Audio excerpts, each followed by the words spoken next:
Right, we are live. Hey guys, how's it going? Welcome back to the Kiwi Lads channel. We are here for day 4 of the test match between the Black Caps and the Proteas. Only a couple minutes away from the start of the day. And at the moment, South Africa leading by 211 runs. New Zealand have them 5 down, but they do need a couple more wickets very soon if they do want to have any chance of being able to chase this down. Probably, I would say, under 275 is probably the ideal amount that you want to be chasing here. 250 would be fantastic, but I believe South Africa will be able to bat for a little bit longer and possibly by the end of this session could have themselves a lead of around 300. But hope you guys are all doing well. If you are new to the channel, be sure to leave a like and subscribe.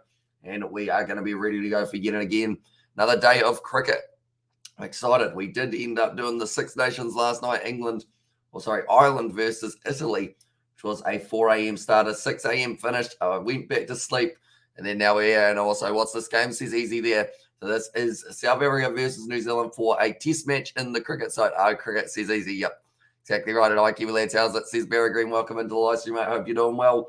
Currently, South Africa doing very well for themselves, being able to weather that little bit of a storm that the Black Caps were trying to create last night by getting the early wickets. And also, good morning. Hope you managed to get some sleep in between streams. Says, no, Mum, I did indeed. I was able to sneak from about maybe 6:30 to 10:30-ish was the time. I was a little bit later starting this one because my Wi-Fi decided it didn't like me too much. And also, if it was rugby, then South Africa, it says easy. And also, I thought it was rugby in it there. And we have got a little bit earlier on from Crazy NZ with his Hurricanes emoji, or his Hurricanes logo, I guess I could say. It has a whole heap of cats on it, which does look very nice indeed. He called it a hurricane.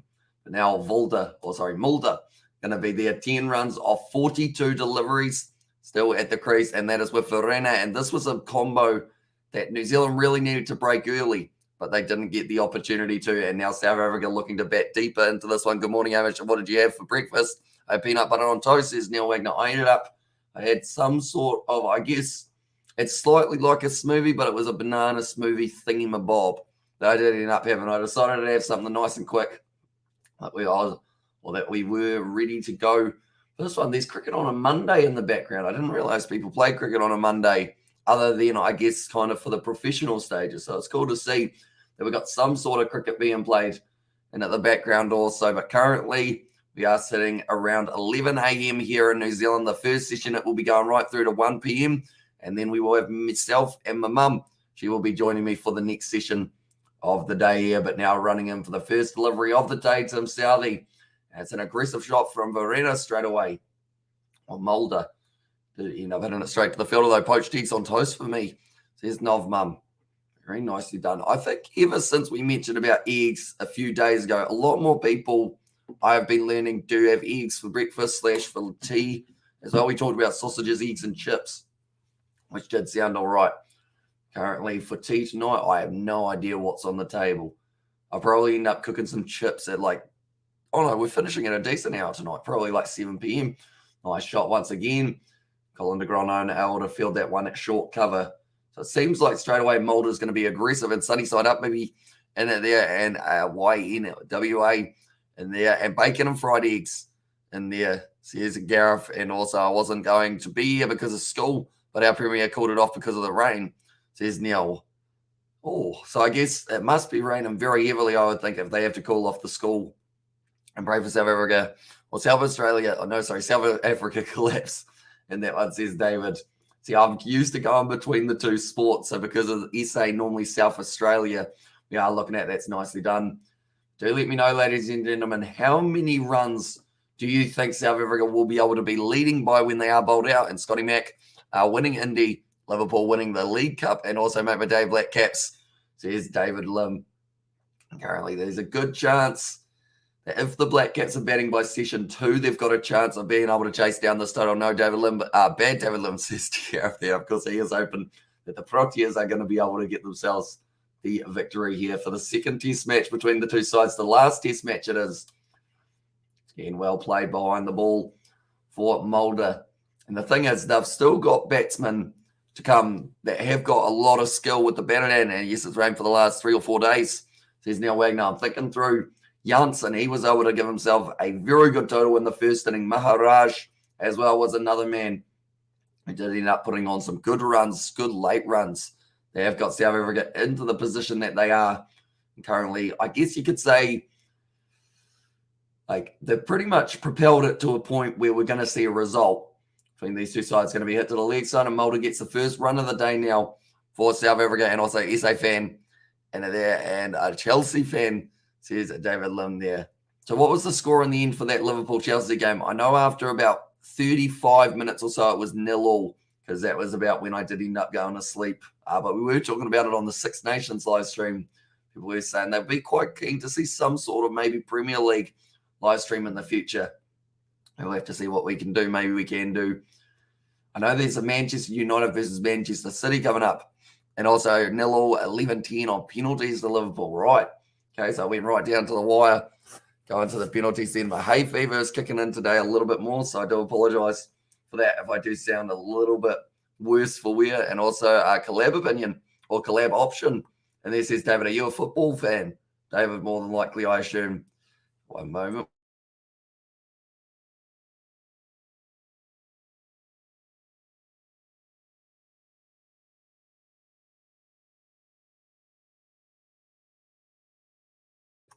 And also we've got their watch, Mark Goldbridge and Alice watches football for tips. And also how many will South Africa get, says Bob Jobs. I think 300 is probably on the cards here if they can't get the next couple wickets. I'm going to go 280, though. They will lead by when they are bowled out. And I think that still keeps both sides alive, which is what we want. We want a test match that it's not really either side batting for the draw, which is what New Zealand will have to do if they do have to try and chase down about 350.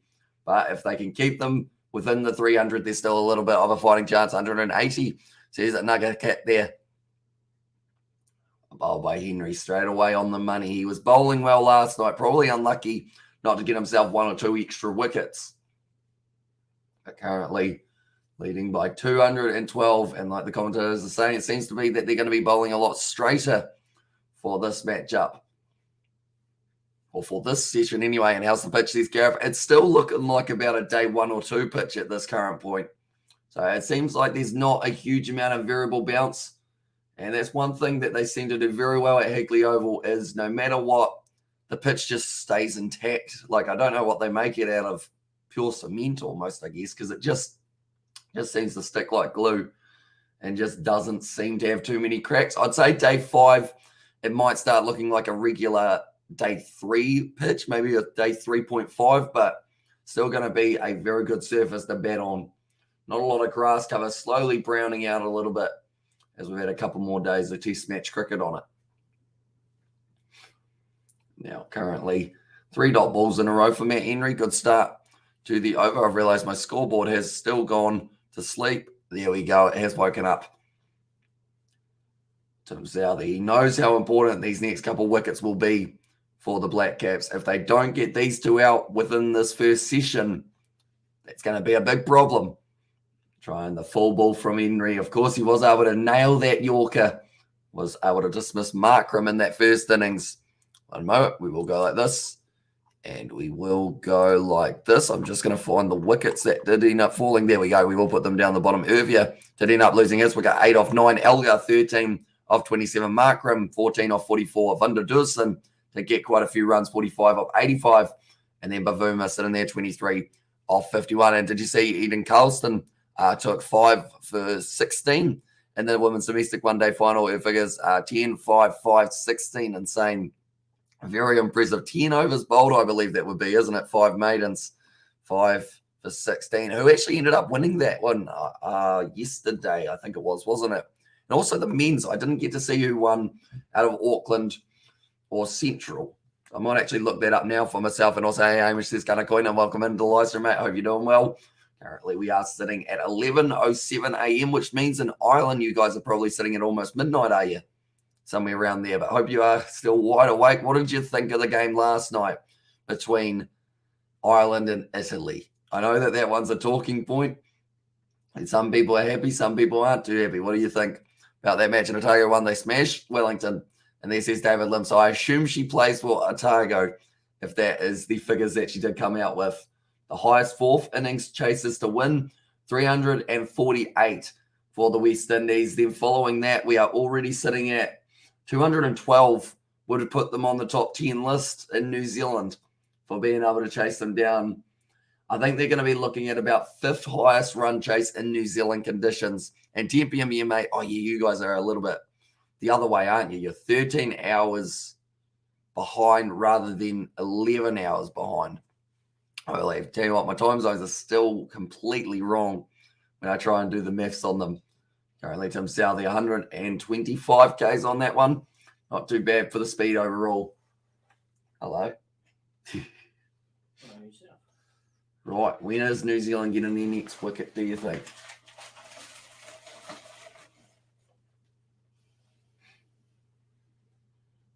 Are you talking to me? Yeah, you.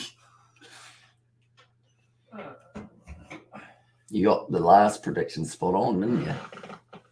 Oh, Southey and Henry? Yep, Southey and Henry.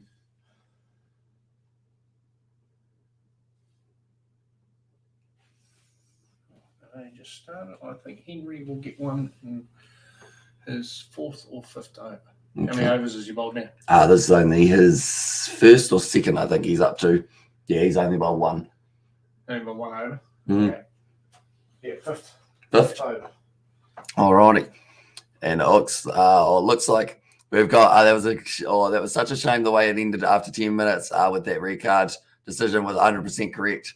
And there it says kind of going in, and also looks like you're talking to a ghost, mate. It says kind of going in, and also Otago Sparks 220 for 9 at Wellington Police 82. And Pity Carson isn't in the White Ferns. We need a spinner, says David Lim. Because we got Amelia Kerr, don't we? I think she is one of our only spinning or spinners who do consistently get wickets / runs. She's quite good with the bat in hand. Apparently New Zealand going with an aggressive field. Man at very short cover here. Nice cut shot, but well fielded by Henry Nichols. So currently a bit of a stalemate. Verena still waiting to get himself off the mark today, and New Zealand not allowing him to do so. What I'm going to quickly do is I'm going to go like this. I'm going to go like that and like that. There we go. I've actually put the cricket over there now, right in the middle of my screen, so I can go like that. And then we can rotate a little bit. India spinners look really good in the ODI series. That's how they made the Cricket World Cup final in England. Says David Lemon. Kerr is currently the only spinner, but we need to take a load off her. Well, bowled once again by Southey. Latham fields it in close. Currently, I mean, there needs to be something slightly different from last night for the Black Cats. We did see Neil Wagner and also, I think it was Kyle Jamieson at the other end. They kind of just accepted a little bit of defeat at one point, it did seem.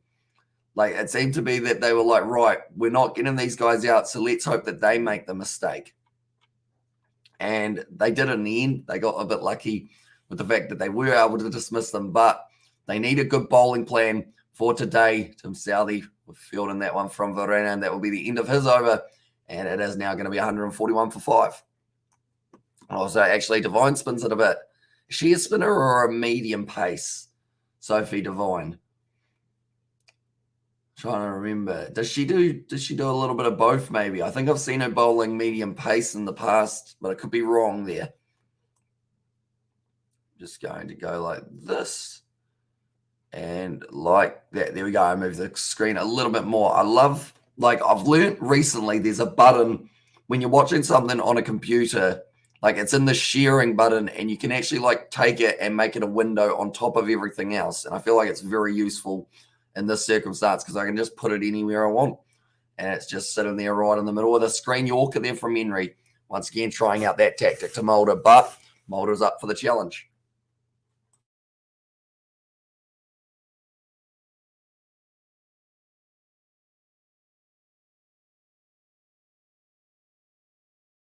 Just like I am up for the challenge of the hay fever today. And also, we have got that, to me, this game doesn't, or the game didn't help us learn anything. And now we're going into England more unsure of ourselves than we were before the game. Exactly right. And I think the thing that will concern Ireland a little bit was the fact that they gave away, I think it was 12 penalties or something like that. And they will have to be careful because England will make you pay for penalties.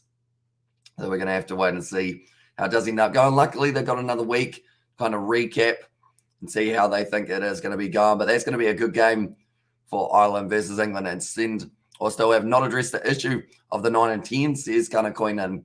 And yeah, I think the big thing is this game made, I guess you could say, the 9-10 combo look safe, but I don't know whether or not it completely is.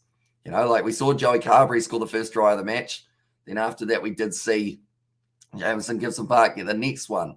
But up against England, it's that big one, isn't it?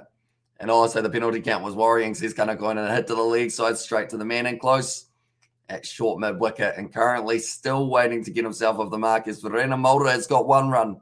He is on strike as we currently speak, and also right arm medium, just to clarify, says David there.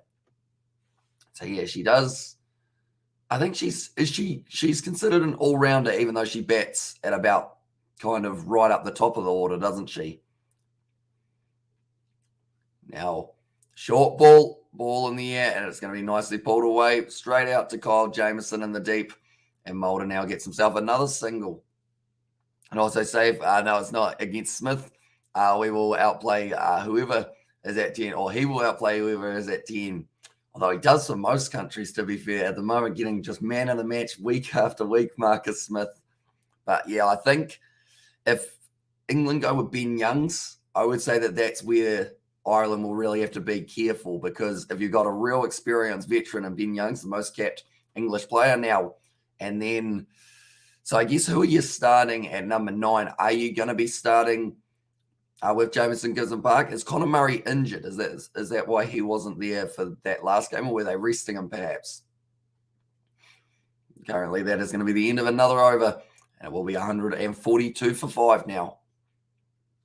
And also, Smith got me 153 points yesterday, says Gregor Galway there. That would have been a quite... Is 153 points good? I assume it's quite good. I don't really know how the prediction or type thing resting in me thinks, says Gregor Galway there.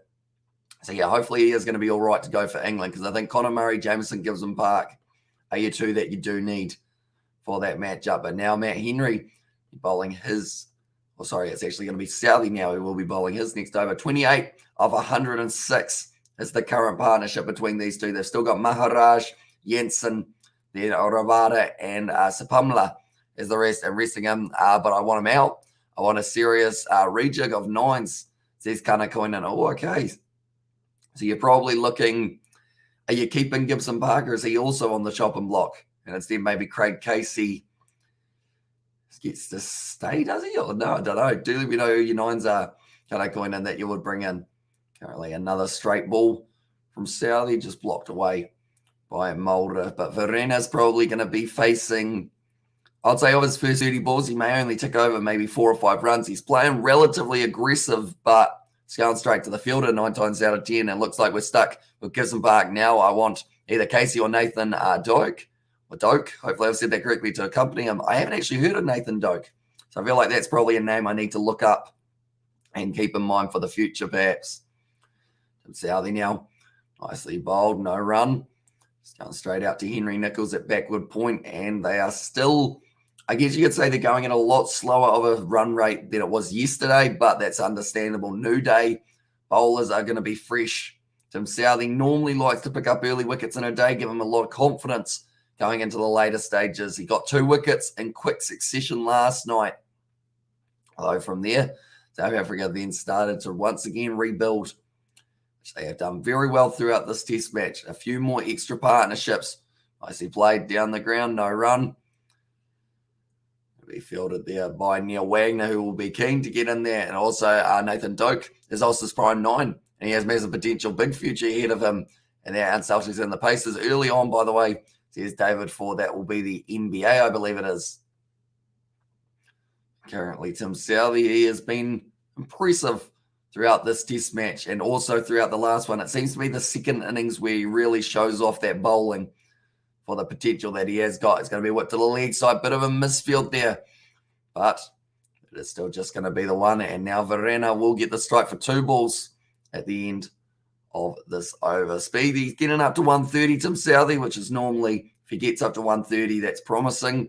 because you just need that little bit of extra pace. De Gronholm is our classic 120 bowler. We haven't actually seen Daryl Mitchell get a bowl as of yet in these test matches. I wonder whether or not he could be a little bit of a hidden gem, though, for Daryl Mitchell, just because they won't know what he's doing because they haven't seen him yet. So they would have done some research, but they wouldn't have spent as much time looking at his bowling as someone such as a De Gronholm or Tim Southey, Neil Wagner, etc. And I think Six Nations for Dokemy thinks there's Gregor Galway there. So we'll have to keep an eye on him, won't I, for Ulster. That's the thing. Ulster doing all right in the URC at the moment, I do see. And they are just showing the 2 quick dismissals that Neil Wagner was able to pick up last night. It was Van der Dussen and also Bavuma, 2 massive wickets for New Zealand. Short ball, nicely played, well glided down to third man. That will be Varena's first runs of the day, I believe. Now he will retain the stripe for the next over. 58 overs down 145 for 5. But we will have myself and we will have my mum a little bit later on. She is going to be joining me in New Zealand. I need a good berry. It's his time till death. They do indeed. Hope you're doing well, mate. It is good to see you once again. Currently, if they can get out of this one, bowling South Africa out before the end of this first session, they would be, I'd say, pretty happy with that. If they get about, I think, minimum 8 wickets down by the end of this one, and I agree, Gregor, I try to see ahead for the future. And there's Gunnar in. If they don't get early wickets here up against South Africa, it's going to be tricky. And also, Gregor, and I just see, I read that one. And also, I hope your mum makes you some good chicken soup, says David. My voice does sound rough, doesn't it? It's not so much I don't think it's the hay fever side of it that's making it sound rough. I think it is the 20 hours of live streams that we've done in the last about 30 hours.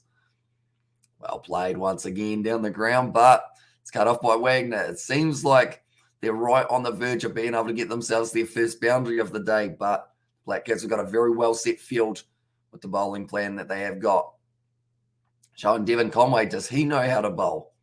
And he got any former spinner maybe in their arsenal, because Maharaj showed that spin on this pitch can actually benefit you. He did actually pick up a wicket of Daryl Mitchell yesterday. And how old's Gibson Park? I like his game, says Gareth. I believe he's about, I want to say 29, 30, somewhere around there, I'd say. And I'll go for it and bring them over to New Zealand when we have a 3-test tour, says Gunnar Coynan. It would be quite cool to see those young guys get an opportunity on away soil, just because the World Cup, with only being a couple years away, he's 30 or 31. Says Gunnar Coynan, and I says Dan De Castro. Welcome into the live stream, mate. Hope you are doing well. Currently, New Zealand, they need their breakthrough wicket. Matt Henry is trying to search for that off stump, but once again, well played by Mulder, who's been a lot more solid than I think a lot of people would have been anticipating. He's sitting on 14 of 66, still a middle order batsman.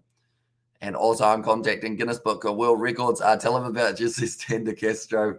Although I did end up sleeping, so I guess maybe that makes the record slightly less impressive as well. I got a few hours sleep before this one, but the voice is still going, which is always, I guess, a key to the live streams, because if I can't talk, I sit here in silence, which always feels weird. Now running the 2 runs. South Africa taking over to 16 now for Mulder here. 67. He's not in any hurry, but they've still got so much time left in this test match for both New Zealand and South Africa. Unless we see South Africa bat extremely long today, I believe we are going to end up seeing a result for this test match. And also 20 minutes late, seems I didn't miss much. And there says Dan, pretty much just the feeling out process between South Africa and New Zealand for their first couple overs. But overall, South Africa, they've looked like they're going to be a little bit more aggressive today. The scoreboard doesn't replicate that as of yet, just because anytime they have been able to hit the ball hard, it's gone straight to a fielder, mainly to Neil Wagner with that straight drive, which, playing the straight drive early on in a day just tells you he's got confidence with where he's going with those shots, getting it out of the middle of the bat as well a couple of times, which should be concerning for the New Zealand bowling lineup. That's the top edge, but it's going to be running away for 4 runs. So that is the first boundary of the day.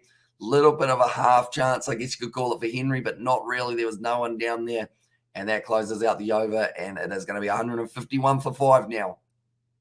But Mulder, at this point in time, almost about to take over Verena for the runs scored, sitting on 23 of 68 is Verena, 20 of 69 for Mulder. So extremely even, these two, both scoring at about the same strike rate. Now, Tim Southey, can he get both of them perhaps?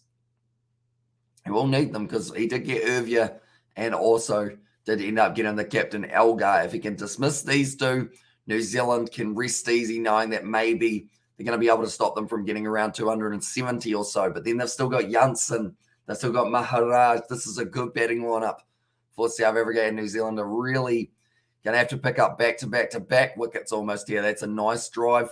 Goes out to deep cover for the single. They're still 21 overs away from the new ball as well. But then depending on how many wickets down South Africa are, maybe they don't give them the satisfaction of getting that new ball. Devon Conway currently, he's got a great average and a great start to his test match career. He ended up edging it onto the stumps in the first innings by the looks of it. No, in fact, it was that one that he did feather down the leg side, which was very disappointing. As a batsman, like when you chase the slightly wider one and you do end up getting that edge, it always hurts. We almost saw that as the dismissal of, I believe it was it Mako Jans? I keep on thinking of Mako Janssen van Veeren, but it is actually Van der Dussen. It did end up almost edging that one straight to the keeper, which then he reviewed and he wasn't out. Currently Southey now once again.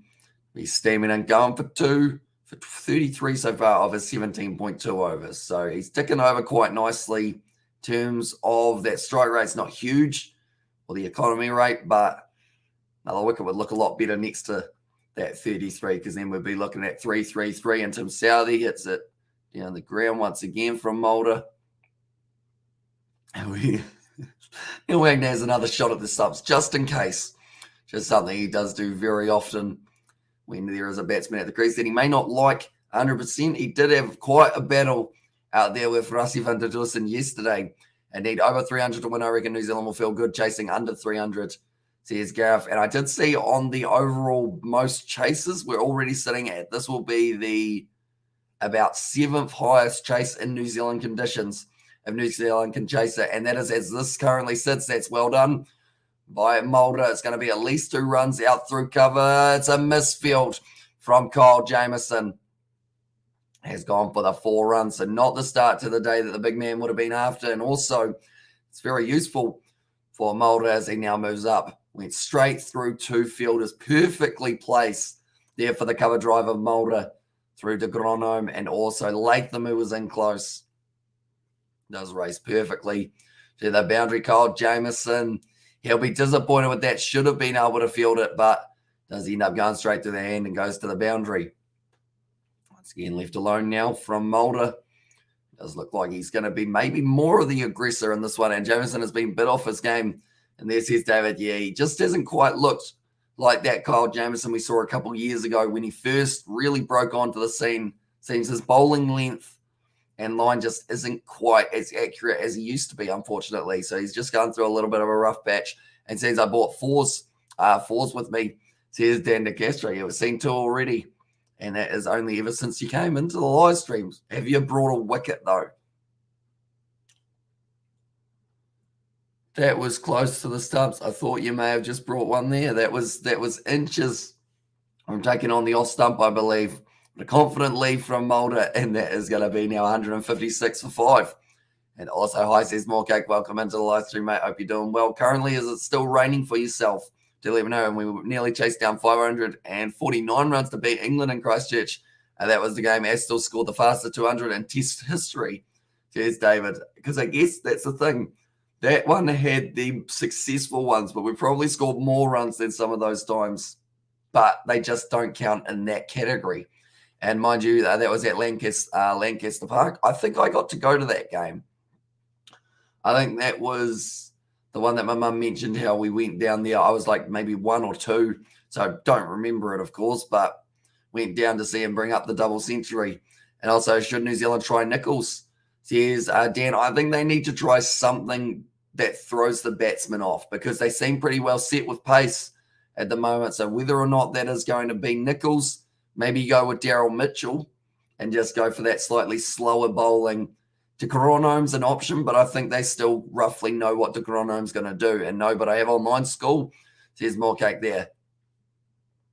Nicely played once again now. Currently looking like they're going to throw it to the Blundell on the stumps a little bit. Looking at the ICC Test Championship rankings, South Africa in 4th, New Zealand in 6th. So both teams really do need this win, try and help increase their win-loss record. Both sides having 2 losses, actually the only 2 sides in the whole of the ICC Test Championship that they have actually had the 2. Morning, Amish, 12:30 here in Surrey, England. I'm not sure how long I'll be with you because I'm very tired, but thank you in advance for your commentary, says Sahara. Thank you very much for tuning in. I hope you have been keeping well. Currently, New Zealand, day 4. We've got one more day left after this one. It's actually hit Verena right on the, I guess you could say, the back of the shoulder, back tricep perhaps. So that wouldn't have felt too nice, I wouldn't have thought, in the arm, but currently Verena sitting on 24 runs. That will certainly be feeling all right. So if he can get himself towards a 50 for his side, be absolutely huge for the Proteas as they try and get their first win on New Zealand soil for the series. Sadly, it's only a 2-match series. I would have loved to see a 3-match one, seeing South Africa and New Zealand sort of maybe 1-1 going into the third.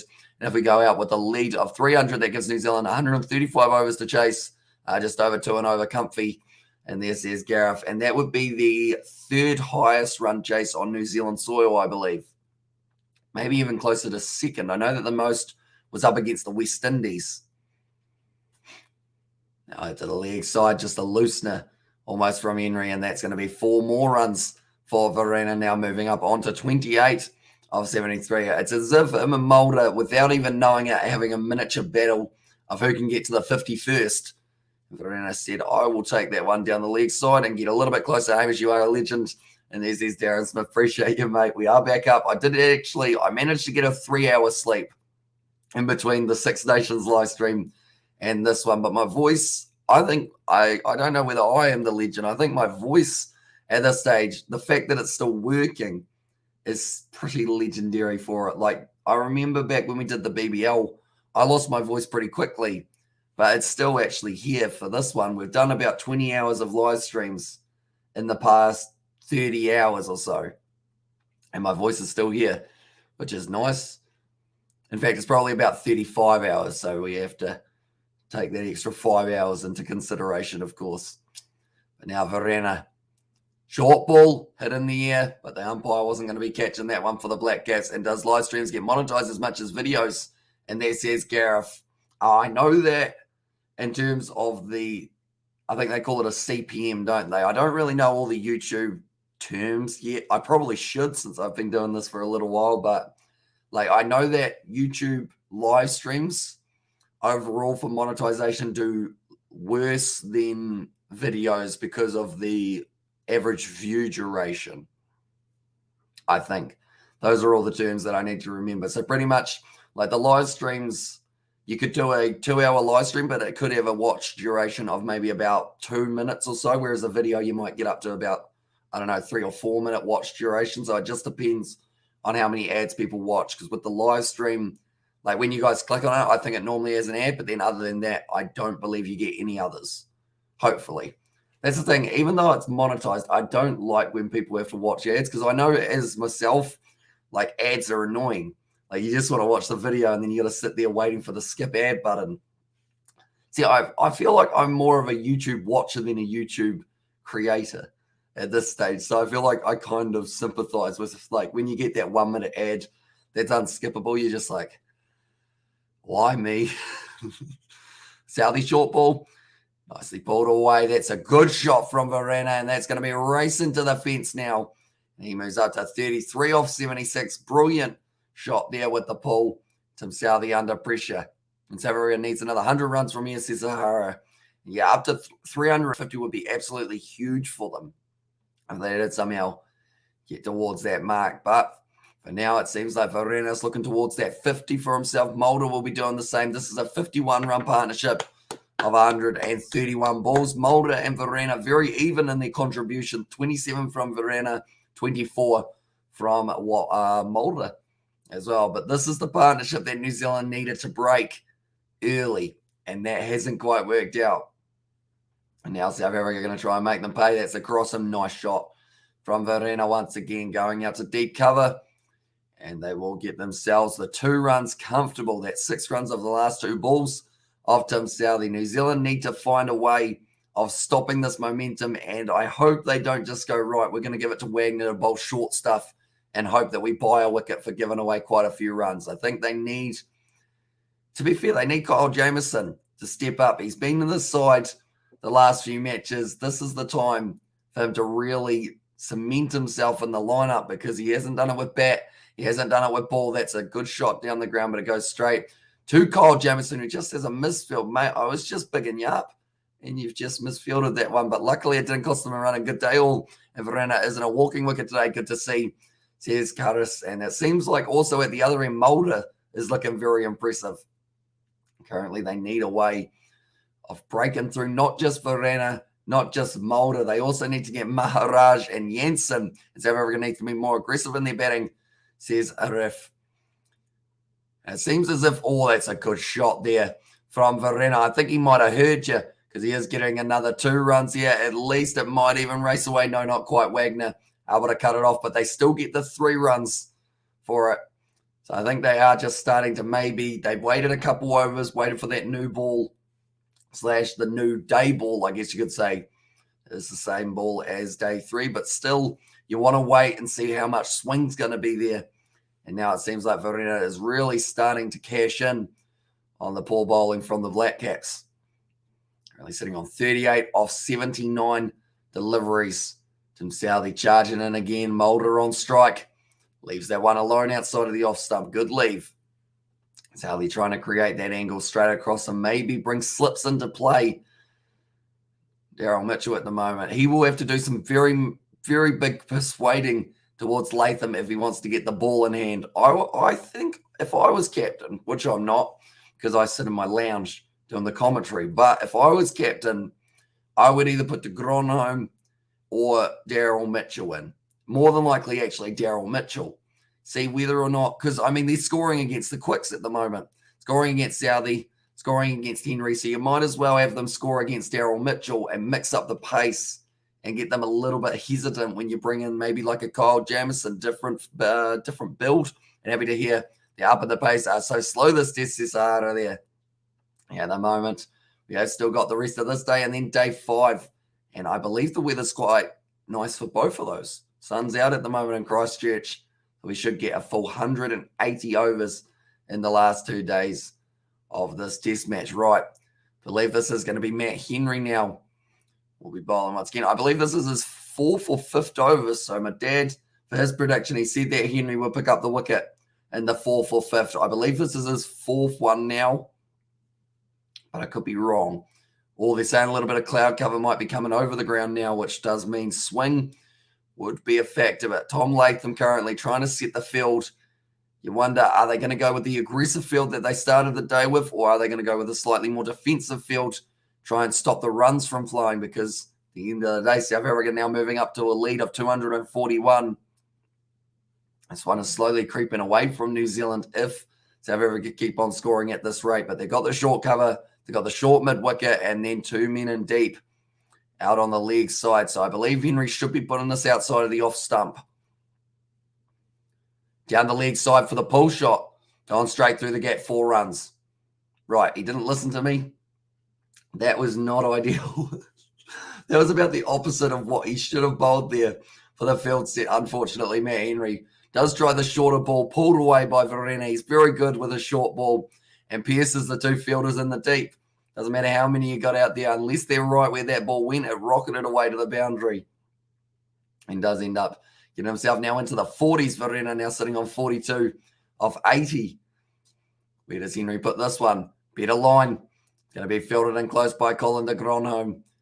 And they don't get themselves a run. But Verena's getting everything out of the middle of the bat at the moment, which should be very concerning for the Black Caps. Oh. Okay, I think Verena ended up getting smacked with the ball there. So I guess that's one way to slow him down. Right in the middle of the bat from Ravindra by the looks of it. Oh, you're right on the shoulder blade. And Verena does end up taking that one. That will be probably not what he would have been liking. You don't normally prepare to get hit in the kind of spine, I guess you could say. But that's going to be racing away for more runs here. South Africa, it's looking like it's going to be at least 2. Tim Southeast cutting it off. They will get back for 3. And Verena makes it up to 45 now. This is a great partnership for South Africa. And they are just leaking runs here, the Black Caps. Henry already in this over, going for a total of 7 runs off 3 deliveries. Now he's got the other man with Mulder going to be on strike.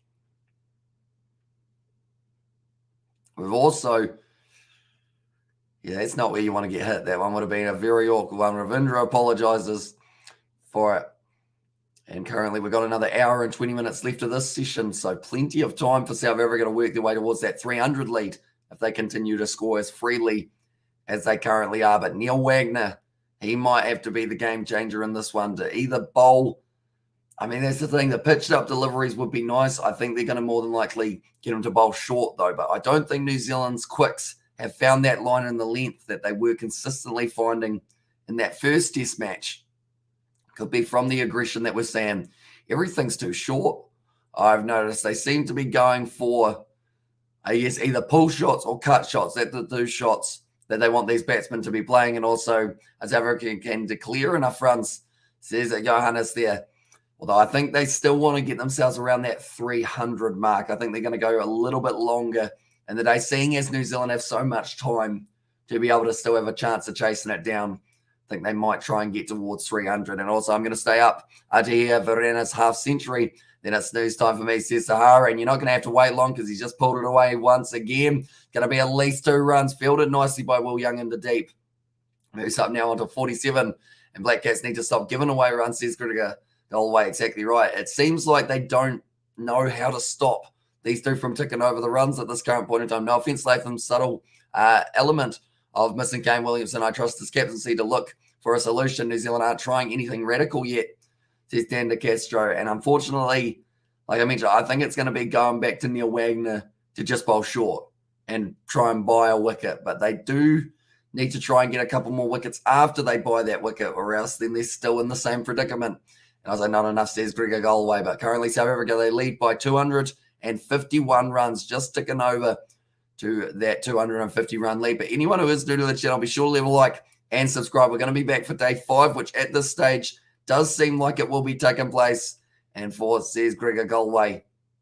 Well, that one as well. But now Neil Wagner added in there, and Mulder with the 4, says Gregor Galway. I don't think I've quite seen that ball yet, if it is off the first one of Neil Wagner. Currently now the lead of 251 runs. And also nowhere near enough yet with 2 or nearly 2 days in. And no pressure on New Zealand at all, says Sahara. But now Neil Wagner charging in. Nice shot off the back foot punch. And that is going to be 4 runs for Mulder now. He moves up to 29, and who is batting now? And there it is currently Verena and Mulder, who are putting together a very nice partnership. Mulder moving up onto 25. And also Verena sitting on 47, close to being able to bring up his half century. And also, does your mum or dad work at home? No, they are both out and about, although dad was on his lunch break, I believe it was, a little bit earlier on, which is why he was home for that one. But my mum, she will be joining us for session 2 and 3 of today. Oh, stepping away very late was Mulder. I think someone might have been moving. But currently, Neil Wagner, he needs to get one. And also Chawal, and there says Said. And also, while I'm at it, I'm going to try and look up and see who won the PSL. Was it the Molten Sultans who got the job done in the end of that PSL final? I know it was on last night. We're trying to keep up to date with it during the rugby, but I ended up falling asleep before the end of the day. It seems like Wagner's going back to that very wide line. See whether or not he can lure in Mulder, try and take it on with a slightly, I guess, not quite a half volley, but it's still very pitched up. Right, where is the PSL? Going to be finding it the Molten Sultans. They were playing up against Lahore, I believe it was. And also we have there the Bangladesh. And there, and you are Pamper. And there says Saeed. Is Pamper a good thing or a bad thing? Saeed, do let me know. And also Bangladesh from MD. Okay. Ooh. Okay, Molten Sultans lost the final up against Lahore, who were able to get themselves 180, and then Molten got only 138 bowled out in Bangladesh. And their video, like Karingava, and there it says MD, currently the lead of 255. And they are sitting on 184 for 5 at the moment here for South Africa. Wagner, he's been a little bit expensive. He's gone for 4 runs per over here. And also still has the 2 wickets, though. Nicely bowled. Late hands there. Match will be draw. And there it says 4-8-1-7 on that one. And there is a chance that we see this game go deep into day 5. Definitely if South Africa want to bat out this session and maybe some of the next one, wait until those ideal bowling conditions start to kick in, because it's currently pretty sunny. So they won't be in any rush to get out into the field until maybe a little bit more cloud cover around and cause a few real problems. It seems like the ground might be a little bit emptier than it was yesterday at this current point in time. Well bowled from Wagner. That is the line and the length. And Māori was just lured into trying to play the 4 defensive when outside of the outside edge of the bat, close to the edge. But they actually only have 1 man in the slips at this stage because they do want to stop the chance of too many runs being scored. Got a bad feeling this one's going to be edging. Once he does edge it, that is going to be going straight between Blundell and his second slip, but hopefully not. And that's my prediction. Match will be draw. And there says 4-8-1-7. So currently we have got another, I guess probably another 20 overs of this session. So we're probably looking at around 160 overs left. And there's certainly potential for this one to go deep. And that is going to be the end of the 64th over 184 for 5 now for South Africa. It looks like will be Mulder, who's just getting himself some new gloves. Verena getting a bit of a drink as well. Yeah, currently sitting 45 minutes into session 1 on day 4 at Hagley Oval in Christchurch. They did play the first match at this ground also.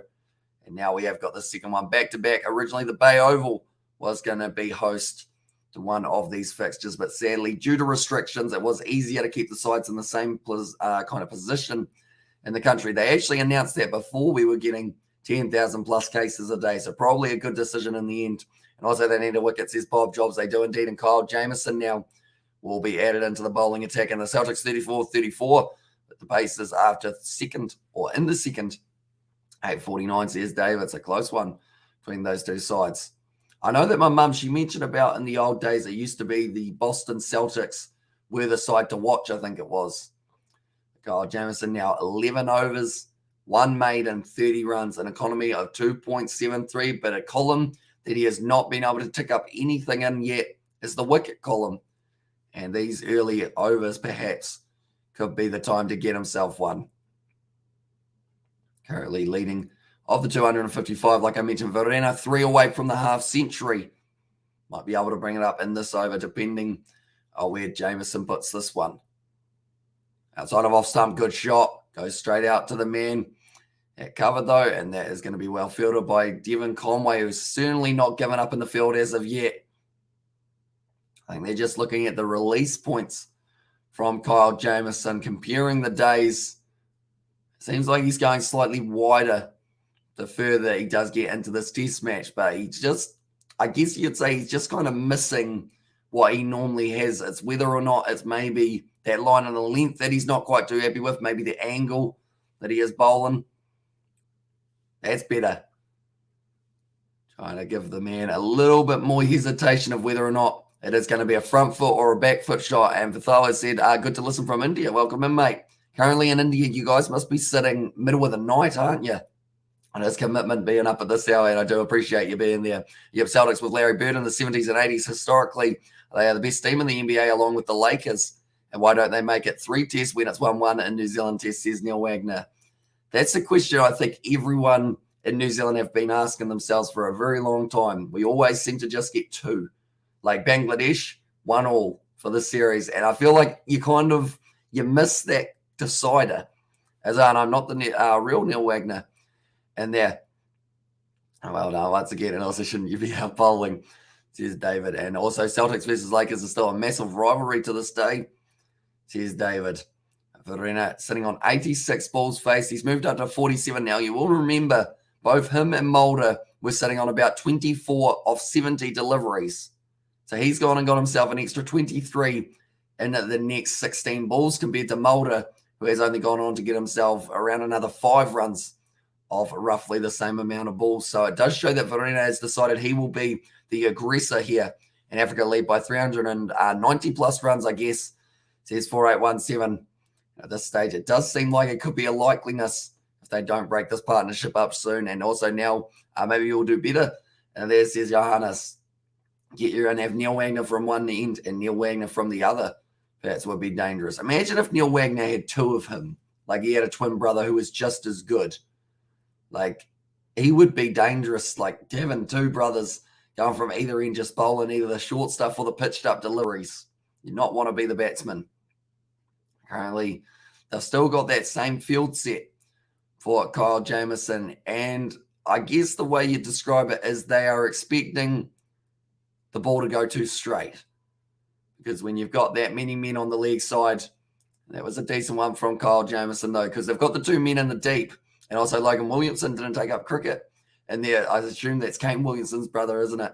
And also you see Women's World could have 9 matches, or have 9 players in matches if their COVID outbreak in squad mad. And there says Bob Jobs. Jeez. 9 players in matches. It will be an interesting one to see how it does end up developing. Hopefully the games can all take place the way that they were going to, but I think more than likely they'll have some sort of delay, like whether that's a match postponed or something along those lines. And that's where it gets really awkward for trying to work out how to keep the World Cup going. I think Verena might have just taken that one on the thumb or the 4 fingers. So because of that, we're just getting a little change in the gloves. He is going to be putting on the new grey nickels. All ready to go now once again. And Logan is Kane Williamson's twin brother. And there says David. So yeah, I guess it's interesting, like sports people who do have twins, like in terms of what their twins do. Like I can see maybe, like without even knowing him, if it's anything like Kane Williamson, I assume he's doing some sort of thing. I kind of think of him as an accountant. It's a good shot. Going straight out to point, and it is going to be fielded. 65 overs down now and 184 for 5 for South Africa. But anyone who is new to the channel, be sure to leave a like and subscribe. We are going to be back for session 2 and 3 today, alongside day 5 of this test match, which I believe we will be seeing at this stage, unless, of course, South Africa do end up losing their wickets quickly and then New Zealand get bowled out, maybe before the end of the day. Would be the only way we don't get to see a day 5. That is extremely unlikely that would happen, though, for the amount of time that we've got left. But you never know. It is test match cricket. Anything can happen, including a little bit of cloud cover here by the looks of it, which does now mean that New Zealand and Neil Wagner will still have to keep on fighting hard, try and get themselves that wicket. See, Wagner's field is a little bit different. They've got the man at kind of short, mid-wicket, or he's kind of about halfway in between short and just mid-wicket. And also, what time should your mum be finished work today? Says Neil, she normally finishes around about 1 to 1:30-ish, which is going to be roughly the time that it will be lunch for day 1. So she might be here about 10 or 20 minutes into session 2, I would say, at a guess, just so that she has time to come home, have some lunch, and be all rearing to go for another session, I should say, of test match cricket. But currently, Neil Wagner sitting 48 runs off him, 2 wickets. They were 2 big ones, Bavuma and also Rassie van der Dussen. Does need a couple more here, though. Be playing it nicely, almost playing it away from his body, though. You've got to be a little bit careful with that, making sure you don't get the edge. But these two are seeing it very well. He's coming off the middle of the bat 9 times out of 10. Mulder now moves up to 30 of 86. And this is a partnership that New Zealand need to break. As which lead is the best lead at this ground? I heard that the pitch does not necessarily deteriorate, says Michael. And yeah, at Hagley Oval, you're probably looking at, already here, I believe this would be about the 6th highest run chase in New Zealand history if New Zealand are successful. So South Africa, debatably, if there was less time on the board left, you could say that this was almost enough, but I'd say 320 or so would be absolutely phenomenal for South Africa here. And I don't think they'll accept too much less.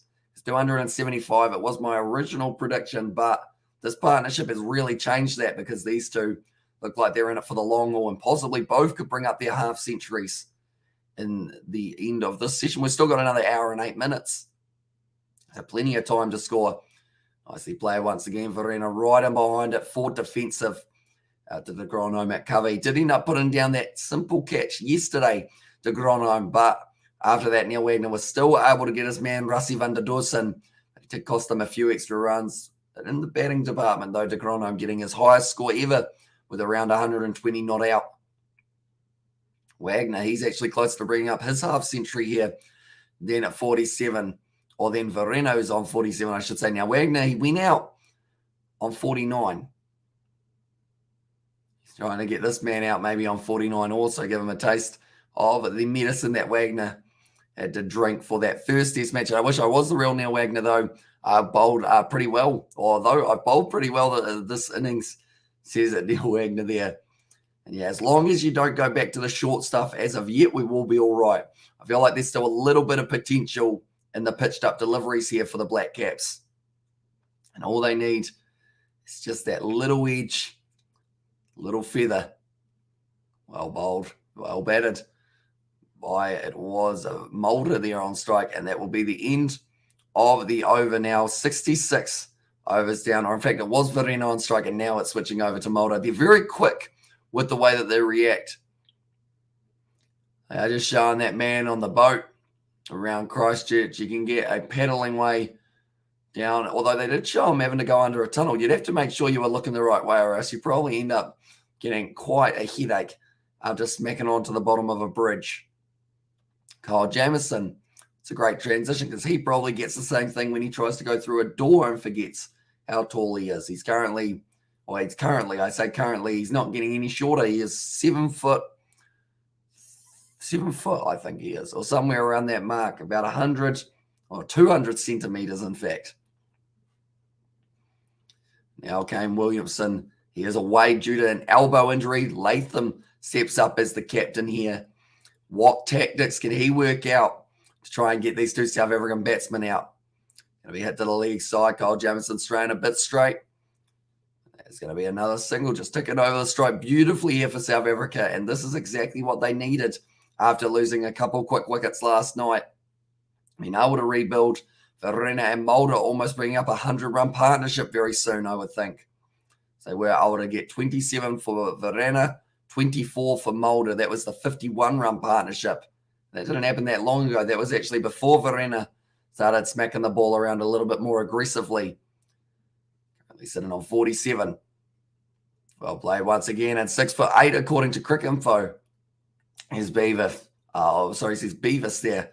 See, a large individual. I know that we used to have Peter Fulton, used to be called 2 Meter Peter. And I feel like if it did roll off the tongue, Kyle Jamieson would have something similar to that. Unfortunately, though, Kyle, it's a hard name to rhyme with, other than smile. And he's not doing a lot of smiling at the moment as he's not taking wickets for the Black Caps, sadly. And they just need him to. At this point in time, they need more than Southey, Henry, and Wagner. They need another bowler, whether it's Jamieson, whether it's De Gronholm, stepping up, maybe even giving the ball to Daryl Mitchell, give him a couple overs. Going to be hit to the leg side once again. And it is another single. Verena getting an inside edge on that one. Out through mid-wicket, the Kiwi lads who's taller, your dad or Kyle Jamieson? Kyle Jamieson by not quite a foot, but by a good few inches. He's a tall man, Kyle Jamieson. I'm a dad. I think he's average height. He's not tall. He's not short. I think he's about average stock standard height, I would say. I think I'm about the same height as him as well. So that's pretty much my way of saying that I'm slightly average height rather than being shorter. Isaac, shortest Kiwi lad out of all of us. He doesn't like to admit it, but just the case, unfortunately. Out to the leg side once again. Nice shot from Mulder. Racing away. 4 more runs for South Africa. South Africa needs to be more aggressive in their batting, says Mohammed there. And South Africa needs to be more aggressive in their batting. And I realize he just put it 5 times, in fact. Although I don't know whether more aggression will be useful for them just at this current point in time. They're still going at about 4 runs per over in this session. So I don't think they want to try and ramp that up to about 6. They're still getting boundaries pretty much every single over. So I'd say if they keep on doing what they're doing, they're still going to tick over those runs anyway. And Mohammed looks like he has accidentally maybe hit the copy and paste button a few too many times. So unfortunately, I do have to put you in the timeout, sadly, out of Mohammed. Heads or tails, says Neil Wagner, and he lost the toss. So now he has got 5 minutes in the timeout corner. Obviously bowled by Jamison. Starting to get the line a little bit better here. Seems to be that he's getting it to slightly talk a little bit more. I think that's the courier. I did order something last week. I think half of it arrived. Now the other half is also going to be here, which is pretty cool. Because you can't really have one half without the other, can you? Unless we're talking pizza, but then pizza's always nicer if you got the full half and a half as well. The whole pizza. Dean Algay at the moment, he probably likes pizza, I would think. A lot of people do. Now Kyle Jamison be charging him once again. And that is going to be just the single, no, in fact, no run of that one to close out the over. 67 overs down, and it's going to be 191 for 5 now for South Africa with a current lead of 262 runs. Very good start to this session. We've had almost an hour already. That's the thing. Test match cricket flies by, even though it's supposed to be about a 7-hour day. It just keeps on going. I hope it's not a new cricket bat, says Bevis. No new cricket bats around here. My last one, I did get a new cricket bat, but my problem is when I've got a new cricket bat, I don't want to hit the ball with it because then it gets a cherry on it or something, which I know normally cherries are good. That's a no ball from Kyle Jamison, so I believe we might actually have another ball left of that over. Yes, it is. Off the edge, it's taken the wicket, and it is going to be the wicket of Mulder. Jamison gets him, and if he didn't bowl the no ball, he wouldn't have had that one, so I guess a no ball's a good thing in that situation. But Mulder, he is going to be gone now. 35 of 91, and the breakthrough comes for the big man, Kyle Jamison. And Mulder, he'll be disappointed with that one. Was the no ball, scrambled seam off the outside edge. Blundell taking another screamer catch out to his side, and now Mulder going to be dismissed on 35 deliveries of 91. And Jamison, you can see how much it means to him to finally get himself one. And Daryl Mitchell just patting Tom Blundell on the back like he was, I guess, a dog. He was saying he was a good boy, and it was indeed Tom Blundell. And can New Zealand? And there's Joshy Zan plays. And also, I'm in Hamilton, New Zealand. My nose can't stop running and my eyes are red and sneezing. But often, yes, it's hay fever. Nothing to see here, says Gary. See, I'm the same. I keep on sneezing because I just get hay fever every year, which currently I know always, like, if I was out and about, people would be like, oh, that's not hay fever, but it is. I took some kind of medication for it this year, though. Just started doing it about 2 days ago. So hopefully that works out. And into the tail now, lads. They won't get anywhere near 390 now, says Beavis. And also 55 to 66 to the Pacers now with halftime coming up. Come on, Celtics, says David. And also please subscribe to my YouTube channel, says Akshay there. Chat, a little bit of promotion. I'll allow it. It's all right. Currently 67 overs down. And Sharon, subscribe to my YouTube channel. He's making the most of it. I do respect it. We're currently 67 overs into this one, 192 for 6. And now, I mean, we say they're into the tail, but it's still going to be a little bit more of a batting lineup going on. And Hamish, mate, what's going on? We did just get the wicket, and it was Kyle Jamison picking it up. It was a no ball. So then from there, it did end up going into one more ball for Kyle Jamison, caught behind. And I was thinking, I hope you're well, having a good day. I am indeed. Currently, New Zealand's day, it just got a little bit better as they were able to pick up the wicket. Good to see you as well, says Jake. It seems like those are multiple messages, isn't it? That's I'll flip it. It's heads by mate. There says Neil Wagner. But currently now with the 263 run lead, I would say there's probably a good chance that South Africa can still bring up that 300, probably around 320 or so. I've still got the potential of being able to get, because Verena, they're going to need them set. And guys in there, says Akshay. Currently now it is Christchurch, Hagley Oval.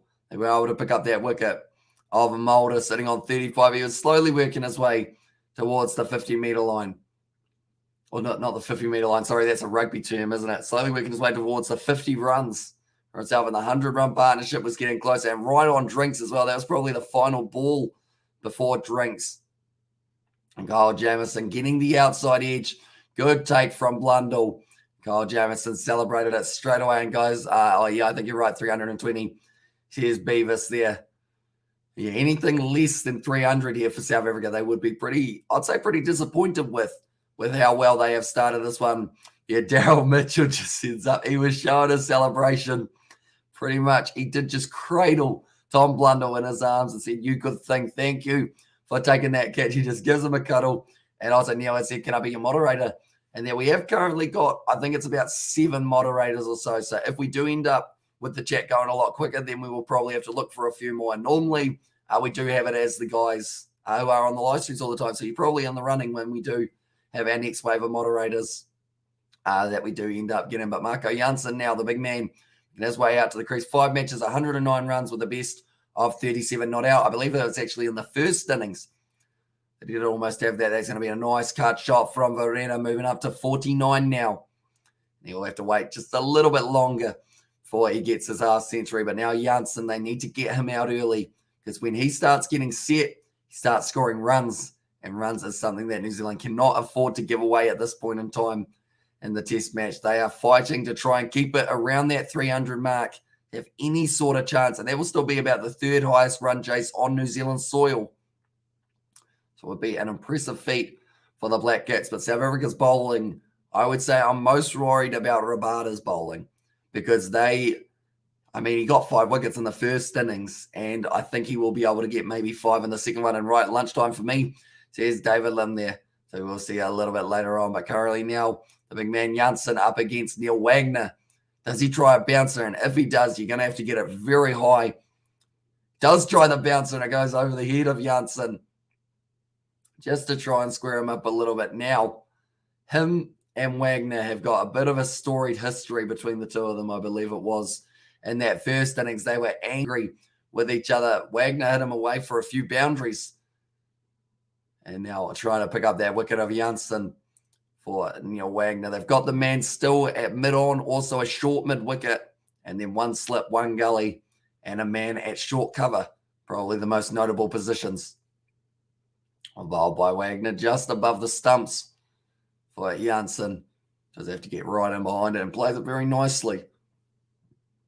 And that's the thing. Even though he is 6'8" as well, I think he's about the same height as Kyle Jamieson. They both have very good technique in the batting department. Kyle Jamieson, he did actually start off as an opener for himself. And Asif Patel had said Maharaj will be batsman. And there says Patel. And he was up the order on the order that they said that they were going to be there. And also, we look at Neil Wagner. What was that for you? Says Neil Wagner there. To himself, I think that is. But yeah, Maharaj, he is going to be coming into the crease next, I believe. But that's a good take from Blundell to react quickly. Right-handed diving catch. He actually took one into the first innings, I believe that was the left-hander. Or actually, it was the second wicket of Southey. The captain, Dean Elgar, was dismissed in similar fashion, just diving the other way for Tom Blundell. 2 balls left, Wagner bowling to Janssen once again. Solid behind the ball, not allowing Wagner through that bat pad gap.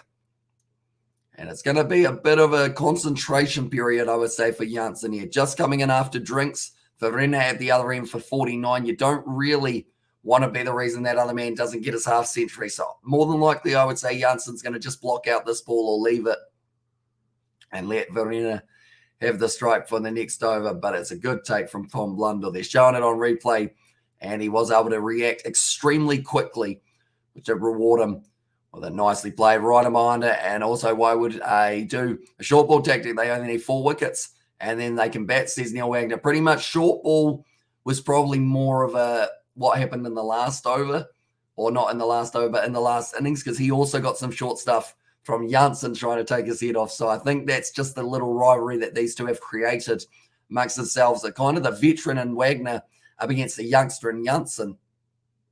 Currently now, Verena sitting on 49 of 96, going at a strike rate of about 50, and currently looking to work his way towards that half century, which would be an impressive one. He hasn't had the best form with the bat so far, Verena. So to be able to bring up the half century in an important innings, everyone for South Africa I've just seen got double figures except for Irvia, who was able to get triple figures for that first innings, but only 8 runs off 9 deliveries into the second. So everyone contributing to the way that South Africa have been able to build up a 264-run lead. But 4 more wickets is needed. It's still waiting for Verena's half century. So tired, says Sahara. He has been taking a little bit longer. And Jansen before Maharaj, he is indeed. They did decide to promote him up the order, I guess you could say. Now it's the half century from Verena, well batted. 50 runs off 97 deliveries. And he has batted a very good innings there. Now raises his bat. And he's pretty happy with that one, Kyle Verena. He did need a good innings to really, I guess, cement himself in the squad going forward. And that is what he has just done. Who's taller, Jansen or Jameson? I believe Jansen's got a little tiny bit more height on him by a couple centimetres. But I could be wrong with that height. When a bro go and get some ice cream and they lose the wicket, says Music Kiwi. Maybe, I mean, if you're from New Zealand, maybe a second ice cream wouldn't be a bad idea because then might have another one falling just around the corner. Jansen so good with the bat. Says Sahara, yeah, he's very impressive for the height he is as well. And Kyle Jameson, he's got the potential for this as well. Like, they've both got very good techniques. And as a big man, like, you expect them to bowl Yorkers at you. But, like they both got very good techniques that stop them from getting out cheaply.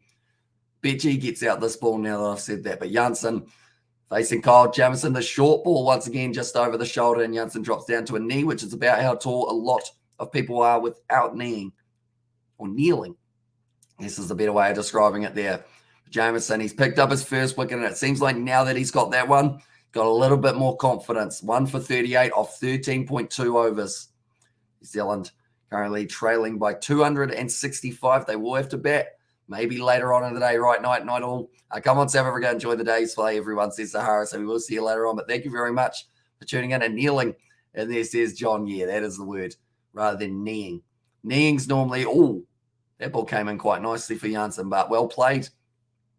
Right in behind it. Kneeing's normally when you're just kind of, I guess, literally forcing someone with a knee.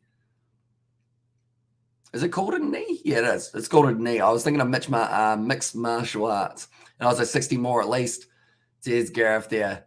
Yeah, currently, I mean, if they get themselves that 60 mark, around 320 will be a very solid total. And Hikey Lad says, Ollie Wilson, welcome into the live stream, mate. Hope you're doing well. They're showing Tom Blundell to both sides there with the wicket keeping. First one was the wicket of the captain Elgar, and then the second was the wicket from just before Jansen. Just putting the bat out there. Didn't decide to really commit to that shot. He did maybe an edge. Could have been on the cards. But currently these two, I think they've got the potential to bring up at least a 20-run partnership. So he did end up trying to play the line of the ball that he thought it was going to go. It didn't actually end up coming back into him, though. And currently, like they're saying, Tom Blundell and take the knee. All of a sudden, there's more meaning in there. Says it was from John there. Currently, Jameson, he is also as tall as Kyle, or not as Kyle Verena. He's taller than Kyle Verena, but also as tall as Jansen. Both of these guys, they know that extra height factor does bring a bit more of a steep bounce. And Ray Nichols wants to get you Barbie dolls, says Ollie. I mean, I don't think I would necessarily need a Barbie doll overall. A cricket ball, that's a different story. You can always use a cricket ball. And I wish you guys weren't ahead of me where I live. It's only 9:10, says Neil Wagner. So, yeah, early morning start, I guess it is, unless it's late night. Is it PM or AM? And what is the wicket dust South Africa have now, says Jasper Tatoy. So currently, the last wicket that did fall was actually, unfortunately for a Mulder, did get dismissed. But currently, they've got Verena and they've got Jansen. One man sitting on 0 runs in Jansen, one man sitting on 50 runs in Verena. The last wicket was caught behind from Tom Blundell. Bowling of Jameson at 9:10 a.m. in Australia, says Neil Wagner. Okay, so you're 3 hours behind us. Or which region of Australia are you from, Neil? And also, I'll get you a cricket set, says Ollie there. That's very generous. Although I think at this stage, should have enough of the cricket gear. I do want to get myself some Zinger bails, though, just because they seem like a lot of fun being able to bowl and then have the bails light up. Like, I feel like that's a dream that I'll probably end up investing in at some stage. And Gold Coast, says Neil Wagner there. And I'll say yes with Atoya said K for that one as well. But now Neil Wagner back into the bowling attack. And I'll say Neil Wagner focus on the game. Stop watching the stream while I stay on the boundary. Or while you stay on the boundary. And also, how come Are you being in Australia, or how can you be in Australia and play this Gareth? Nice shot. Straight out to short cover and Tim Southey, though. I've been able to cut that one off. But New Zealand, they've got that breakthrough. They need to keep that pressure on, though, because if you allow this partnership to now flourish, then all of a sudden they'll have 300 leads with still 3 more wickets in hand. Let's see how you are, buddy. Well, Lee says, how are you, buddy? I'm doing very well. I would have thought I'd be tired because I've only got about 6 hours sleep in the past 40 hours. I'm doing the live streams, but I'm feeling pretty good. Arrow and AWAGs, how are you bowling at the same time? Says Music Kiwi. There as well. Verena, he's hit it on the offside and also the leg side. He's actually hit all around the ground. A couple of straight drives. Hasn't actually got a boundary down the ground as of yet. I do see there. But anyone who is new to the channel, be sure to leave a like and subscribe. It is hugely appreciated. You guys all being here for these live streams. We are going to be doing session 2 and session 3 of today. And then day 5 will be covered on the channel as well. Some of Pakistan versus Australia we are hoping to do on the channel also. Nicely going across them there for Verena, currently sitting on 50 of 100 balls, so going at exactly that 50 strike rate. Janssen currently sitting yet to get off the mark, sitting there on 0 of 10.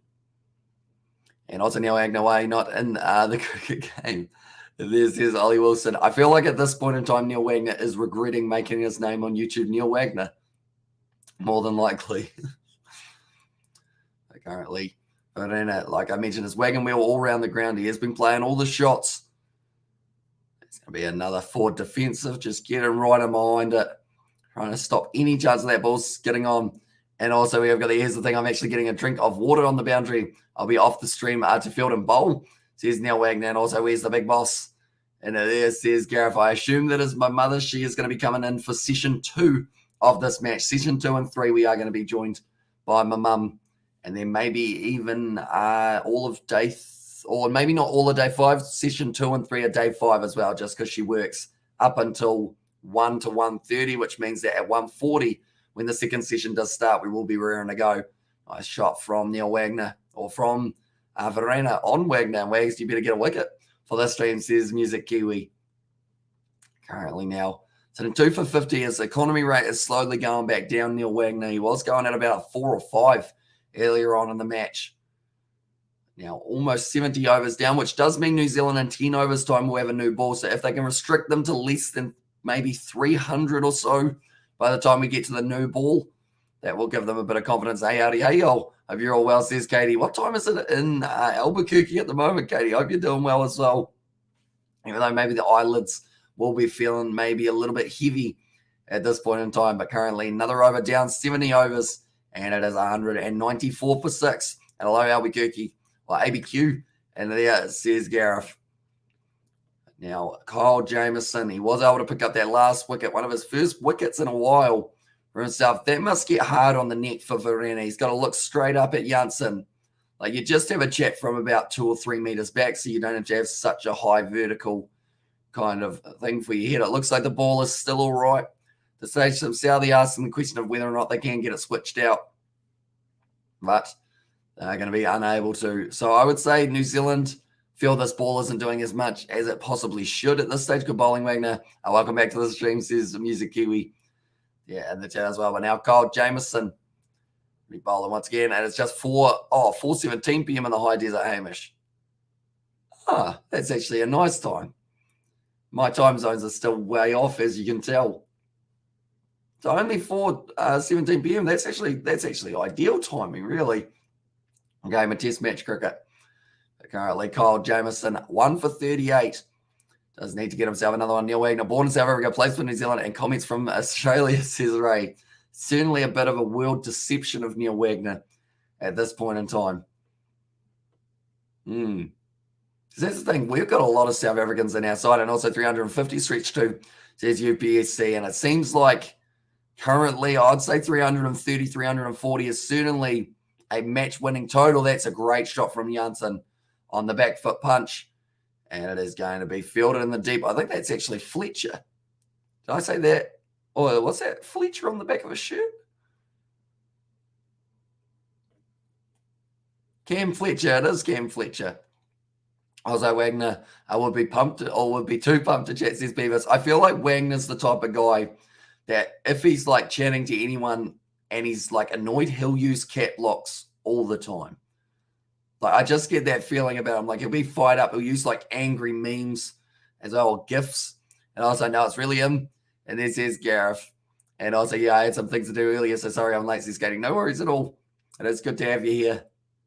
Some more, I guess, commentary on the channel because we've got another one tomorrow. It's going to be the next one that we have got, and that is going to be the cricket. Then we've also got our Maxwell interview that is coming up midweek. I'm still in cricket college hitting the books trying to learn, says Katie there. So currently, South Africa, they're looking very good at this point in time. I think that is a key, I guess, message to say. And they just look like they are going to be very solid in this one. New Zealand need a couple quick wickets. But Cam Fletcher, he'll be glad to be out there on the field, making his, I guess, not quite his debut, but he's getting his first run around on the field for the Black Cap. Short ball from Kyle Jamieson and Judson ducks underneath. New Zealand next match with or upcoming schedule, says UPSC. I have got it here. One moment.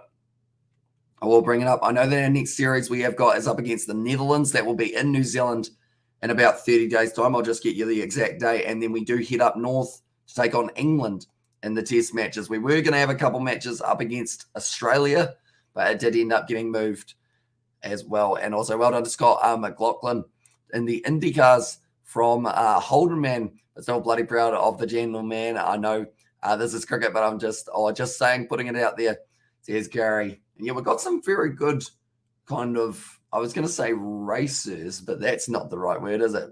Some very good just kind of rally car drivers in New Zealand alongside pretty much every type of supercars. We seem to have someone who goes all right. And holy moly, really, I'm going to go add it to my list right now. And therefore explains, has an episode on cricket. Or Netflix explains there's an episode on cricket, says Gareth. And also New Zealand from Katie and Wagner. How did you feel when Holland de Grandhomme dropped a sitter? You're lucky you weren't facing a camera, says Music Kiwi. Yeah, that was not a good one for him, unfortunately. Colin de Grandhomme went straight to him. That's gone down. And how you feel about Roger Tuivasa-Sheck's debut against the Canes? I can still see it's going to take him a little bit of time to get used to Union. The penalties that he did give away were things you're allowed to do in league. It was just he got it slightly wrong in this one. And also saying fine leg is not flirting. And it says John, and it's not a racial slur. And a wicket is a stump. And but a stump is not a wicket because a wicket is on a pitch, or because a wicket is a pitch. That's really deep. But like it makes sense. I don't think I've ever heard someone describe cricket like that, but it makes a lot of sense. So our next ODI is going to be up against the Netherlands. Well, actually, we've got a T20 up against the Netherlands on the 25th of March. That is the next one we have got. Then the ODI on the 29th of March. After that, then a couple more ODIs on the 2nd of April and the 4th of April. And then in June, on June 2nd to June 6th, playing our first test up against England. That is in 96 days' time. And your first session or first season. And there says Gareth. Currently Neil Wagner. He will be angry. He's always angry, but he'll be angrier now that he hasn't been able to pick up any more wickets recently. And also, yeah, someone uploaded the Canes game on YouTube, so I was able to see a Canes, though playing an empty Forsyth bar was weird. It sounded like they were playing in an empty garage, says Katie. Yeah, it just isn't quite the same without the crowd, unfortunately, in New Zealand currently. That's a nice shot. Brilliant shot indeed. It's going to be racing away to the boundary, striking the ball too well. Verena at the moment does race away for 4 runs out through that kind of, I would say, backward point region. And okay, I'm going to get some food. Wicket incoming, says Music Kiwi. So the Black Cats, they'll be very happy with that. They do end up picking up the wicket while you're away, getting yourself some food. Because it did work last time when you got the ice cream, didn't it? Hopefully it will be the same here. And thanks, man, says Katie Dixon to Gareth. That one with 10 out of 10, but that's going to be another brilliant shot for Verena, who's really, I guess you could say he's only just starting to find the peak of this innings. Some of the shots he has been playing. I was like, hey, bro, check out my Roger Tuivasa-Sheck rugby debut highlights on my YouTube. I mean, you get a chance. Kiwi lads, that's gone over the top. And it has edged. And Neil Wagner, he does a pointer. Verena does get away with that one. Tom Blundell almost able to take another screamer. Ray Toy, thank you, cricket professor. In there. Off the edge. Or Blundell was late reacting to that one. He would have loved to pouch it, but he just didn't quite get onto it. Worst thing is he did have the distance on it. And I believe Neil Wagner knows that was the opportunity to get Verena out. I like how I said it was just coming to the peak of his innings, and then he ends up getting the edge, and Wagner will be fuming. He will be. He's had a couple of half chances of his bowling. In fact, that one's probably a three-quarter chance. The one of de Gronholm dropping it when it was straight out in front of him, that is a full chance that was put down. I'm not sure what happened for Blundell here. It seemed like he went, but he didn't quite. The ball went on the inside of his hand, I believe. So I think he might have underestimated how close to him it was going to be and ended up kind of overcommitting and then realizing late that he wasn't going to be able to stop that one from going straight through. But Verena at the moment sitting there 58 runs off 107. I need to get him out soon.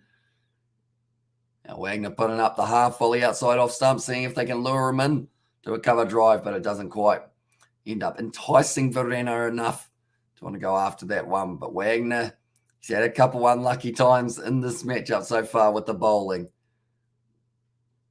And now I think we're seeing this one again. Okay, they're showing the replay of Blundell just taking a nice casual one. But we need to see that replay, I think. And New Zealand coach has said, hi, welcome into the live stream, mate. You're doing well, Wagner. And I got left South Africa. It's always raining. It's cold here. It is, says Gareth. Currently now that is going to be the end of the 72nd over, 204 for 6 now for New Zealand. Currently another 36 minutes left of this session, which does mean more than likely the new ball. I think the new ball is going to be next session. We do get to see it as they still need to get through. Oh, no, we might get 2 or 3 overs of the new ball, which will actually benefit New Zealand quite a bit, having it just before they transition. How many runs do you reckon South Africa need to put it beyond the Kiwis, says John? I would say anything upwards of, for me personally, I think anything upwards of 300 almost could be debatable, but anything over 330, kind of 330, 340, I would say will be just way too tough to chase down in the second innings. Even though the pitch hasn't really deteriorated, seeing what New Zealand got in that first innings, I think if they had 340 on the board, like that would be a very tough chase. And even, like I mentioned, even 300 might be debatable here. And also we've got there, oh man, I found it heck yes, says Katie Dixon. And we have actually got a 40-minute break coming up. So I assume those episodes are somewhere between 30 and 60 minutes, I would assume. And guys after lunch, bring cheat, or guys after lunch, bring cheat, okay. This is New Zealand coach. I mean, at this stage, New Zealand, was that another no ball from Kyle Jamieson? Yes, it was. Now, last time he bowled a no ball, the very next ball he got a wicket. So maybe that's the strategy he's going for, either that or he's just getting the front foot placement a little bit wrong, which might be the more than likely option. Bowls it. Going to be solid behind it there for Janssen. Currently sitting on 2 runs off 18 deliveries. Doesn't seem in any hurry, but when you've got Verena at the other end, striking it beautifully, don't really need to have both batsmen, I wouldn't say, going after every ball. Wagner currently talking to the bowling coach. And also we have got there, yes, it's only 18 minutes long. I'm a crunch before the test, the multiple choice test as well, says Katie Dixon, a New Zealand coach. Are you Neil Wagner? Says Gareth. Maybe. He might have changed his name, perhaps. And now Jamieson once again bowls it. Nicely played by Janssen. He's not an easy wicket to get. And they've still got Maharaj coming a little bit later. And also, I believe they got Sapamla. And there's one other batsman who I feel like I should be able to name, but I can't think of him off the top of my head, unfortunately. Also, I use rocks to destroy the ball. And this is New Zealand coach. I mean, it's one tactic, although I don't know how many rocks there are out on the field at the moment. Are you saying put rocks in your pocket? Is this a good strategy? Maybe, I don't know. I feel like that's a strategy that, could get you in a lot of trouble. Oi! That is a brilliant delivery from Kyle Jamieson. They're saying there's no edge on it, but it's come way back off the seam. And it's gone straight through the gap between the bat and the batsman. There's a little noise there. Straight away, Tom Blundell said no. Just snuck in from Kyle Jamieson. That is a ripper and a half. And if you haven't watched Explained, There's some interesting stuff they cover. Says Gareth, I feel like I might have to give it a look at some stage, see what they say about the cricket. Currently now, Jameson once again here. Can he get that same ball? Can he replicate it? It's outside of the off stump that time. It's nicely played by Janssen. That was an absolute peach of a delivery. And of course, I'm not Neil Wagner in there with New Zealand coach. Okay, I clipped the forearm or kind of the elbow, which is why there was a bit of a noise, which does explain it. Oh, God, Jameson, 2 balls left to this over. This has been a good spell from him. Well, Megan and Food. Theory is busted in there, says Music Kiwi. And also, Amish says, Starlo fan sport. Welcome into the live stream, mate. You have been keeping well. Jameson now in it down the ground. Although that was about as close to getting a wicket as you can be without getting a wicket, Music Kiwi. I guess he coaches Neil Wagner, though. Says Music Kiwi. And also that's why I struggle, or that's what I struggle with. Me trying to understand cricket is like, how do they explain whack bat? They made up a sport that pokes fun at cricket or pokes fun at cricket. And Fantastic Mr. Fox says Katie Dixon, I haven't seen that movie in a long time. Like some children's movies, when you're a child, are just awesome. And then you don't watch them again. And I feel like that's a little bit of a sad thing. You know, you don't ever get to watch them again. Shrek's always a good one, no matter what age you are. Shrek. You get a lot more of the references now that they do make. But that will be the end of the 73rd minute. And it is going to be 205 for 6 now with the lead of 276 for South Africa. Janssen still at the crease with 2 runs. Verena sitting there on 58 of 109. So still ticking over at around that 60 strike rate, or maybe a little bit lower, maybe about 55 this current point in time. And we have got another half an hour left of this session, and then we have got the 40-minute break, and then we will be coming back for the second session of the day. I just yawned, and I think I put something in my eye. That is unfortunate. And also, New Zealand coach, get the guys bowling straighter, says Gareth. I agree with that one. And also Shrek or Shirk in there says, Music Kiwi, and how can you think I was the coach? And there says New Zealand coach, probably in the name. I feel like the name sounds familiar. And also Wes Anderson is an incredible filmmaker. Fantastic Mr. Fox will be incredible 50 years from now. Nice shot down the ground. And he is going round the wicket at the moment for Wagner, trying to create that new angle to Verena, who's looked pretty solid overall, other than that little edge that we did see in the last over. Currently Wagner, though, he is certainly going to be a fired-up man if he doesn't get a wicket before the end of the session. And I don't think Latham will be able to take him away from the bowling attack until he gets that wicket. And who do you think will win? At the moment, for me, it's slightly favouring South Africa. I have a feeling just because they've still got another 4 wickets in hand. So I'm going to say South Africa have got themselves in the box seat. But no matter what, I feel we are going to get a result of this test match. And maybe he drives the coach. And there, maybe. Could be a good point. I agree. 10 out of 10. He's my favorite director / writer. I just watched a Grand Budapest Hotel for the billionth time a few days ago. And also this whole time I've just been a 13-year-old kid. And there says New Zealand coach. So I guess if you are driving the coach, hopefully your driving's not too bad. I watched Constantine this morning, right? Been a while. And there says Gareth. See, I feel like I want to go back and watch all the childhood shows and movies and stuff that I haven't watched in a while. But then I'll probably watch them and after a while be like, maybe I shouldn't have. But I probably still will enjoy them. Like Hotel Transylvania, I think I watched that as the most recent kids movie that I have seen. That was about a year or 2 ago, I think it was. And also, who do you think will win?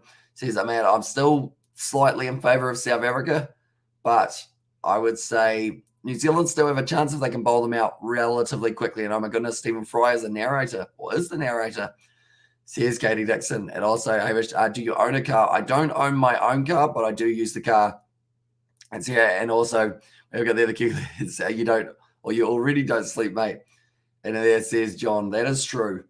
I do sleep at random hours sometimes. I'm actually at a normal one tonight for the hours. And also Toy Story, says New Zealand coach. Was there a little feather on that ball?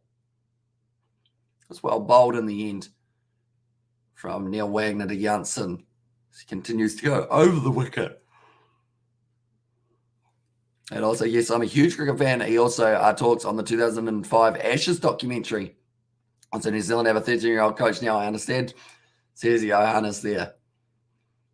Currently now 30. No. What is the maths? Yeah, 37 balls left until the new ball will be taken. No, I'm a random person in there. Says New Zealand coach. But currently 37 balls till they get the new ball for New Zealand, and that won't come soon enough for some of those bowlers. I assume they'll give it to Southey and Matt Henry. So maybe with one of these later overs, you do chuck in a Colin de Grandhomme over, just see whether or not maybe a little bit of a slower delivery can catch Janssen off guard. That will be the end of the 74th over now, 206 for 6 for South Africa with the lead of 277 as we slowly continue to build. I'm enjoying this, says Gareth there. And also, do they have a win percentage for this game, says Music Kiwi? I believe they will. One moment. I will get it up and I will let you know how it is currently sitting. For me personally, I would have South Africa as probably, I'll go 62%, New Zealand 35, and then a draw about 4% is what I'm going with for my odds, but probably way off what they are thinking. One moment, we'll go like this. What do we got? South Africa versus New Zealand. Oh, tell you what. I can't remember what I said, but I don't think I was a mile off. South Africa 62%, draw at 7%, and New Zealand at 31%. Did I give South Africa 62% as well? I can't actually remember what number I said. That tells you how concentrated I was on what number I was saying, but I think it might have been around that 62. As I'm going to try and find that documentary on YouTube, I can listen to that man talk for hours. And how much does South Africa need to score if they want to win? I'd say 300 plus would be pretty useful for them at this stage. And yes, you did, says Ahmad. You know, nailed it there. I didn't give the draw enough credit. It's actually gone down to 61. So before I read that anymore, I'm going to close it so that I can still claim it. And I'll say, yes, says Hugh Palmer. Well, that one. Colin de Grandhomme, he is going to be bowling now, trying to find his way through to getting his first wicket. I was able to get 120, and you did, says Tapello. Going to be a nice cut shot away from Verena. And now once again, going to get himself the single. And sorry, he only on it for a bit, but it will show how epic the Ashes is. And let's go back, Colin, says Music Kiwi. So he is hoping that there's a wicket coming for Colin de Grandhomme. Was able to get 120 runs, not out in that first innings. His new high score for Test match cricket. Oh, by the way, who won the BBL points thing, says Music Kiwi. It was actually me. But then in second, it was Paddy. In third, I think it was Jay Hayes, I think was the other option. And then in fourth equal, we had about 3 others. I believe I've got the list somewhere on my phone. I might go quickly find it for you. Or it might be quite hard to find. I think it's from quite a wee while ago, but I think I've got the first few positions. Where are we? Thumbnails? No, that's not what we want. A moment. Points. This will be it. This will tell me what I need to know. And also, when does New Zealand need to start batting, says Ahmad? I would say beneficially for New Zealand, if they can bat halfway through session 2 of the day, they'll be doing pretty well. But I think they are going to be batting last session of the day anyway. It's just whether or not that is due to a declaration or because South Africa get a few more. So it was myself, then Paddy, then Jay, then Novmum and Robert. We're both on 16 points. So they came fourth equal. Slow ball from Colin de Grandhomme, although every ball is a slow ball. That was 122 Ks. So actually a quick ball for him in his regard. But currently just 1 ball left of this over now for Colin de Grandhomme as we tick closer and closer to that new ball and tick closer and closer to the lunch break, which is going to be around 40 minutes time, New Zealand. And that will be, I think we will have my mum here for the next session. And also, do you think, Carl, or do you think Ken Janssen scored 36 a game? I think he's got potential. He's looking good so far. Although I feel maybe Verena will be the man who tries and really progress the innings forward. So he's probably still going to be there out in the middle or better, says Tapello. I'd say he won't get better. I don't think they'll give him time to get better. Definitely not with the new ball just around the corner for the Black Caps. So I'd say Verena, it's probably more likely Verena gets the 100 than Janssen get him the 30 at this stage, I'll say. But he's a good batsman and also a great batsman, Maharaj. He's going to be coming to the crease next when New Zealand get their next wicket, if they get their next wicket, that is. but currently a lead of 278. And what do you think? Will South Africa declare or not, says Ahmad? I don't think so currently. If they get up to maybe around 350, they might consider it. But currently, I think they're going to be all right to get away with not declaring, just because they might as well go out there, have a bit more of a swing in first period. Done over an hour till next. Says more cake. Going to be outside of off stump. And that is going to be left alone. And my first introduction to cricket was when someone told me the Google Australia bowls on the ground and everyone was having a mental breakdown about it. I was so confused, says Katie Dixon there. And bro, what if it rains tomorrow, says Music Kiwi? I will actually check the weather. So Christchurch, currently tomorrow, it looks like it's going to be a pretty nice day. 40% chance of rain on Wednesday. So if that did somehow propel itself forward to tomorrow, I'd say that South Africa, they'd be pretty disappointed with the weather forecast. And the earlier, the better for them if they want to win. I hope South Africa bat the whole day so they can play for the draw and win their first series against South Africa. That is true. Like, it's kind of more in the court of South Africa here of how long they want to bat for. And was that the infamous underarm ball? It was indeed. And I remember my first cricket game, I got dropped my first ever bowl. Says Music Kiwi. That is unfortunate, although it does happen. I've been the keeper and I dropped a hat-trick ball. And it wasn't even a very tricky one either. I still feel bad about it. Hello, everyone. The game will end today. Says Christopher, I don't believe so. I think we will still get day 5 tomorrow. Nice shot from Verena. And if it does end today, it does mean that New Zealand have been torn through by the South African bowling lineup. And has Conway disappointed a little bit in this series. Says Tapello, he has struggled a bit more in this one compared to what we saw in the Bangladesh series. He did get himself a good first innings score, although second innings, I don't think he did too well, or second match, I should say. I don't think he did too well overall, did he? But I think they're starting to find him, or trying to work out a little bit more about what he does. Even Conway. And heading into Lords, it's going to be an exciting one. The ground where he made his debut got a double 100 for there. And I was like, thank you, says Christopher. No worries at all, mate. And who do you think will win this match? Do let me know. South Africa should win this match, says Mohammed. So that almost answers that one. And also, I got 2 not out off 2 balls. Says Music Kiwi, nicely done. Yeah, South Africa, at this point in time, theoretically, according to those odds as well, it did have them as the favourites to be able to go on and win this match. The draw is about 10% likely currently. It's a good shot. Well fielded by Colin de Gronholm, stopping that one from going through. If it did make it through, it was going to be 4 for Verena.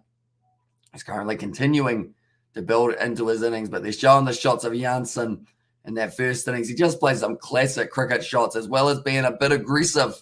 Was given a license to just go out there and smack the ball around. I've got New Zealand winning. There's Robert there. That would be a big one for them if they were able to chase it down. I believe the 3rd or 4th highest run chase in New Zealand.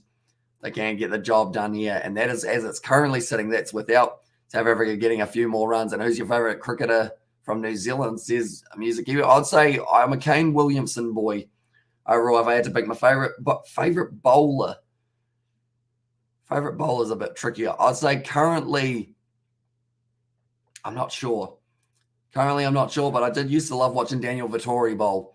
Does that spin and also show the live ground match, says Mohammed. Unfortunately, due to licensing, if we were to show any match footage or audio, YouTube strike us down and have got, I guess, the power of suing, not YouTube, but the people who own the rights to show the game. So unfortunately, we're unable to show the match footage. And Tom Latham, says Mohammed, a very good option as well for a wicket-keeper batsman, or used to be more wicket-keeper than now he is the opening batsman.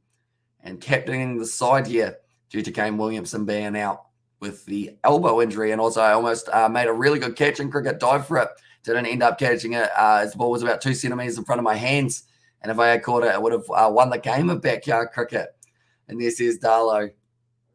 It's one of those ones. Sometimes you take the catch, sometimes you just miss out. But the best thing about cricket is if it doesn't go well one week, you go back the next week and you see whether or not you can kind of change that momentum. And when will Kane Williamson come back?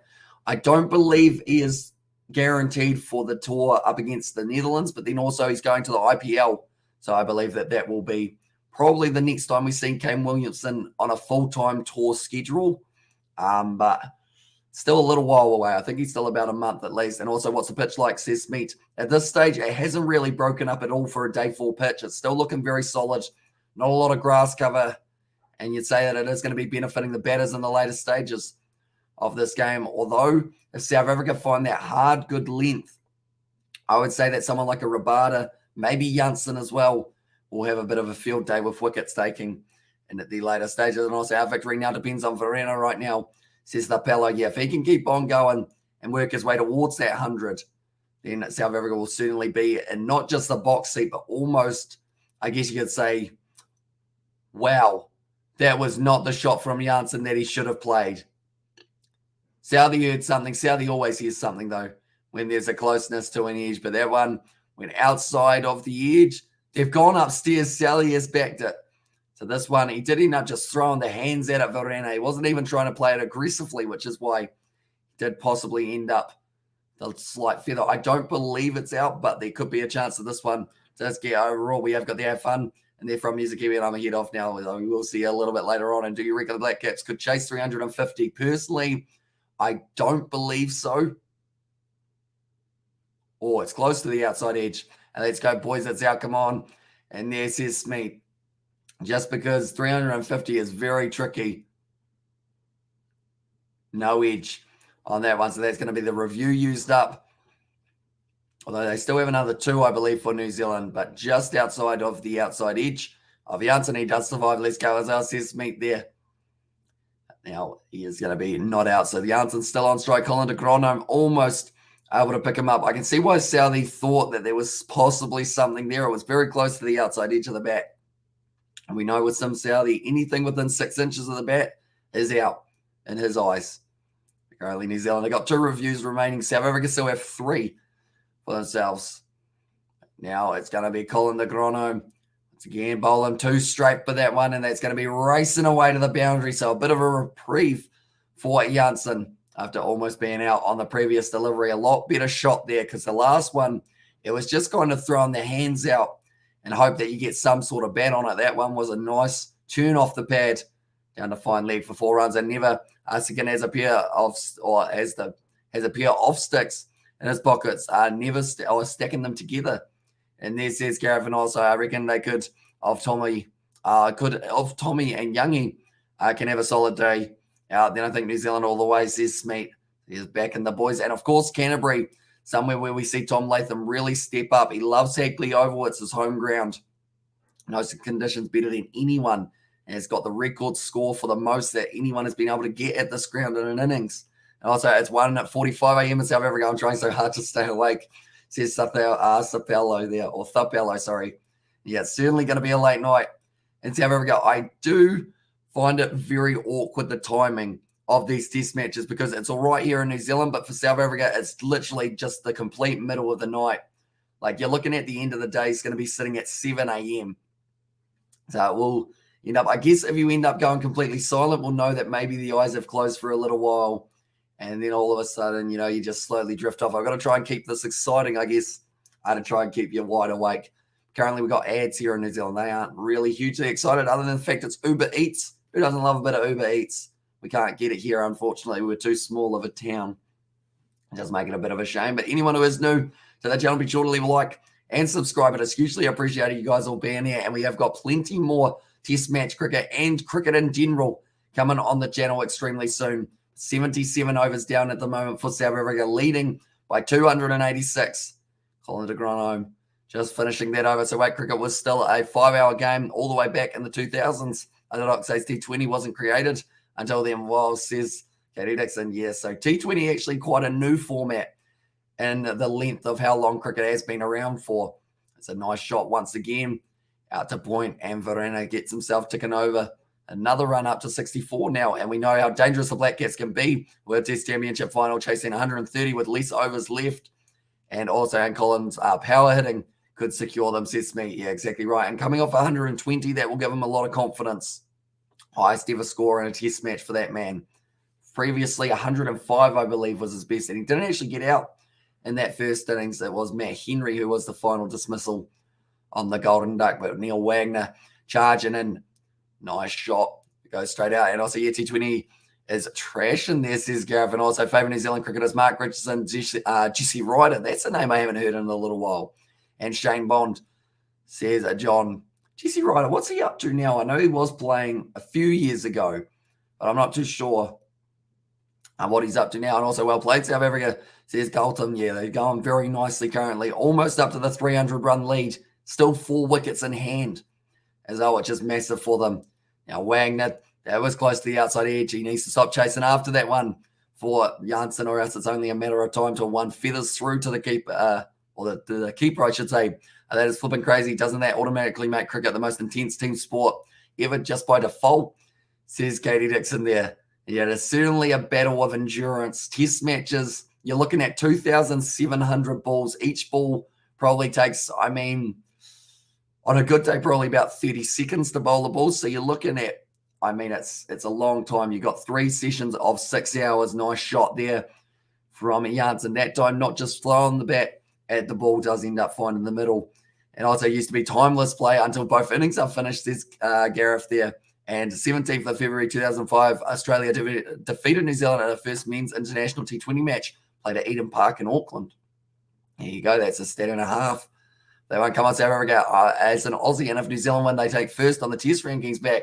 Says Darlow. I think they don't quite get right up there, but they'll be a little bit better than they are currently. We're sitting in 6th as we are sitting in Sri Lanka. Have got that one secured for a little while longer, though. And Jesse Ryder played his last match in 2018, says John. Yeah, it's been a while, hasn't it? What is Jesse Ryder doing nowadays? I'm going to look it up, see where he is. And yeah, like 5 days. That's Vikings behavior. And there's Katie Dixon. Jesse Ryder. 91-year-old history between these two countries in cricket. So it's been going for a very long time, as for sure. The league side once again whipped away. No timeless. Days didn't matter. Says Gareth, they're going to be running the 2. No, they're not. They're going to turn down the 2. He's 37. Why did Jesse Ryder stop playing? They've got kept out of international. He had injury and some personal reasons.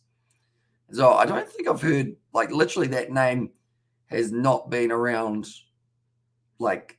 forever. Keen to get back on the horse with the Targo move. That was in 2013. They did say so, yeah. Been a little while since I've seen Jesse Ryder's name. Popping up at 78 overs down. We've got 10 minutes left of this session. So more than likely, if New Zealand play their cards right, they'll get 1 or 2 overs with the no ball. Only the partnership sitting on 27 off 67 balls. It's going to be Colin the Gronomere bowling. And if I was New Zealand, I would tell him, come on, mate, we've got to scamper through. We want 1 or 2 new ball overs before we get to the next one. Man, Henry currently warming up. He isn't in any hurry, though. Maybe they've just decided that they're going to just go along with it. And I was like, how's Chris Kins doing now? Is he okay? From what I have heard, the last update I got was he was in a stable condition. But yeah, I'm not too sure about anything other than that. Unfortunately, he did have, was it that stroke that he did end up having? That's a good shot in the air. What a catch from Will Young, one-handed take. And now Janssen gone, throwing away the wicket just before lunchtime. And that's an absolute screamer from Will Young. And now it's going to be Janssen gone on 9 runs. And it's a gift for them. Janssen decided to chase after it. He's been so patient. 41 balls he had faced when he lost his wicket. Colin de Gronom, he got hold of it, Janssen, but did end up going straight out to Will Young, even though straight out is definitely not a good way of describing that one, because he had to dive to the side, one-handed take, stops himself from slipping over the boundary. Either I don't really mind losing to New Zealand, anything to but 1 over on the Aussie Crybaby, says Alistair there. Currently, Varini's batting very well. And my boys out there for 5 days with their crisp, clean white sweaters. They fancy tea time and people want to make fun of them, saying they are too posh. I see you, feral cricket fan. There says Katie Dixon. And also, you're very welcome earlier on from Robert. But 9 off 41 for Janssen. And now it means that Maharaj will have to make his way to the crease just before lunch. For them and try and bowl them out before lunch. Although we have only got 8 minutes left. And I love cricket, New Zealand cricket as they go. And there says me, like they mentioned, 91 years we have played up against South Africa, which is absolutely awesome. Kind of that, I guess, rivaled history, but also that mutual respect. While out on the field, we have got Alistair Jameson, as says, yes, says John. And I've realised, the thing is, New Zealand really do have to have mutual respect for South Africa cricket, because half our team is South African. So I feel like it wouldn't be right if we were like, nah, we don't like South African cricket because like we're literally like Devon Conway, Neil Wagner, back in the old days, Grant Elliott, BJ Watling, like you name it, South African for us. So now making his way out there. It's actually going to be Rabada they've decided to bring out. So they're actually saving Maharaj by the looks of it. The boat captain has to march out onto the field and have his finger on his pocket watch. Let's go, y'all. Says it, Katie Dixon there. We can do this, says Smeet. And also Durban between South Africa and England saw 43 hours and 16 minutes of play with 1,981 runs being scored spread over 12 days. It only stopped because the ship arrived to fetch England. That was what happened at the T20 World Cup, mate. I want to get us, says Darlow there. Of course, test match cricket at the moment. Do you think lunch will get delayed, says Ahmad? I don't think so, unless maybe if there's another wicket, they might consider delaying it a little bit more. But currently, I'd say with Verena still at the crease, it would have to be Verena's wicket that does end up delaying the lunch, I would think. And Neil Wagner, BJ Watling, De Grono, and Conway, Elliott Munro, and there says Smeet. Well bowled by Colin De Grono. I mean, he's starting to find his line and length, and Rabada just has to play and watch that one go past. I reckon one more, says Smeet, but currently 52 matches for Rabada, 739 runs, 11.37 as his average. He can bat pretty well when he needs to, and currently Verena will just be hoping for a partner at the crease who does want to stick out there a little bit longer with him. Oh, well, once again from De Grono, left alone though by Rabada, and also how did Janssen get out, says Smeet. So pretty much he did end up going for a massive shot to leg side, hitting it hard, but then Will Young reaching out with the left hand and taking a diving catch for it. And describe the catch to Smeet. I guess that's probably the best way of describing it. Caught out deep mid-wicket, and it was a one-handed catch from Will Young. What a very good catch it was, that is for sure.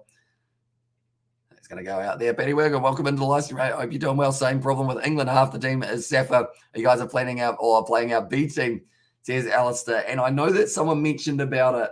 Like, imagine a South Africa versus South Africa kind of abroad team would be kind of cool to see.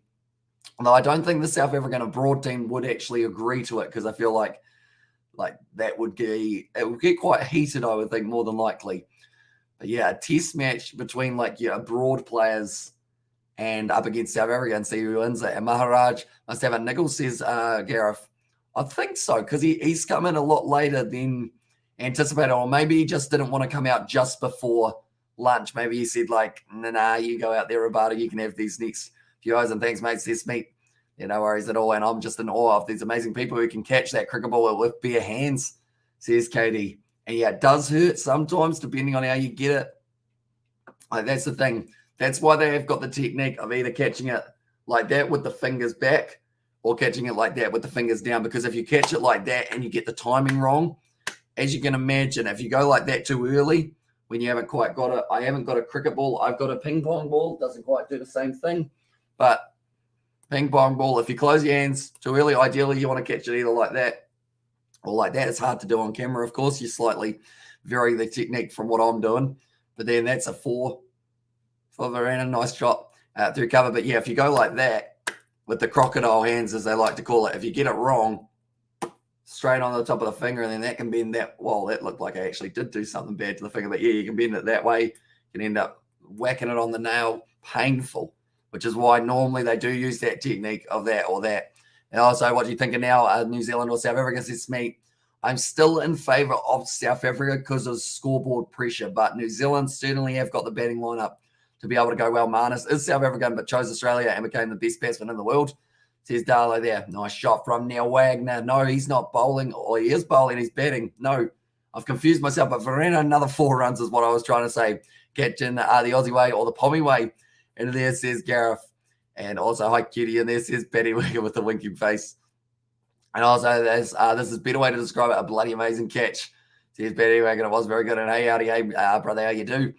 Says it, Katie. And also, we have got there from Gareth catching the Aussie way or the Kiwi way. I know, or sorry, the Pommy way. I know that some sides do decide to go like that, even if it's quite low. Oh, okay, slower ball from Neil Wagner, big full toss. I think that's almost going to be a no ball there. Up against Verena, they're going to be checking the height. I'm getting yourself, says Paddy Wagner. Also, South Africa should win this match, says Mohammed. And also, Wagner is so mad says Smeet there. And we hit to the leg side, and also we have got a little bit earlier on. How high is this? I'd say no ball, but I don't know whether they'll give it as a no ball. It's right on the verge of maybe dipping. Okay, they didn't give it as a no ball. So there's going to be play on. Nice little sneeze there. Hay fever, love it. But now Wagner, once again, charging in. They've got 2 slips at the moment. And also, just learning about cricket and hanging out with the bros. And there says Katie Dixon. Currently 2 for 74 as we currently sit for Neil Wagner. So he's been expensive, but he's going all right. Bless you as well, says Beavis. Thank you very much, mate. But yeah, I've ended up like hay fever has hit me hard this year. And also, bro, you're from and they're from Muhammad. I am from New Zealand. And also, he needs to control his length. Like it's just too short and not too fast. And there says Smeet. And also, we have got there COVID-19, get your rapid antigen test. Says Smeet there. No, it is hay fever. I have had it for the past kind of 4 weeks or so. And it's just anytime we get into summer / the end of summer, that's when the sinuses just kick in.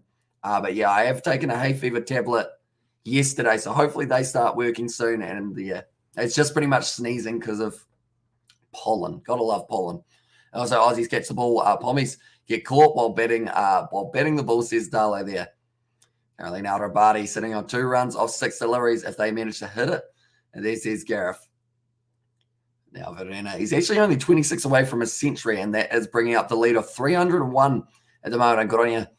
Says it, Batty Wagon there. Wow, that's a good ball from Wagner. He ended up swinging right back in, but well played. Are you going to see the Women's World Cup? Who do you think is going to win? And there it says Smeet. So I would say, okay, who we got? I want to say New Zealand, Australia, or India, I think, are going to win the Women's World Cup. We want to do some of those ones, but it will probably be the midweek games around the finals time, probably quarterfinal and semi-final type thing. New Zealand robbed South Africa of Conway and Wagner, says the bellow. And that's just playing in this match. Got a few others who have been gone and also learning going, says Betty Wagon. Also, are you going to see? Oh, no, I read that one and also correct, Gareth. And that one, all shiny new cherry now. They've got 1 over with the new ball. They need to make the most of it. Every ball needs to be on the stumps or just outside of off stump here for New Zealand, or else they probably wasted a little bit, but he is just showing it off. I believe Tim Southey. No, it's Matt Henry that they've decided to give the ball to. And Tim Southey, I wonder if he got a say in that, because he probably loves having that first over of the new ball. If Katie thinks catching the ball is painful, I get hit and I'll get hit with a Henry straight one. See how that hurts. Says Alistair, yeah. I think the worst injury I've got from cricket, or the most painful one, was I got a Yorker right on the top of one of my toes. And my shoes weren't very solid. Well played in the end by Verena. He didn't look too comfortable for that one, but he did manage to do all right there. Oops, I just bumped the mic. A moment, ladies and gentlemen. We will go like this.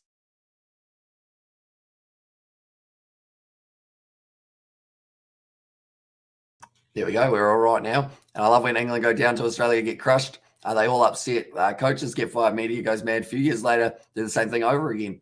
Says Gareth. And also, I miss OG South Africa. Says me. Nice shot there from Verena. And it's probably lucky that Verena is on strike for this over rather than Rabada, because the new ball will have a little bit more form, I would think, coming into this one. Scrambled seam from Henry. That's actually the way that we saw quite a few dismissals in the first innings for him. But now, ready to go. Matt Henry did actually get a Yorker right in the second innings also. I don't think he'll go with the Yorker of the new ball, though. Well bowled. Does end up going out. 2 point. Who does field it? 3 balls till lunch and last over of the day. Says me, or last over of the innings, or this session, sorry, I should say. And also Miss OG South Africa and also for Ray. And there's his short video. Currently leading by 301. Verena going to be ready to go. And also, yeah, I'm so used to rugby injuries. That's a whole new universe of cricket and the cricket injuries to experience now. That's a good shot. And we're running the 2. Devon Conway fields it in a deep for the first session. And it is, says Batty. And also we got a dynasty now in the Ashes since 1989. And this says Darlow. Currently, Verena sitting 76 not out of 130. This innings from him has been absolutely outstanding in a time where South Africa wanted to have someone knuckle down at the crease, get them towards that 300 lead, and he has been able to do just that. That was close to coming back in for Matt Henry. Oh, Verena, that's hurt the hand. I think it might have struck him on. He looks like he's in a bit of discomfort, and also most are from the batters are getting it with a fastball. Yes, here's Betty. So this one, it does pop. Oh, no, he's edged that right into the inner thigh. There's no padding there. And that one will be a big old stinger, which will definitely leave a circular bruise for Verena on that thigh. Best thing to do as soon as he goes off for lunch, probably put an ice pack on that and just hope that it doesn't go too bad, and also give it. And there says Paddy Wiggin. Oh, give it.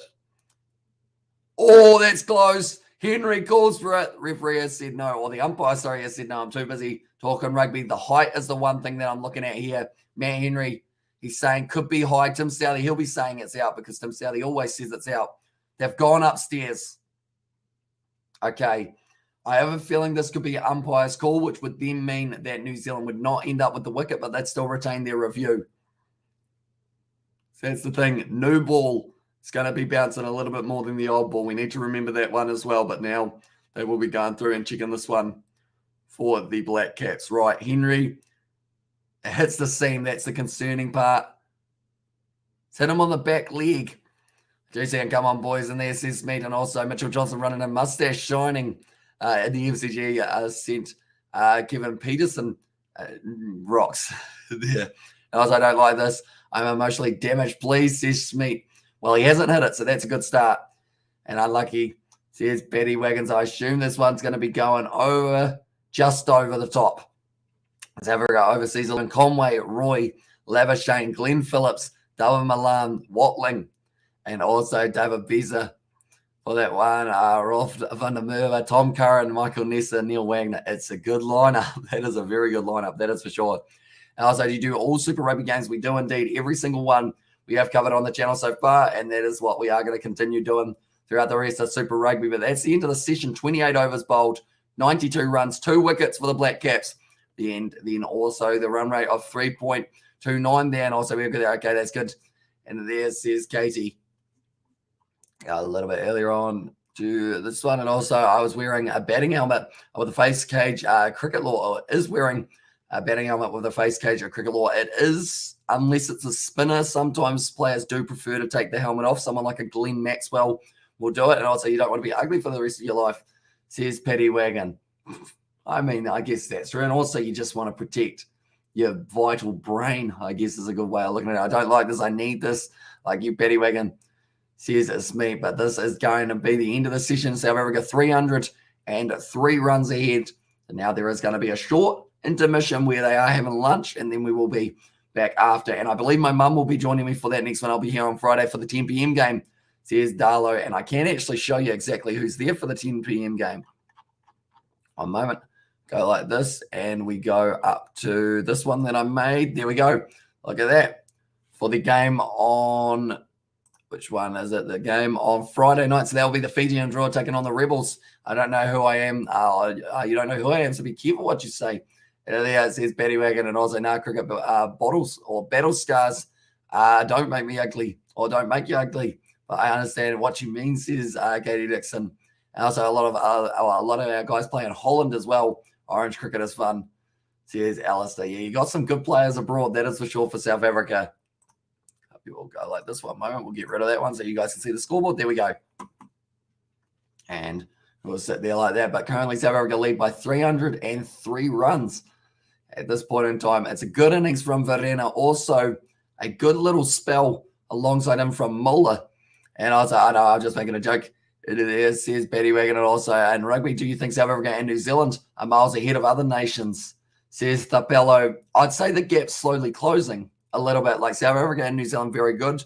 But someone like a France or maybe Ireland at the moment, they seem to be going pretty well. Australia had a nice little patch of form. But I'd say that France are up and coming, and they do want to try and close that gap between them and the two Southern Hemisphere giants there. A lot of our guys, I know I read that one. And also good session, top work on the comms, mate, says Beavis. Thank you very much, mate.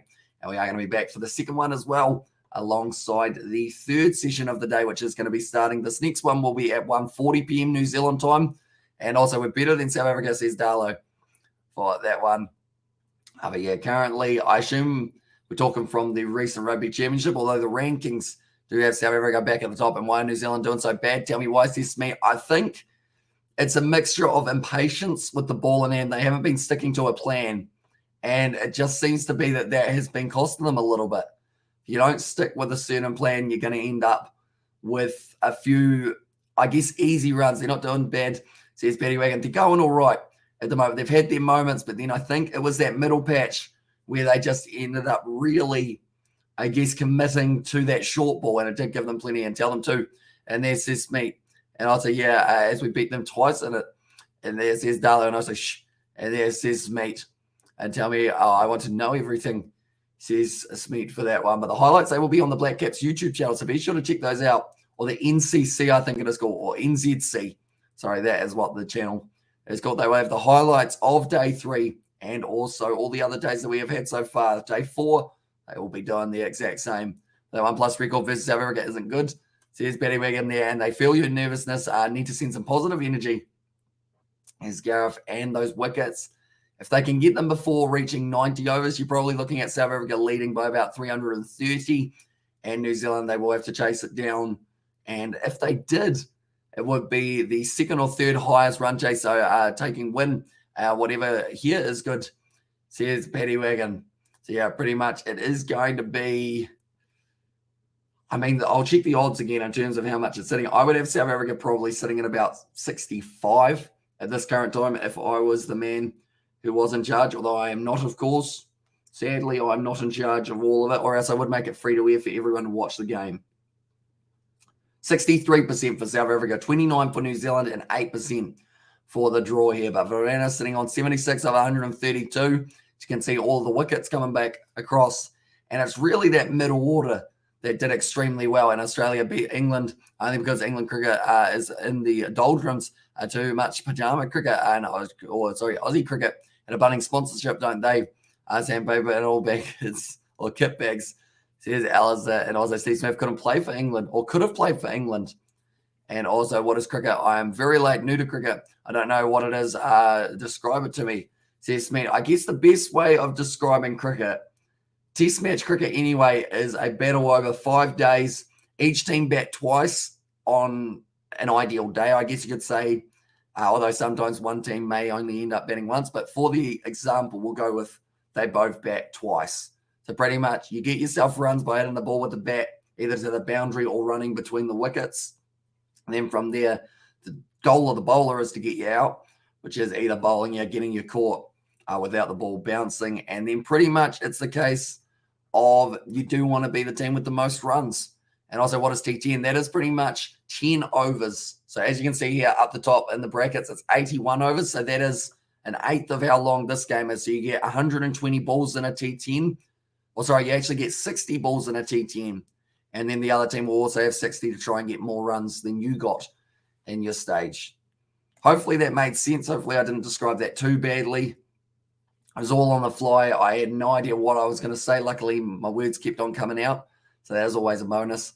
Currently, we are 1/3 of the way through day 4 of this test match. And South Africa currently leading by 303. With currently sitting 237 for 7. But Matt Henry got himself 1 wicket. He did bowl the first over with the new ball.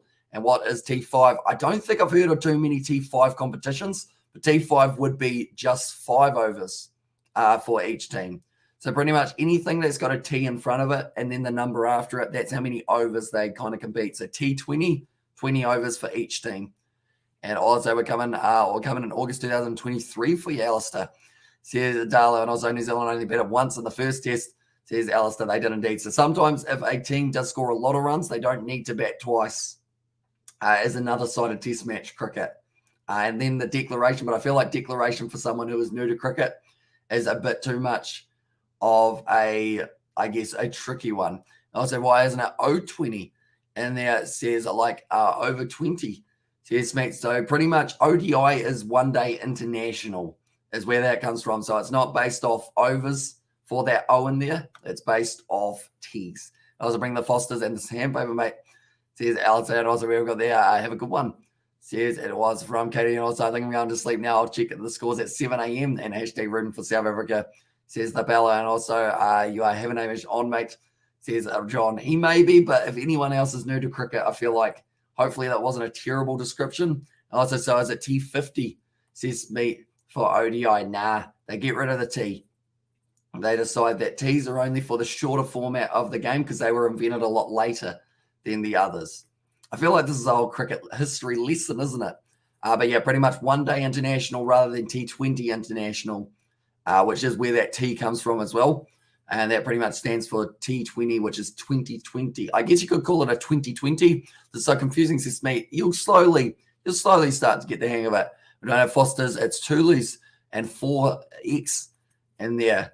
What else have they got? VB, Victorian Bitters over there in Australia. Peroni. No, Peroni's not that one. A great description in 1 minute. I could not have done any better, says John Ray Tate there. Yeah, I guess it's weird, isn't it? When you think about something like that you've grown up watching, like, and then you're asked to describe it like to someone who hasn't watched it, it's always a tricky one. Like, I don't know how I would describe something like, I mean, rugby, I guess I'd be able to describe it in a minute. I probably wouldn't be as smooth as that one for the cricket, though. And also, like, T comes after S, but is for a shorter format. And there it says Smeet. I mean, S's don't really have too much to do with it overall. And also, how many overs will South Africa play in the second session? I think if they can get away with it, they'll try and bat out this next session. And if they don't bat it out, they'll probably go about... I think they'll bat for the first hour of this session, and then New Zealand, with the new ball, might have the ability of being able to take a couple of wickets, and then they might consider just having a bit of a swing for the final two. Yeah, VB is, but Peroni isn't. Says Darlo, what's the other one that's in Australia that has like the twist cap, and then it's got the quiz question? I can't think of what it was, but when we were in Melbourne a couple of years ago, it was that one that the parents were drinking a bit of. Seemed to be an all right beer. I can't remember what type it was, though. My mum can probably remember it. She's going to be joining me in the later stages of this test match, which is very exciting. Anyone who hasn't met my mum, she does love a bit of cricket, and also she does know her stuff when it comes to a few of the older players, and she does well and truly go for New Zealand Spates, says John there, and we'll keep the Castle Lager cold for you lot. And there says Alistair. Currently, New Zealand, they have got their next door for test match up against England, South Africa. Who have South Africa got next in their test match? I know that it's going to be England. They have got New Zealand. South Africa, I'm not too sure, but Australia have got Pakistan out of the Donna machine with the 10 out of 10, says Katie Dixon there. I'm going to look at the international cricket schedule and see if it has got any information on who South Africa have got next. One moment, we'll go like this, and we will go like this. I'd like to think they'd have another one coming up relatively soon for themselves. And also, yeah, Spates is one, says Darlo. Spates Australian. I thought Spates was from Dunedin or down that range. Okay, their next one is actually going to be up against England, and that will be on the 20th of July. That's going to be a 3 ODI series, a 3 T20 series, and then it is going to be 3 test matches, so 3 of everything. They're going to be taking on them, and that last one's going to be between September 8th and September 12th for England versus South Africa. That will be in England. That will be taking place. They're just showing a replay of that catch from Will Young of Janssen. It was an absolutely phenomenal one. I know that Great Northern used to have the rock, paper, scissors on the bottle cap, and that is Twist Top. Here's Darla. I think it's a shorter name. It might actually be a German beer or somewhere in Europe that the one that they were drinking was. Is it a Hahn? Is a Hahn a beer? Don't know. I don't know my beers that well, I'll be honest. Overall, I probably know the stock standard ones, but nothing else too fancy. Currently lunch on day 4. We'll probably be talking for another maybe 5 or 10 minutes. Then I'll take a quick break, go and have some food, and then we will set up the 2 chairs so that my mum is going to be ready.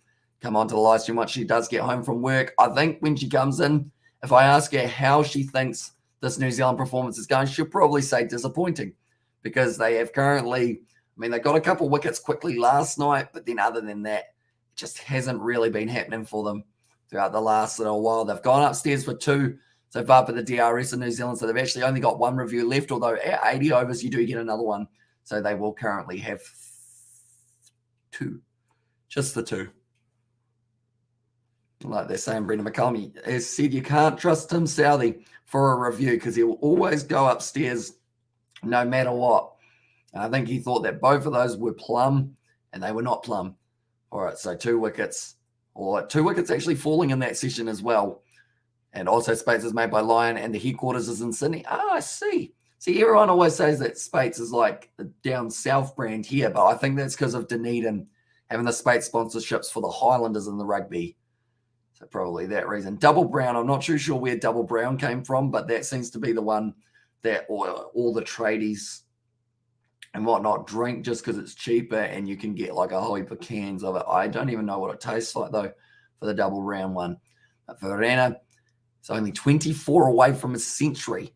And I think that century could be coming up in the next session perhaps. And also I'm going to try and catch the next stream, but it's getting close to dinner time here. And it looks like bacon, avocado, I almost said, but avocado.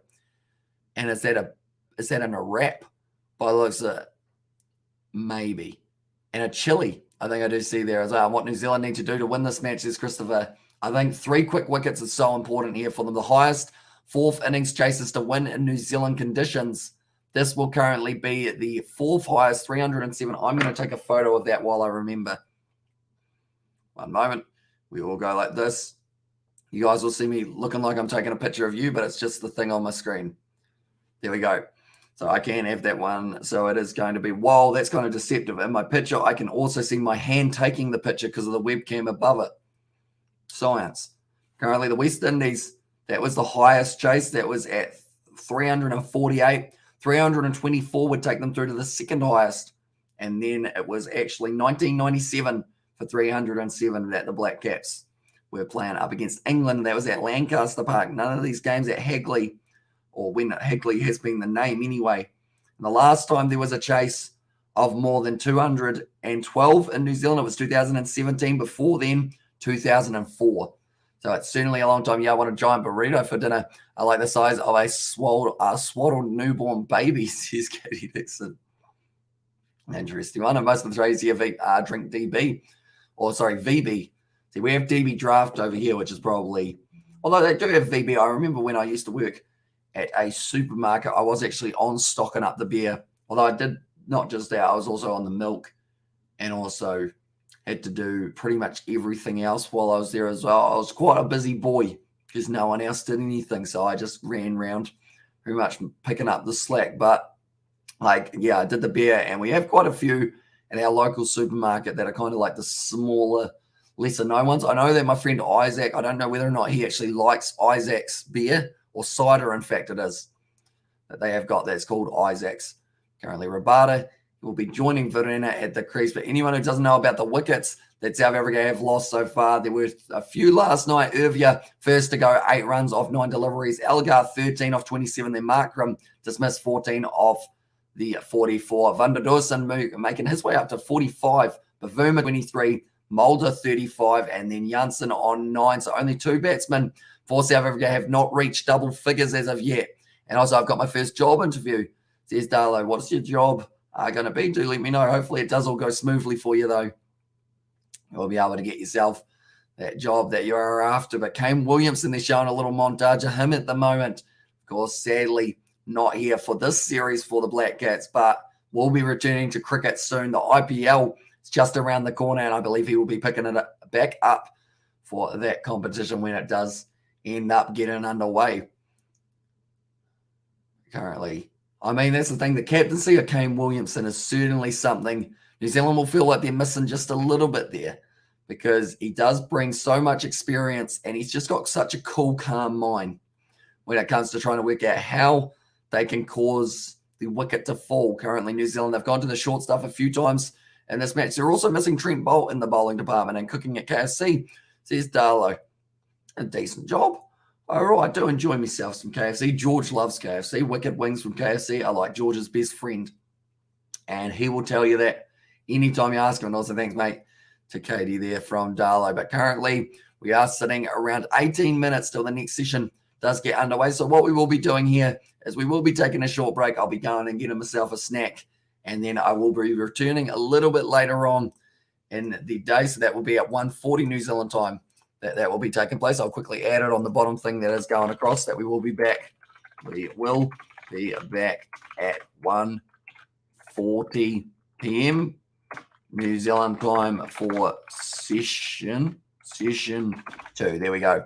We will put that across the bottom so you guys know exactly when we are coming back. But it is about 15 minutes time. Highly underrated Domino's chicken.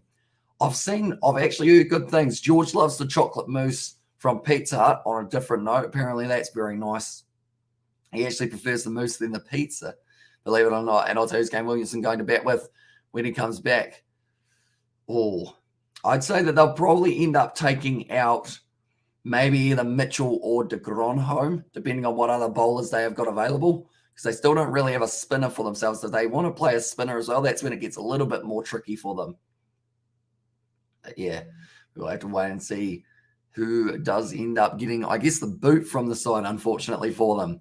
But it is just one of those ones when you can only have 11 players on a team. It does make it very tricky. I love the chips. Don't eat the chicken due to not eating gluten, says Darlow.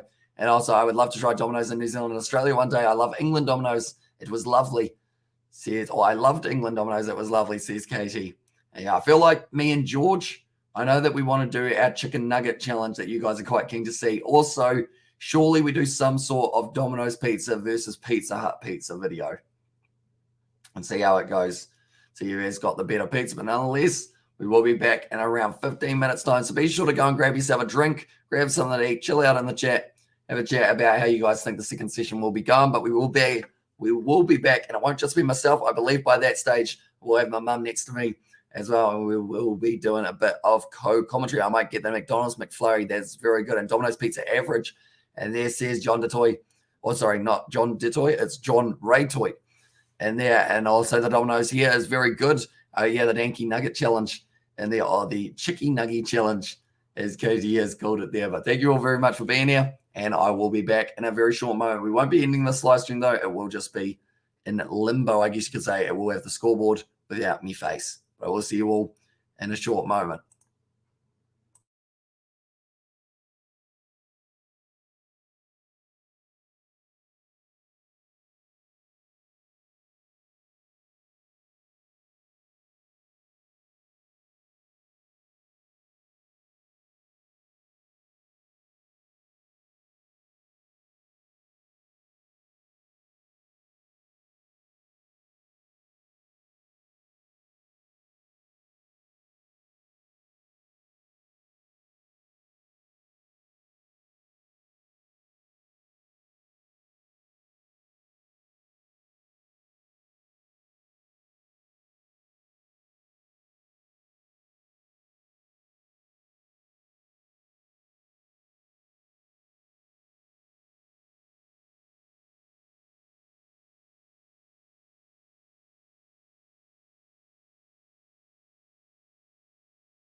Right, we are back, ladies and gentlemen. Hope you are all doing well. We are currently here at session 2 of this match between the Black Caps and South Africa. We are up to day 4 already in this test match. It has been flying by recently, and I have got a second seat set up. Some of you guys will know what that means. We are going to have my mum with us at some stage throughout this session and the last session.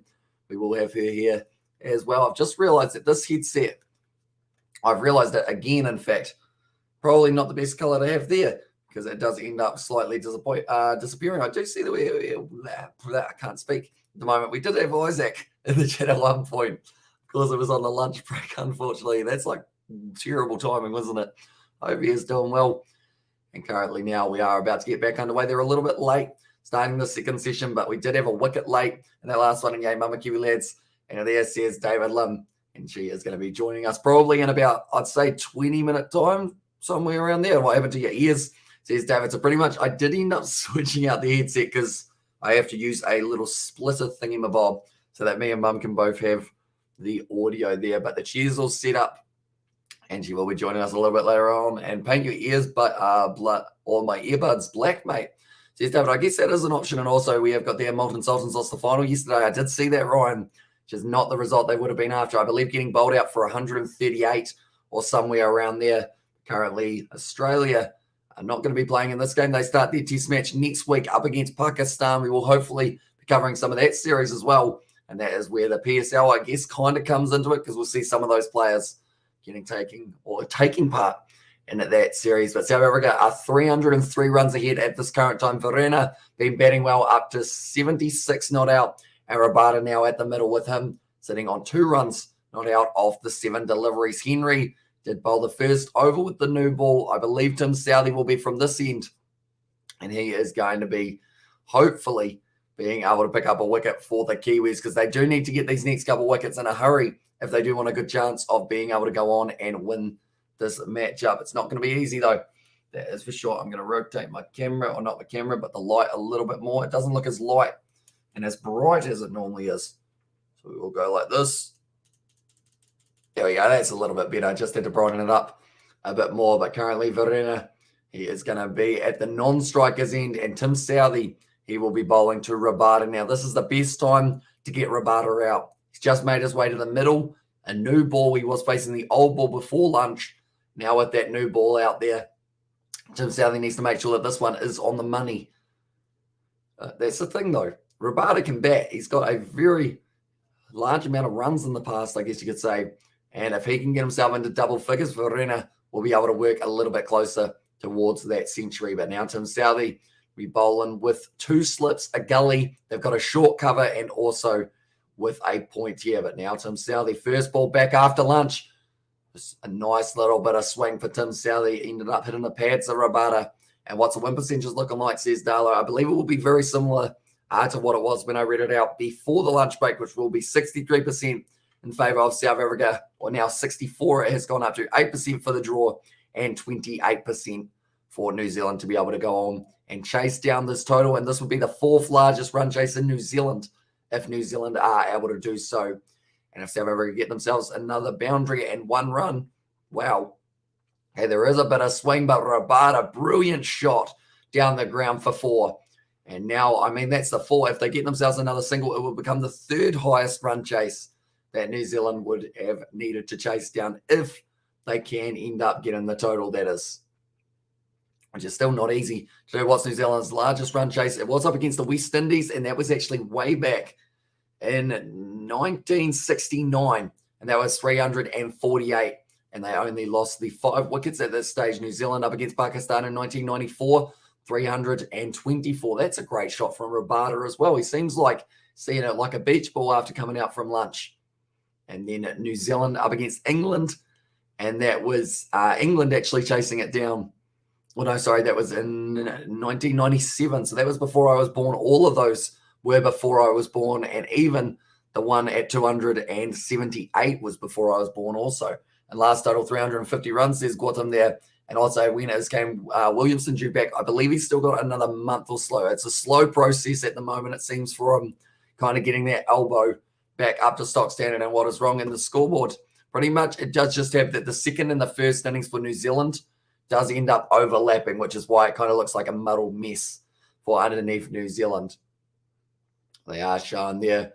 Was actually Neil Wagner who was able to get Rabada in the first innings. It was a great catch by Daryl Mitchell, and Blundell allowed him to be able to take that in the last innings, and it's sleeping. And there says Gareth. Well bowled by Tim Southey. That one shot on. Now just one delivery left, but I think Southey, he will be backing himself to pick up Rabada here with the angle. What year were you born? I was born in 1999. So I guess the last time there was a run chase, it was 277 runs, and that was 2003. And then also 234 was 2004. Those are the two most recent times that the highest amount were actually taken before I was born. Interesting set there. Will Young with a screamer. It was just before lunch. And there says David, and it was a brilliant take to be able to dismiss Janssen. Chasing that one a little bit, Rabada. We know he plays an aggressive style of cricket, but that is the end of the Southey over, and it is going to be 236 for 7. Hey man, I'm feeling old. I'm 36 in April, says David there. Yeah, I guess it's one of those ones. You're only as old as you feel. And I mean, you did say I feel old, so maybe you do feel 36. What's your plans, I guess, for your 30s? Have you accomplished what you wanted to accomplish in your 30s? Because I know that normally it's by the decade people set themselves little tasks or kind of goals as well. Like, I don't know what my goal is for my 20s. I guess it is just to be consistent with like whatever I'm doing. Just make sure, put in 110% into it and just work hard as well. And Bali, and there from Gareth, and also we've got the Kiwi, also highest total. Bangladesh versus New Zealand first test to have highest score. And there says Ryan, although the last time that it registered as a successful run chase against Bangladesh, it was 2017, 217 chase down, and all were before I was born. Says Darlow, nicely done by Matt Henry there, getting that ball pitched up. And it seems like Verena is really not being troubled by the pace at this point in time. It seems like, other than that one half chance from Wagner, he did end up edging it over the top of Blundell, who will be disappointed with not being able to take that. And Bailey, though, lol, I'm 38 and still play cricket like a 37-year-old in there, says John. Oh, there you go. Are you a batter or a bowler, I assume? Wow. That was a close Yorker. I keep on saying wow, don't I? I'm turning into Owen Wilson. He goes, wow, all the time. But they are just showing how Henry Nichols was able to almost dismiss him into the first innings with the new ball. Well, initially in the first kind of over with the new ball it was just before. And also a good goal for you. Get Manscaped or NordVPN to sponsor your stream. Says David, well, we've been there for, it was Manscaped. They did sponsor a one-off stream a little while ago. So I guess it's now NordVPN. And also, what about Raid Shadow Legends? Says Gareth. And also bowlers, says John. Medium pace, or are you spin bowling? Do let me know. Do love watching spin. Like, no matter what grade of cricket it is, when you see some good spin bowling, you just know. And then also pace alongside that, a good slow ball. And I was born in the summer of 7. And there says Darlow Fan Sport. Currently now Verena sitting on 76. Almost the inside edge, but it does get hit down the ground. And they are going to be able to keep the strike rate ticking over. Currently the lead of 308, which would make this the third largest chase if they were able to somehow monumentally chase this one down. But Cam Fletcher back out on the field. It is good to see him in the Black Caps Whites. Hopefully he does get a start at some stage in the future. Maybe if we were having a match up against the Netherlands, he would have gotten an opportunity for that one. But I believe our next series is England. So I don't know whether or not he will be allowed to have a go in those conditions. But Rabada now on strike. Henry the bowler. 2 balls left to try and get this batsman out who just does not want to go anywhere. It's going to be Lobby. It's over the top, though. Lofted drive down the ground. And that is going to be racing close to the boundary. It's well done by Will Young to keep it at just the 2 runs. But Rabada, he looks like he's come out here and maybe he's been told, right, you need to score relatively quickly. And also medium pace gets him swinging, use the knuckleball every now and then. Says John there. And also, I am Anez from Sri Lanka. Welcome into Livestream, mate. Hope you're doing well. What time is it in Sri Lanka currently? And say hi, guys. And there as well from Anez. It's going to be up in the air from Rabada. I think he struck that one beautifully, though. And it's going to be going over the head. Doesn't quite make it to the boundary, but he gets himself another couple. Rabada moving up to double figures now. 10 runs of 15 deliveries in the end of a relatively expensive over from Henry. Now South Africa sitting 241 for 7. My Fox Cricket just went out. Mine did as well for about a split second. It glitched out, but now it does seem to be back. So I guess it was just the coverage everywhere that did go a little bit funny for half a second. But currently 83 overs down. This one, I said if New Zealand can bowl them out by 90 overs, they would be pretty happy with that. But don't know whether or not that will be the case. Rabada, I think he's been sent out there, and pretty much his job, it is going to be, hey, can I kind of stop this new ball from being as hard by just smacking it around the park a little bit? And hey, it's Ronald from South Africa. Welcome in, mate. Hope you are also doing well. Currently, South Africa building very nicely. It's a nice shot off the hip there. And they are going to be able to get another couple of runs. Verena now moving up to 79. Only needs another 21 to get himself up to the century, which would be a very well-worked one for a batsman who's really had to grit and grind to get himself towards the number. But Janssen, he'll be disappointed with the way that he was dismissed. They've still got Maharaj and also the other option, and it will be who am I thinking of? Asapamla. He is the other man. Charlie, bit of an away swing. It's gone up in the air from Verena, but safe. So they didn't have anyone there at point, instead deep point. A little bit of swing available. And also your channel is very useful for us, says Anes there. No worries at all. I think that is why I love doing this as well. It does give you guys an opportunity, if you can't see the game, to still kind of get the feel of what's happening in the match. And hey guys, says Obi. And their mine's still out, says Darlow. Come on, Kyle. A ton around the corner, says Ronald. Yeah, he is getting closer and closer. Only 20 to go. He's 4/5 of the way there now. And it's working now, says Darlow. So that is good news. The lead of 315. The next target, they do want to tick over it. It would be 324. A little bit of a player miss there from Rabada. And Southie up against Rabada. This is the partnership, or this is the battle that I think Southie will feel he can get the better of. He might go for a few runs in the process, though. And also, we have got their Durban, says Gareth. Or Ronald is from. Currently still the 2 slips for New Zealand with the new ball. You've got to have at least really those 2 slips. They've got the gully as well, just in case it does end up working out for them. 83.3 overs. Now, almost considers playing at Rabada, but just leaves it alone as well. And yes, Gareth says Ronald there. At Southie, he's bowled 20.4 overs, 2 for 53. So far is how he is sitting. And also New Zealand, they will have another hour and 45 minutes of this session. This session will be ending at 3:40 p.m. New Zealand time, followed by a 20-minute break. And then after that, we will be here for another 2 hours and 30 minutes if we do need to. For the day, and I'm bowling all round at right arm pace. Bowler left-handed batsman, says Darlow. It's gone up in the air. Shot from Rabada. I don't believe there's anyone back there. 1 bounce 4. And that is going to be now another boundary off Tim Southey. My voice is starting to disappear a little bit. As you guys know, we did a lot of live streams yesterday. We have been doing all the test matches and also the rugby. And how's it? New Germany in there, says Gareth. It's a great shot from Rabada. Just sits down on it, keeps the head still, smacks it over the outfield and does get himself almost a 6. It was only a few meters in from the boundary rope. Now, Southey, what can he do to counter back? That's a shot from Rabada. That is gone, and that one is certainly not going to be bouncing before it hits the boundary rope. And that is 6 runs. Brilliant shot from Rabada, who now moves up onto 20 off 19. New Zealand back under pressure, and South Africa 254 for 7 with a lead now of 225. And I love this New Zealand side, who has been a constant pain in the of South African cricket, says Ronald. And also, wow, what a shot by Rabada, says David. He certainly got hold of it, that is for sure. Getting the 6 runs there. Now, Henry, I thought they were going to say it was a no ball for a second. And I was like, how's it? Malvern. And there it says it was from Ronald. Sorry. I keep on saying Reynolds, don't I? I believe it's Ronald, though.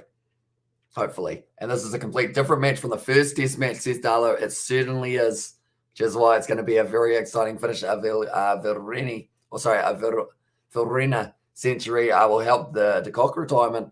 And there says Gareth, but Rabadi just lines up the ball, steps into it, doesn't even take a huge stride down the pitch, just uses the arms and smacks it over mid-wicket for 6. Now he's to be at the non-strikers end. Verena takes the single, so now we might see a few more big shots from Rabada in this over. And you guys have been a pain in our ass as well, and also just let us win a series against you for once, says David, and also close enough for the pronunciation for Ronald there. Yeah, I think overall my South African pronunciations of some of the rugby players' names, they have improved, but I still get the occasional name wrong, unfortunately. Verena is probably not a very easy one to say. I think it's Verena, isn't it? And also our best chance yet are not having to play Amler, De Villiers, Philander, Stein, and Tahir. And Dale Stein, that would be, rather than Stein. We're currently left alone outside of the off stump, so he's still willing to pick what ball he wants to go after here, Rabada, which I guess it takes a lot of composure and also a lot of self-discipline not to just chase every single ball that's wide. And I don't really mind New Zealand winning against us, but what I accept or what I don't accept is Australia batting us. And there says Ronald. It's close to the outside edge. Didn't quite get onto it though for Rabada. Doesn't help when Super Rugby no longer has South Africa teams. Says David Lim. That is true. Although we do still cover the URC and the Curry Cup on the channel. I do see Curry Cup action is going to be taking place this weekend. A few other matchups that we are going to be covering. Even though they're at about 3 or 4 a.m., sometimes 6 a.m., we are still live for those games here in New Zealand. But currently we're sitting at 1:58 p.m. New Zealand time. It's a nice time to be watching a little bit of cricket. Got in behind it there from Rabada. Matt Henry, he was able to get the new ball to talk a little bit earlier on. Can he do the same here? If he cannot, I assume the next change will be Wagner and Jameson. See whether or not they can get themselves the wicket. But currently South Africa being 7 down at this stage. They are doing absolutely phenomenally. And Vipas, see New Zealand is a slave to South Africa. That's an interesting way of looking at things. It's a good shot from Rabada once again. He's got onto that one, 6 more down the ground. And it is very nicely done. And also we have got there 2 hours or 2 hour 58 a.m. here in South Africa, says Ronald. So a very, very early morning for you guys in South Africa. And wouldn't it be like touch rugby? Crazy how they're playing Curry Cup in the middle of summer in South Africa. So it's certainly warm over there. And that's why they want to get the URC games over in South Africa to really give them that home field advantage. So they have only had to play overseas so far. And Rabada is class, says David. He is indeed moving up now onto 26 runs. And the South Africa lead going up to 332. Could be a genuine all-rounder. He has got the potential at the bat. The big Gray Nichols max in hand. And that is sending the ball pinging off the face of the bat all the way to the boundary multiple times. Now Henry, what can he do here? Short ball, beautiful shot, pulled away. And that is going to be 4 more runs for Rabada. 10 runs in just the 2 balls. And Rabada's up to 30 off 24, doing something similar to what we saw from Neil Wagner in the first match between the two sides. And was able to get up to 49 runs not out for that one. Or actually, he did get out, sorry. And they're trying to play currently with URC so they can have some sort of season or some sort of off-season. And there says Gareth, yeah, it's flat out rugby for South Africa and also KG, your beauty. And there says Ronald, currently, these are all crucial runs for South Africa. They're leading by 336. If we have another 13 runs, then if New Zealand was somehow able to chase this down, it would be the largest total chase down in history in New Zealand, which tells you how unlikely that could be for them. But the more runs, the better. Verena, the crease hits it to the leg side. He's given Rabada the strike, and why wouldn't you? Because Rabada is just smacking the ball all around the park. And I'm in a teams meeting, says there from more kick. And also, yeah, makes sense. Does leave South Africa with no local winter sports apart from rugby champs tests. Their soccer league is played in the summer months too, says David. Yeah, it does seem weird that they have got the Curry Cup currently, doesn't it? I guess. And tell us the position of shots too. Says Vipas. That one was a mid-wicket little square leg pull shot. About halfway in between the two. So backward or forward square leg, I guess I should say. Now Rabada. A little bit of pop off the surface there for Southie. This new ball should do that, but it's probably the first ball we've seen slightly trouble Rabada recently going straight to Henry Nichols at gully. And I was like, KG, blame this Elgar 5-4 and more runs than you. And there says Gareth. And also we just completed our CSA T20 challenge, says Ronald. I don't think they show those games in New Zealand, unfortunately, which is a shame because I would love to be able to watch them. And also the biggest score I've seen New Zealand put up against South Africa is 489 something that they need now. That's going to be nicely played. I mean, it's the edge, but he's going at it with such power to Rabada that it does race away to the boundary, and it's another 4 runs. Down to third man and just ended up. I guess that's the thing. Even if it's coming off the edge of the bat for Rabada, the speed that man is swinging through at, you're always going to get pretty thick amount on that ball. And now that's a 50-run partnership between these two. And that has come up in hardly any time. 51 off 43 balls, 17 from 17 for Verena. And at the moment, Rabada sitting 34 off 26 deliveries. It's really starting to find his own at the crease. Tries to swing, misses the ball outside of off stump. And guess South Africa doesn't really have a winter. And there says David. It's pretty nice weather overall there. I'm trying to think of the coldest test match I've seen in South Africa. Was there snow? Don't know. I know that we don't get much snow here. So it is always hard to work out who gets snow and who doesn't get snow in these seasons. But currently Rabada, he's certainly in the ball hard enough that if he hits it high, it's probably going to have snow on it by the time it comes down.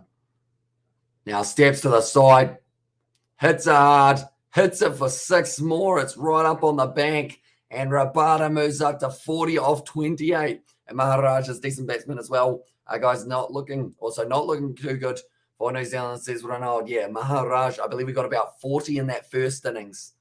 And now South Africa are up to a lead of 347 runs.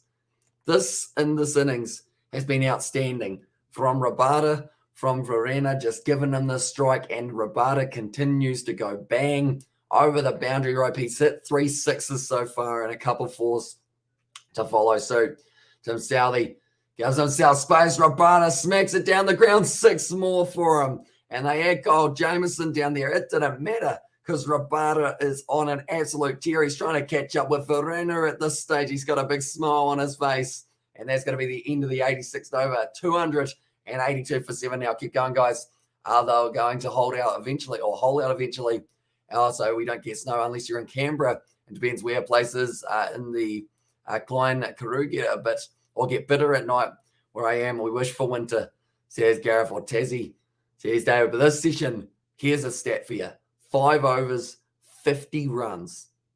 We're playing a test match, ladies and gentlemen. A team would be happy to get that in a T20. You'd be happy to get that in a T10 as well. But these guys for South Africa, definitely Rabada, he's come out there, 46 runs off 29 deliveries. And the new ball, it's not going to be so new or not so new in a moment if he keeps on smacking it all the way to the boundary and 6 and 6, says Gareth there. But this is just outstanding batting, using the feet well, Rabada, and also just swinging right through the bat. Southey, he won't be happy about this one. Tassie is inbred though, says Darlow. It doesn't mean it can't snow there, if that's the case. So shot in the air from Villiers. And that's going away. Or Verena, sorry, I should say. Now he moves up to 86. He's decided he wants to join the party, and someone's in a hurry to get their done. So maybe the captain, Elgar, has said, right, boys, you probably only got a maybe short amount of time. And also continue to tell the shot selections. That one was a backwards cut shot almost. That ended up going with down to third man. And once again, lofted shot with the cut. And Verena continuing to make his way towards a decent total. Another nice shot out through the point. And it's actually a deep point from Devon Conway. And also Rabada had a steak pie for lunch. And tell you what, he's fired up at the moment. That is for sure. My only concern is Conway. If we get him out early, then we win. I think Conway, and for me as well, Latham is probably another player to look out for, because at the end of the day, like Devon Conway and Tom Latham, if these guys are batting at Hagley for a while, there are going to be runs ticking over. Latham a little bit slower with the way that he builds into an innings. Currently New Zealand, they have got 4 men back on the leg side. 1 down the ground at long on, also deep mid-wicket, deep square leg, and then deep fine leg. So currently they're worried about Rabada, and I don't think that will really stop Rabada from trying to swing over the top and hit this one all the way to the boundaries. He's preferring to go in 6s at the moment. No, he just turns it to the leg side. Smart batting from Rabada, and does end up getting just the single, and that will frustrate New Zealand because they hoped that maybe he'd try and hit it in the air and get himself into trouble getting caught, but instead just turning it to square leg and does get the single. And I mean, it does snow there. And then if I was our guy, I wouldn't declare. Plenty of time to bowl out New Zealand. And I'll say they need as many runs as they can. Cheers, David Lim. And currently, this is going to be the biggest chase that New Zealand, if they are victorious, have ever done in New Zealand. So South Africa, they're trying to put themselves not only in a position that wins them this test match, but also means that New Zealand are going to have too much time to be able to go for the draw. So I think that is going to be the big one. And South Africa doesn't declare, but 400, exactly right. And current run rate is 3.32. Impressive from South Africa. Definitely with Rabada and Verena, we've been able to just build up this one. 4 6s, 4 4s for Rabada. Striking at 156 is the strike rate, is what they have just said as well. Absolutely phenomenal stuff from him. And the thing is, Maharaj can also bat, like I was mentioned a little bit earlier on. Which session is this at the moment, says Ronald. It is the second session of day 4. So we have still got another at least 140 overs left, weather permitting, which it is supposed to be nice in Christchurch for the next couple of days. I believe Wednesday's the first day they're looking at some form of rain, but that will be after the test match has finished. Rabada currently sitting on 47 not out off 30. Phenomenal innings from him. It looks like a good surface, or looks like the surface is good for batting. It does. And I think it's going to be those first 10 overs with the new ball that South Africa will really get to test themselves and see how it does end up going. But that will be the end of the over. 87 down now, and it will be 288 for 7 with the lead of 359. Verane's 13 away from his half century, his century. Rabada 3 away from his half century and declare 2 overs after tea. So the openers have to rush, says Gareth. A little bit strategic, perhaps, just to throw them off a little bit. Guess will be a good way of doing it. But this is currently the biggest partnership, or second biggest, in fact, of South Africa's innings. 69 runs off 52 deliveries, and that's a big thing. Every partnership for South Africa has been double figures. First one, 12, 11, 15, 65, 11, 78, 27, and 69. Consistently having good partnerships here from Verena and also alongside Mulder, Janssen, and Rabada. And no one over before tea and give them nerves. Now Rabada cleaning them like rubber.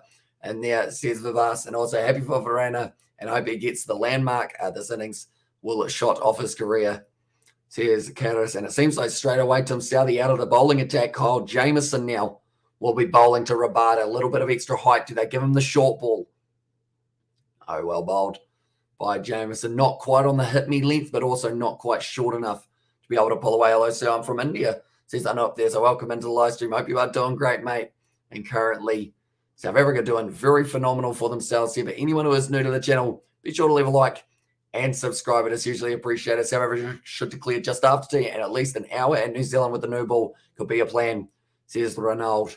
Yeah, first step for them, 400-run lead, another 40 runs on the board. And then they will be well and truly in the box seat. Stepping across there for Rabada. Tried to hit the ball hard.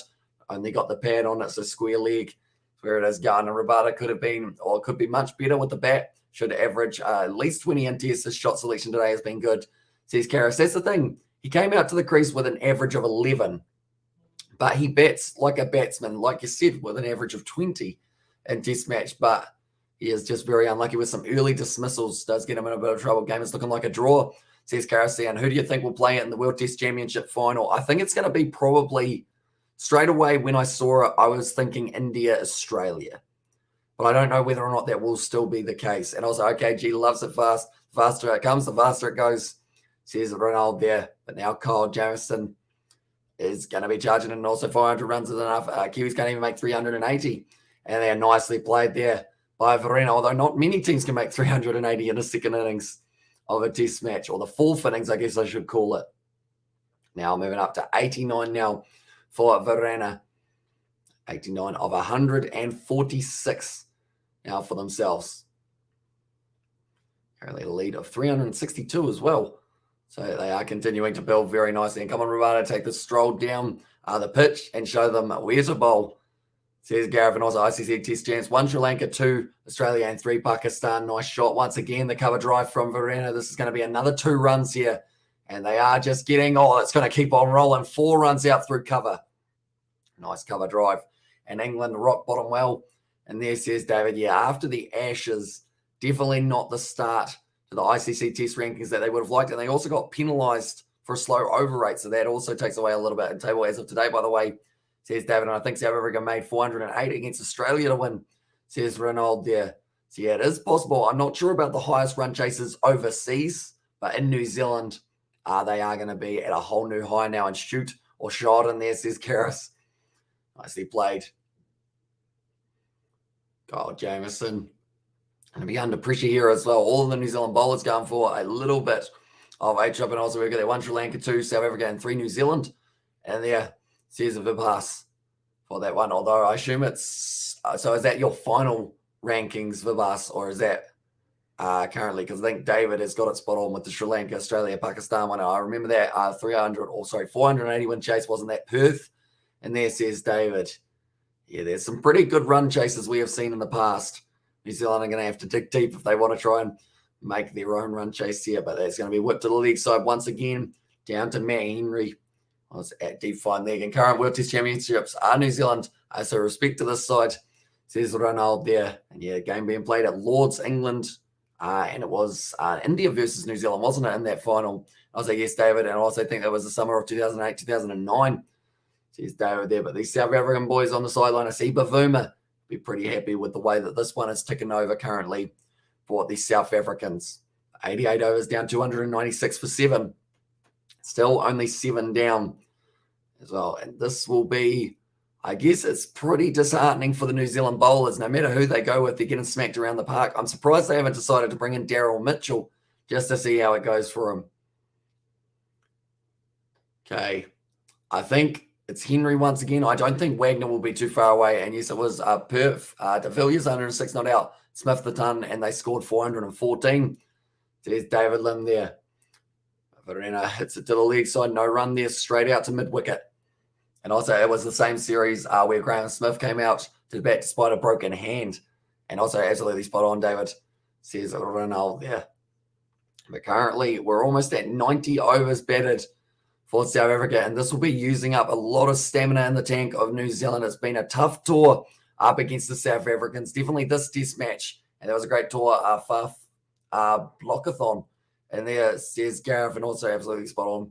Says Ronald a little bit earlier on, but Matt Henry now bowling it, coming back in off the seam. It's going to be nicely played by Verena, once again keeping it down low. And that was such a good series. Remember watching it. And also it's looking like either Australia versus India or Australia versus South Africa at the moment, looking at the rankings as it looks like 1 Sri Lanka, 2 Australia, 3 Pakistan, 4 South Africa, 5 India, 6 New Zealand, and 7 is Bangladesh. Now, Verena, that's the thing. It goes for a very long time, doesn't it? Almost dropped it onto his stumps, and they do scamper through for the quick single. And also, what about the India versus Sri Lanka T20 series, sir? Says, no, I think we have got, is that the third test, or sorry, the third T20 has just recently happened. Would you like to know the results of those games? I can let you know them if you do want to know. I think there's actually, do they play later on or have they finished their 3 T20s? I'm going to grab my phone here, see what I can learn. A moment, we'll go here. So they do have, okay, India versus Sri Lanka. First test is going to be happening in only 4 days' time. And that's going to be India versus Sri Lanka. And India won the series 3-0, says Ronald there. And also still the gutsiest performance ever in Test cricket history.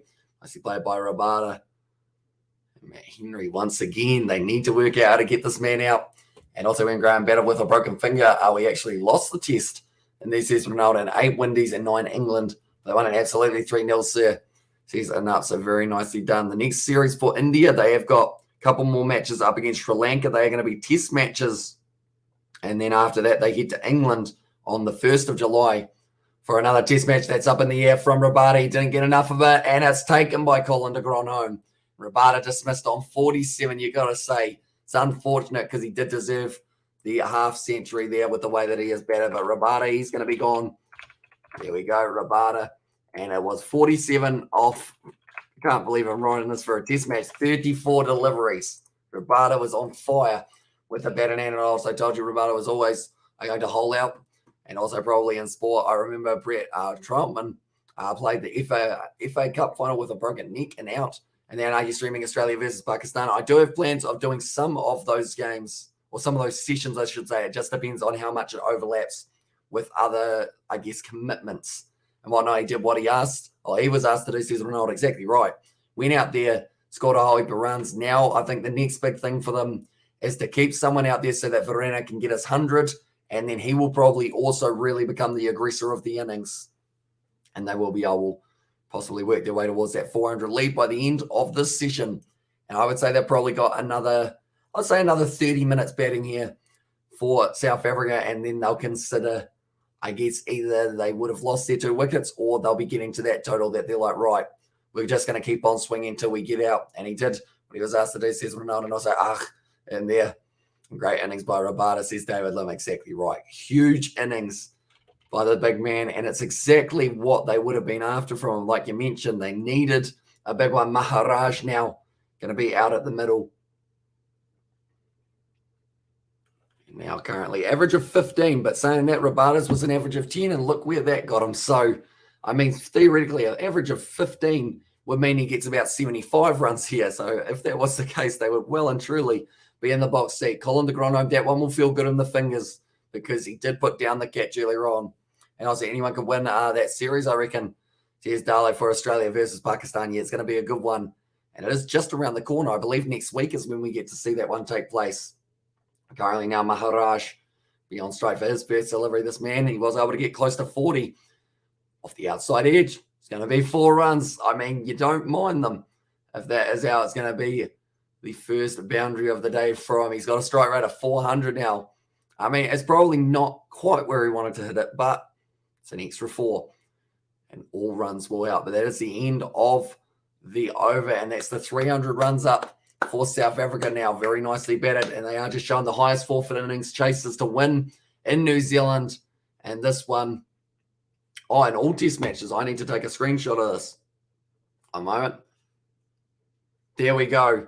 So currently, South Africa, if New Zealand were to chase it down, it would be the 8th highest chase in history, which is huge. And Spark is showing the highest forfeit innings chases now. West Indies 418 for 7.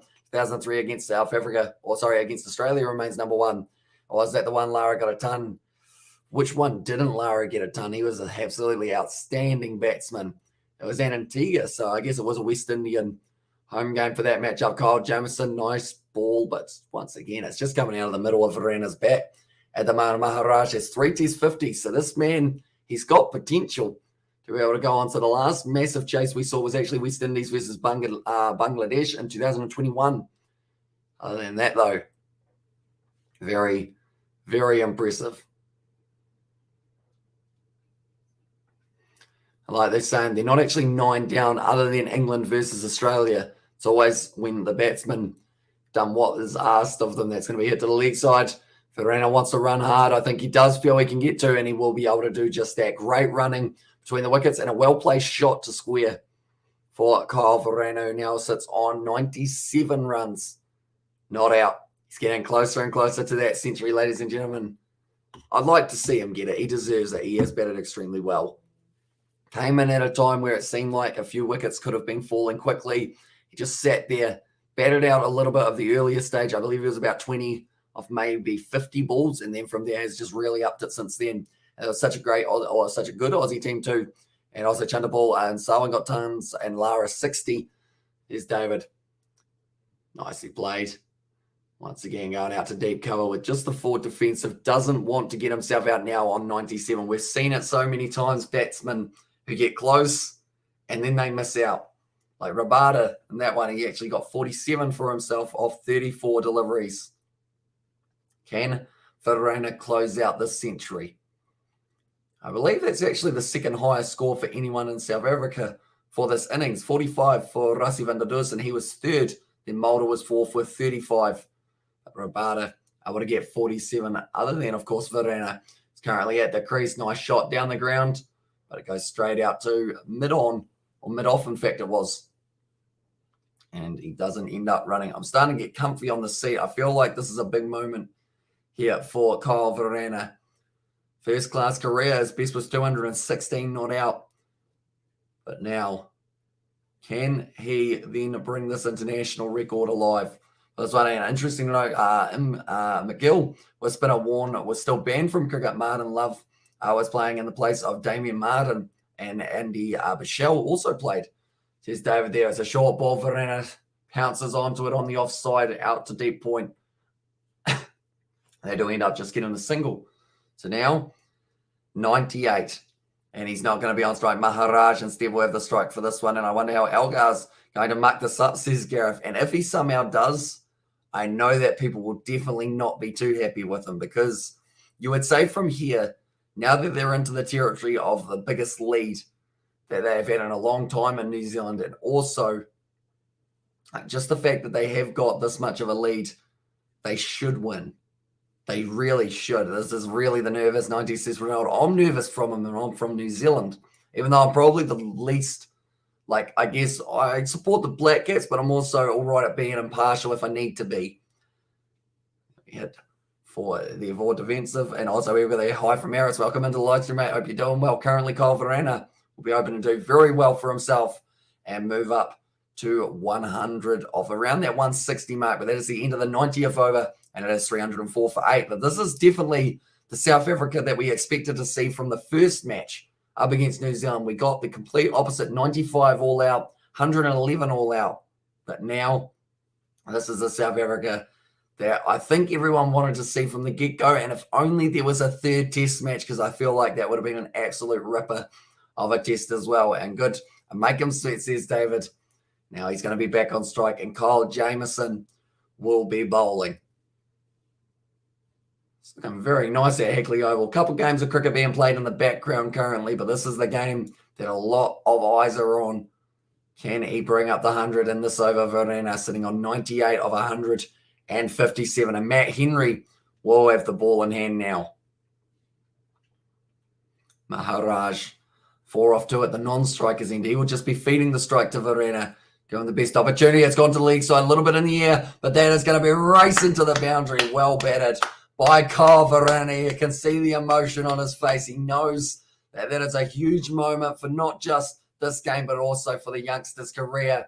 He does the fist bump, takes off the helmet, and does celebrate with his side. He can't get the helmet off. Now it's off, and he is celebrating. But that's 102 runs off 158 balls. Very well batted by Verena, and well done, Boutier. And then also 2 new boys performing, and Demo great for, well done. And then is it me, or does Verena look like a younger Johnny Bairstow? Me and my mum, we were actually discussing it yesterday. He's almost a mixture of Bairstow and just a tiny bit of Ben Stokes also in there. And also we have the ginger, says David also. Yeah, he's a ginger ninja. And they're from Gareth, but he knew as soon as it made it to the boundary, his back had 97 on it. He won't be allowed to wear the 102, I don't think, on the back, but being able to bring up the century. And South Africa here have put themselves into a spot to win this test match. Currently, they've got about a 4th slip and a gully. Let's play that one nicely. And also now he will cut loose, says Ronaldo. Yeah, this will now become how many runs can I get before the 2 men at the other end go out, or I get myself out.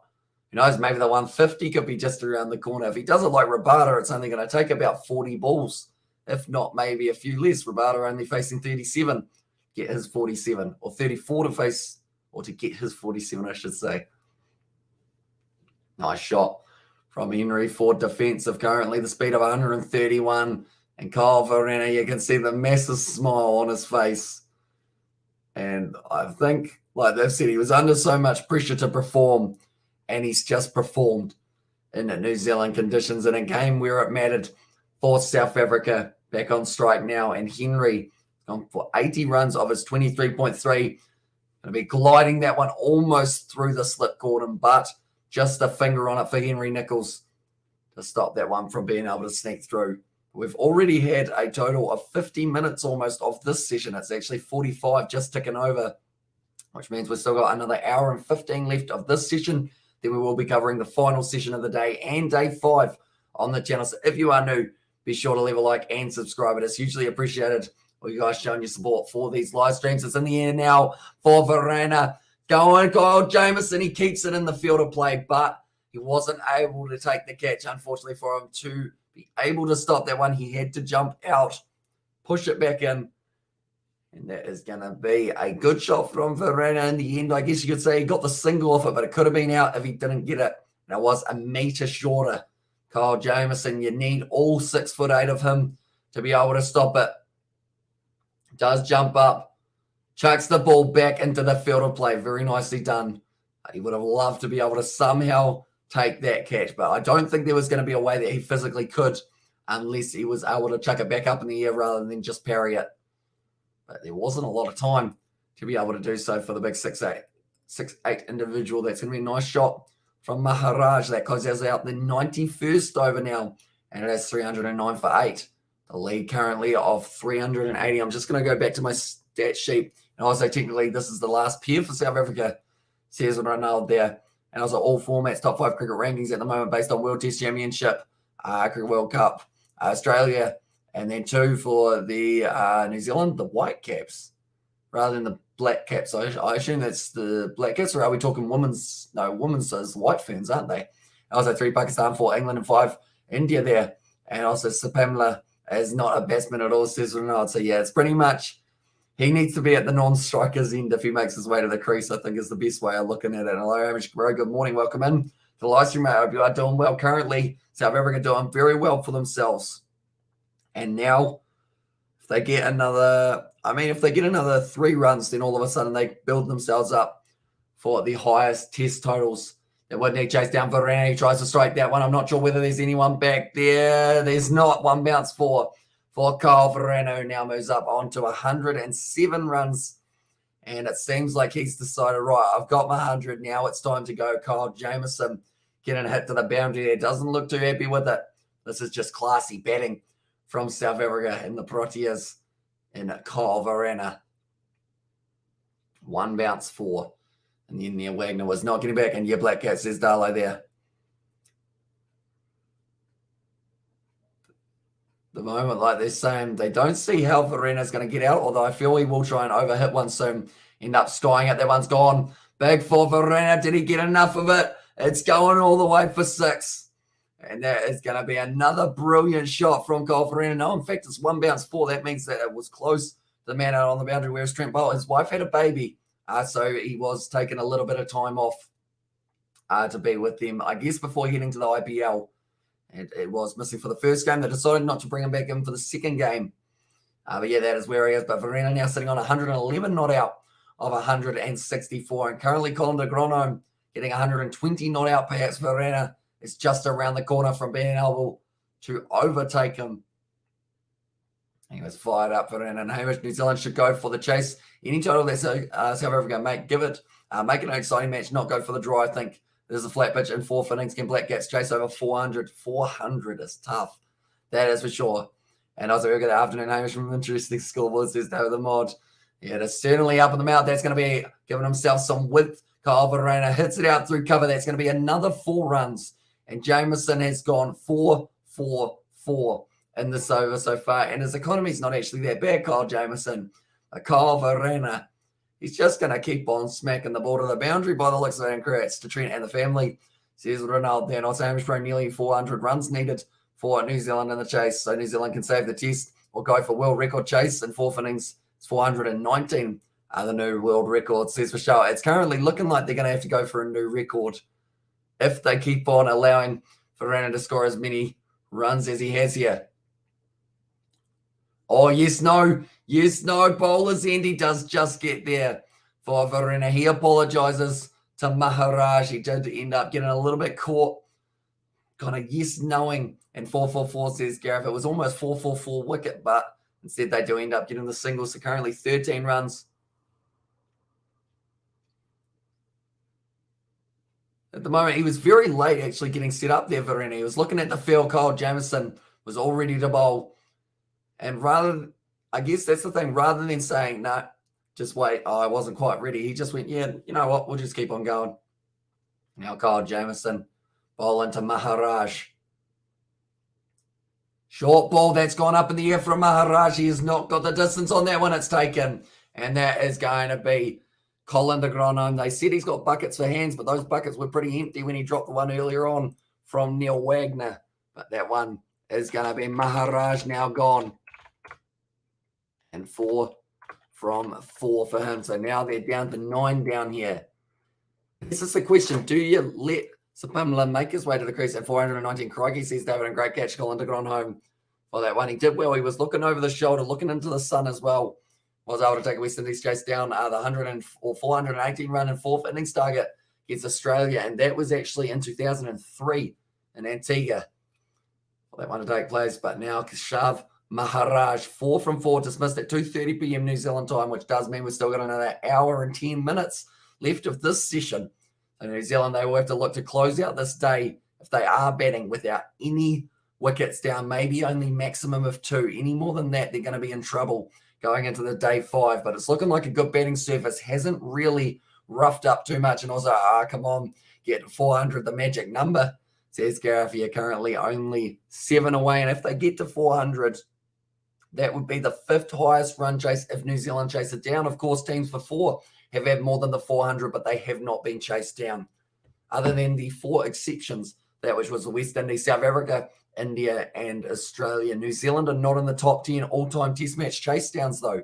They have never chased more than 362. We have got there now that irresponsible shots played by Sally and Henry coming to haunt New Zealand, because if New Zealand score 50 runs more, then this score would be around 330 chaseable.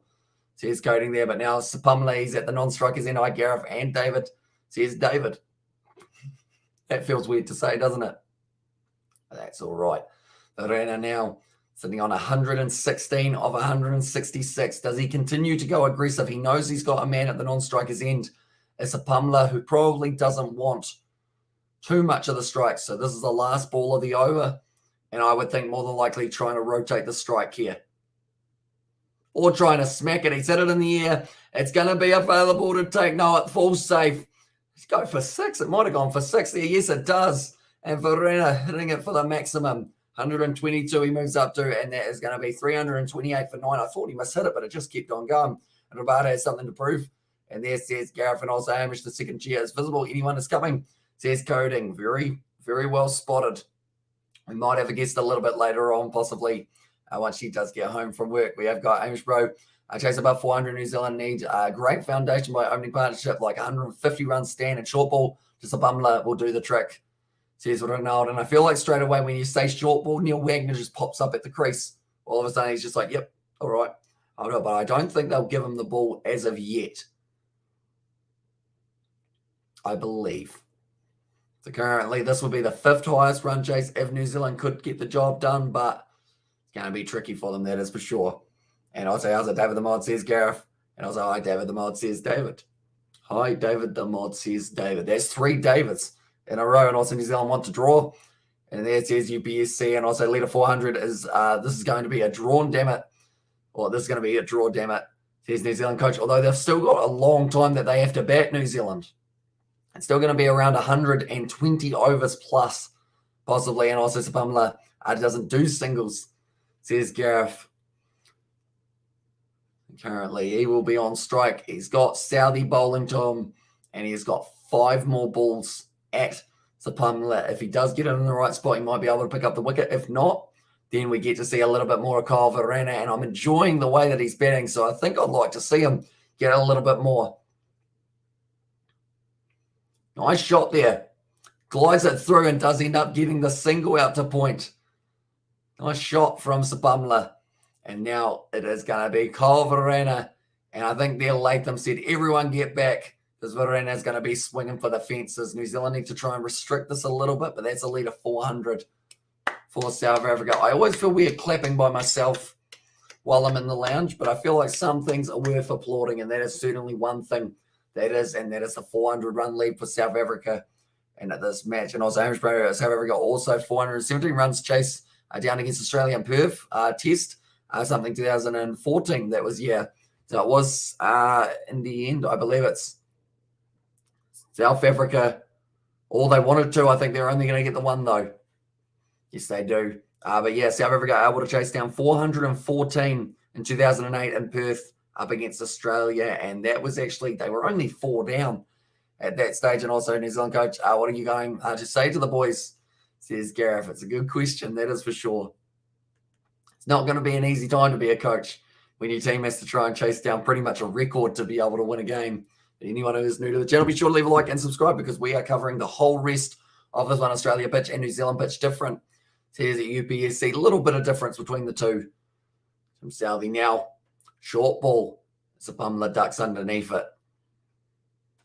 Leading by 401. I think there was one short ball for the over from Tim Southie.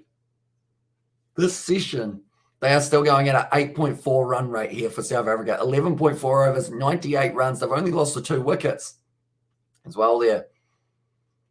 Currently, their over rate 13.2, but it's going to be like it's going to take a little bit longer because they have to keep on going and finding the ball. From Verana hitting them for 6 and Rabada to the leg side from Sapumla. That's nicely done. They're going to be taking the 2 runs here, and he is continuing. Keep that strike rate ticking over. I'm not the coach, but if I was, I would say keep your hands, just trim the lead as much as possible. And yawning is contagious, says Ronaldo. It does indeed. And did Katie Eaton disappear, says Gareth. I think she was going to have an absolute field day with a burrito by the sounds of it. She was going to have a massive one. It was probably going to take a while to be able to eat it, perhaps. Currently 332 runs on the board for South Africa. From Southie, they've got 2 slips in play. That's going to be the end of the over. We have got the Hamish Bro. I think New Zealand go for this target because 400 to set a world record. If they chase down 400 target in New Zealand cricket history, says Michelle. I mean, it's one of those ones that with the amount of time left, as long as they have still got, I would say as long as they've still got 120 overs or maybe 130 overs, somewhere around there, they might consider going for it. And some Sally, and there says David the Mod, currently sitting on 2 for 84. I believe the drinks break will be probably after this over. So New Zealand would like to get this job done and no reason not to go for the win, says Gareth. Yeah, definitely not with the amount of time left. We've got 50 overs left today. And then there is also going to be 90 tomorrow. There's going to be 140, in fact, left.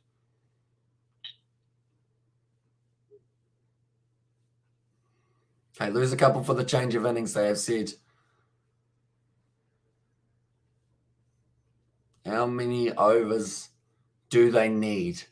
I think that's the question that Brendan McCullum is asking at this stage. Cole Jamieson, he's got 2 wickets. They're actually sharing it around quite nicely, New Zealand, for their wicket takers, but then they would also love to be able to finish off Kyle Verana and the South African batting lineup here. Currently a lead of 403. That number is very impressive. That is John World Test Championship only give points for the game wins, not series wins, if I read it correctly, says Gareth. And also New Zealand lead the series. So the most logical thing to do is play for the draw in this test, says Ronaldo. And also Colin de Grano needs to do what he did on day 3 if there is to have a chance. Yeah, I think they're going to need someone to go at about a run a ball / maybe a little bit less just to keep the run rate ticking down a little bit. Slower ball from Kyle Jamieson. Almost a leg cutter, but hit out to deep cover for 1. And hi, good morning. It's 7 a.m. in India, says Indian Vlogger. So very early for yourself. Hope you are doing well. Currently, New Zealand, they're under a huge amount of pressure. Okay, they didn't actually take a single there for Kyle Verana.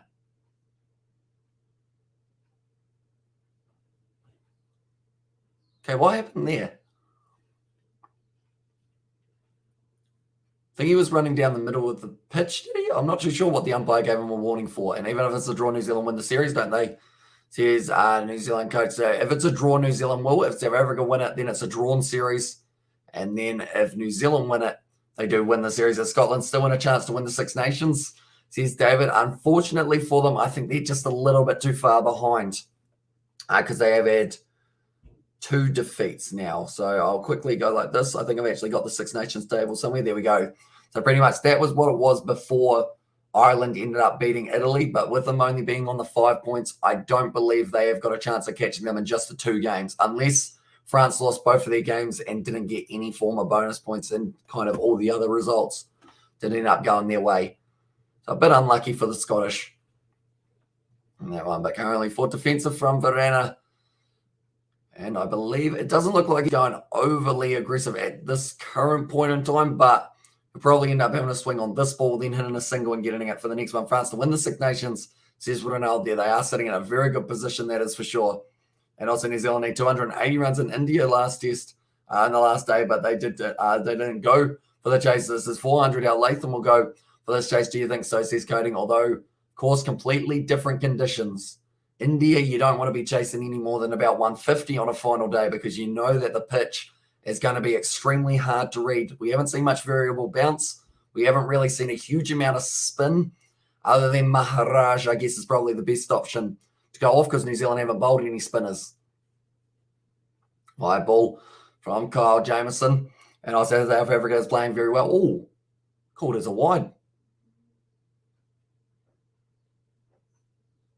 That was harsh. Kyle Jamieson just asking the question there.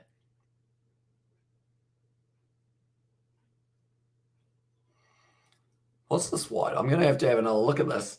How wide was this? Yeah, no, that's quite wide. And also, we've got the hi, good morning, says Indian Vlogger. Welcome in to the live stream once again, mate. And currently, we've got one more session after this one. We've got 3 hours left. And also, wide in Test cricket, says Ronaldo. It is indeed. That'll be close to it. Okay, he's decided that one is all right.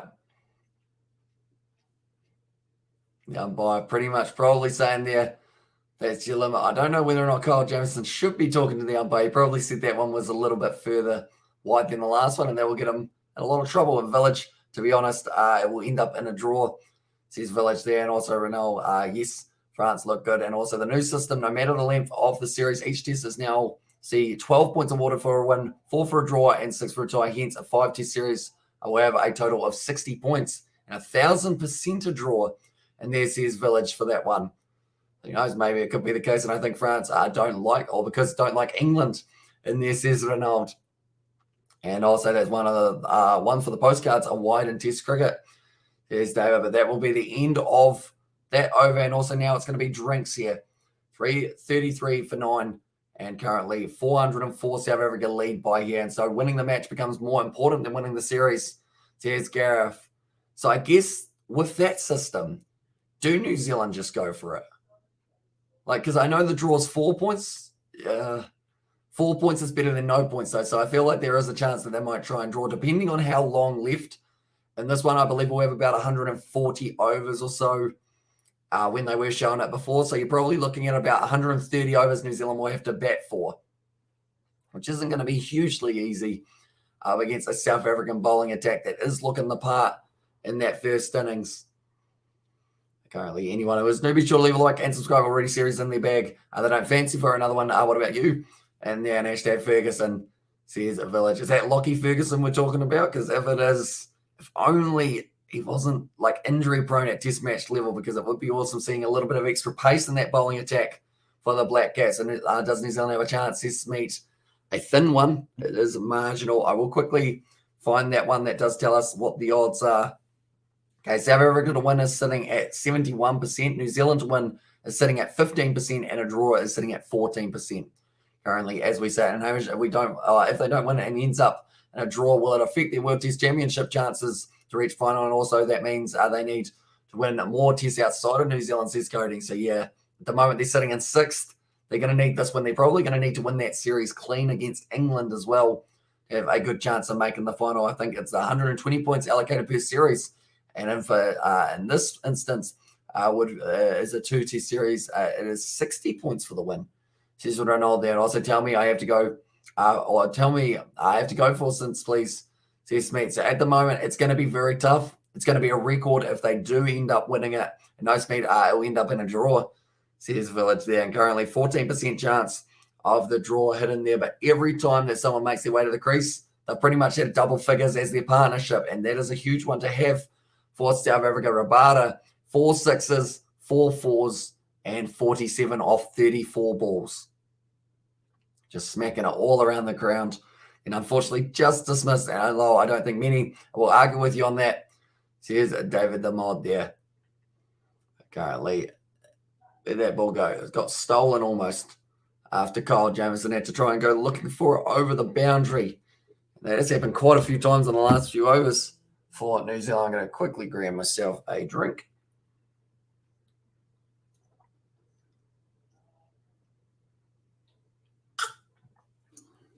Like they said, in a game that has been back and forth so often, now sitting firmly in the grasp of the South Africans. And also, I know it changed. The series is worth 24 points, 12 points for each game. The new system, no matter the length of the series, each test will now see 12 points awarded, 4 for a draw, and 6 for a tie. There says Ronald.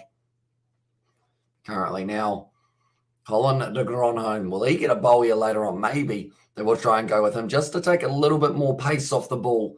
Might not be an absolutely terrible option. And like they said, taking the new ball, it's almost worked against New Zealand on the scoreboard, you would say. But currently, I mean, we're just seeing some class batting from Verena. Now sits up on 123 not out. That's Sapamla. Going to be on strike to Tim Southey. And they have got another hour here. They're actually running a little bit behind. I think a beverage. Says David the Mole, we have got a beverage indeed. Currently now Southey bowls it nicely. Goes out to cover. No run taken there. As a South African, have you seen better opponents? Says it was there from Sifilele.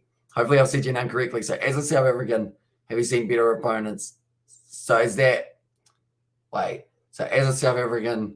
Have you seen, so have I seen better opponents for New Zealand in South Africa, or as like looking at the South African side? I assume that is. That question has slightly stumped me a little bit. But all I'll say, South Africa in this last test match certainly built up some beautiful partnerships. Kyle Jamieson has put down a sitter. And because of it now, it does mean that they are going to be able to continue batting. It just goes from bad to worse. Tim Southey should have had a sitter catch out there for Kyle Jamieson, who hasn't had the best test match, it is fair to say. And that one now means that Sapamla gets himself one. And why not bring in Wagner? He will target the body of Sapamla and end the innings. Says Coding. I mean, that was almost the end of it there. It's gone straight to Kyle Jamieson, and it's just popped out of the hands of the South African. I want to know, says Sifilele. So I mean, of course, there are some very good sides in past history for South Africa, but compared to that first match, they have been on the money in this one, getting 364 in that first innings, working towards 364 in the second also. And this test match is going to be an incredibly hard one for New Zealand to win. And I think it just took South Africa a little bit more time to kind of get used to the conditions. 2 games at the same ground has helped them big time because they are able to really use, I guess, what they learned in the first game. But they did make quite a few changes, so they've gelled pretty quickly. Some of these new guys added into the side. Currently now, there's going to be Sapamla sitting on 4 runs off 7 deliveries. Short ball from Southey. Good. Kind of back foot defensive shot by the looks of it from Sapamla. Currently sitting on 4 runs off 8 now. And also tell me the outcome of the match, says a Village for Gareth. And also, you've got there, what do you think New Zealand try to win or draw, says Discovered.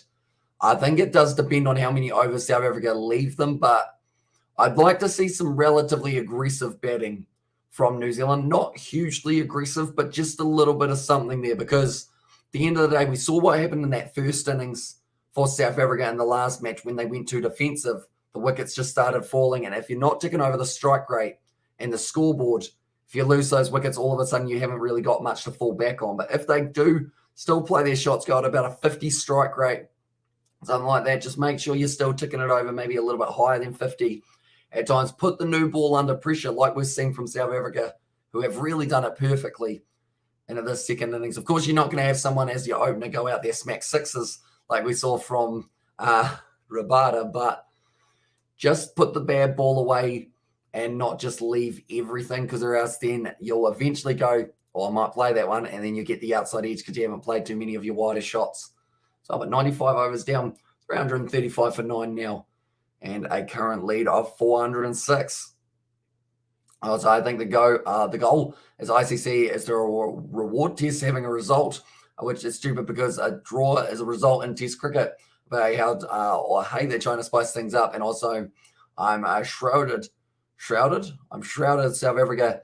I'm surprised South Africa haven't declared yet, says Darlo. I think with the amount of time that they got left, though, they feel they might as well just keep on building up. Dinalga drinking a bit of Coke Zero sugar for that man.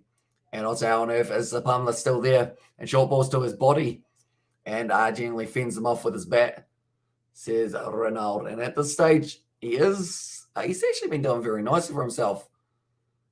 in the last little while, Sapumla. Like, I haven't really seen too much of his batting in the past, probably because there isn't a huge amount to go off, because he hasn't probably had too many times. But he's faced 10 balls.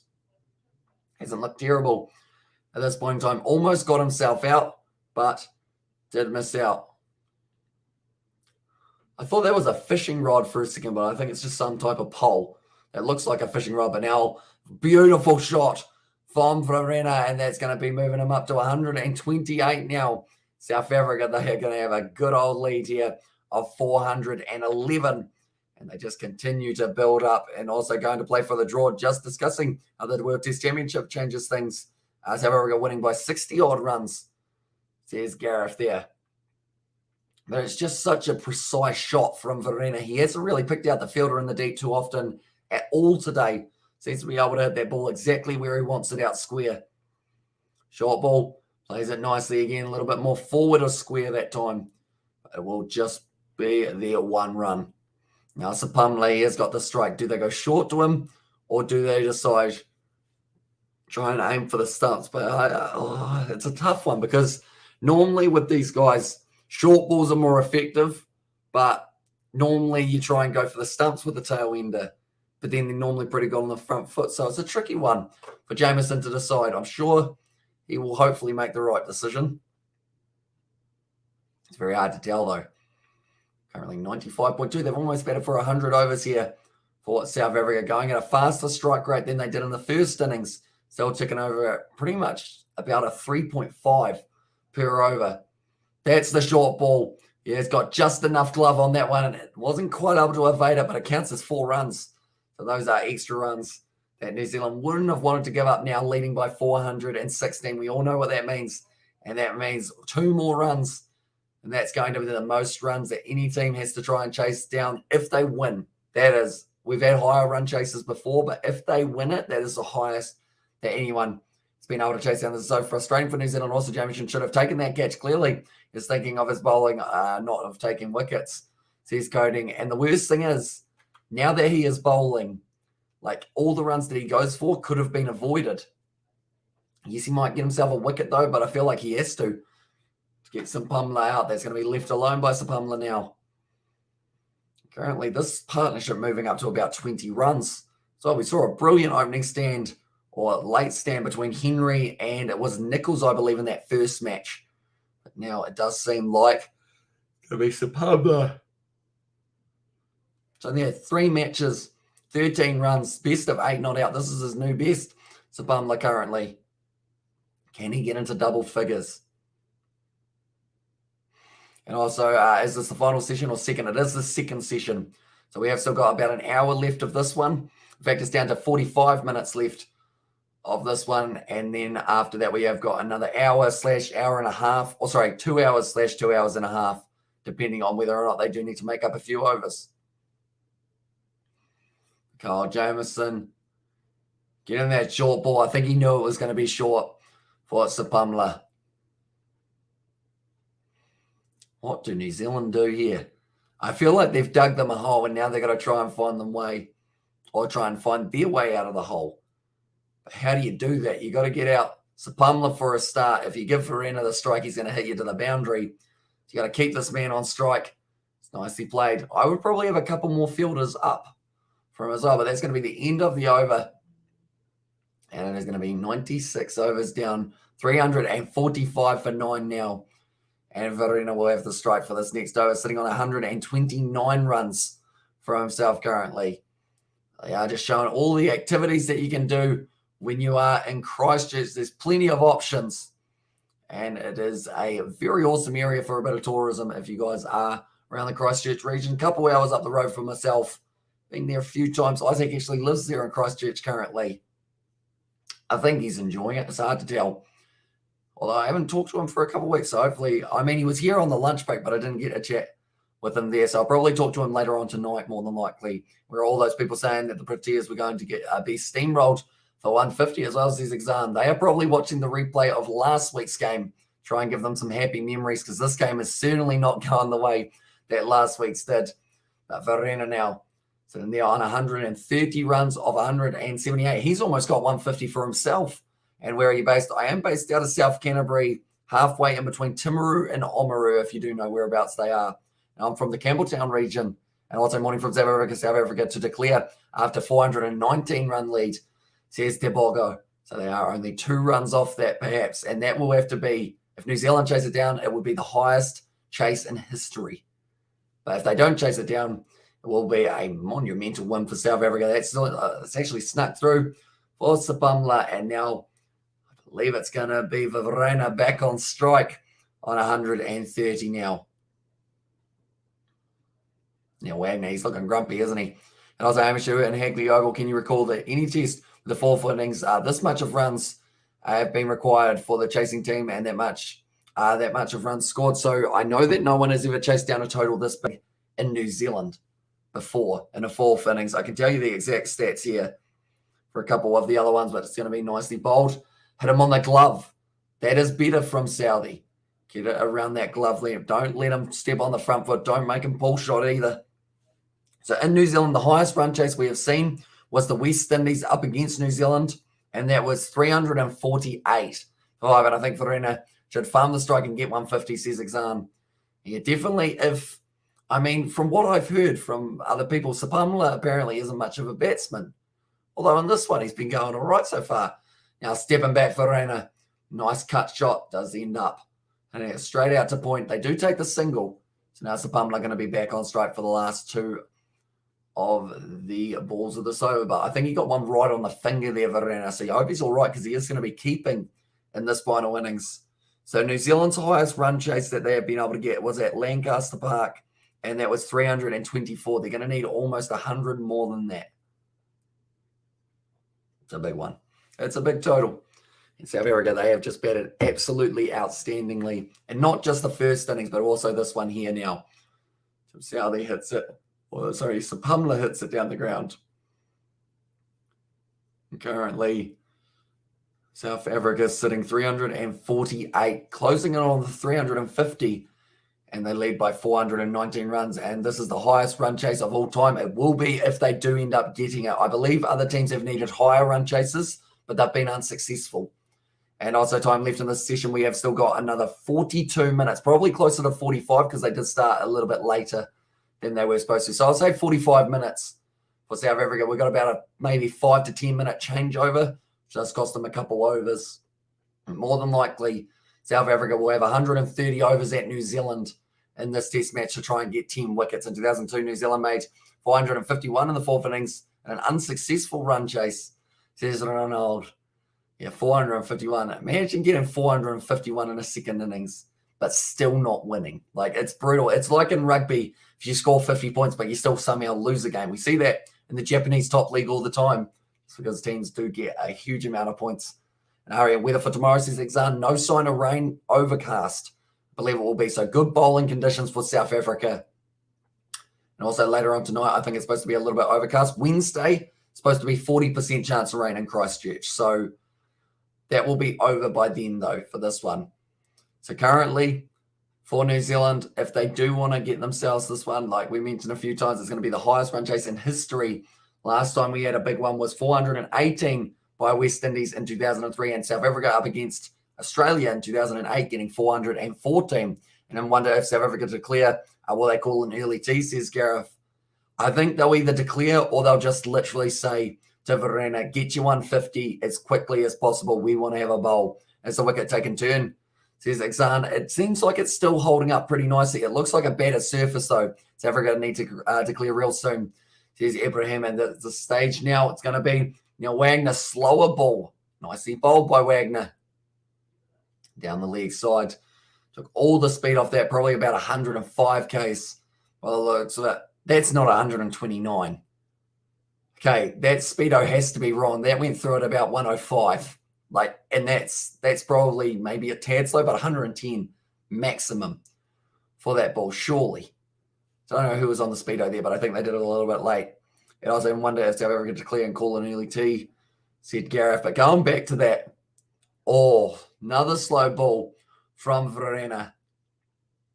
Are they going to say that's also 130? How is that missed? Is the comment 111 for that one? See, that was probably quicker than the last delivery.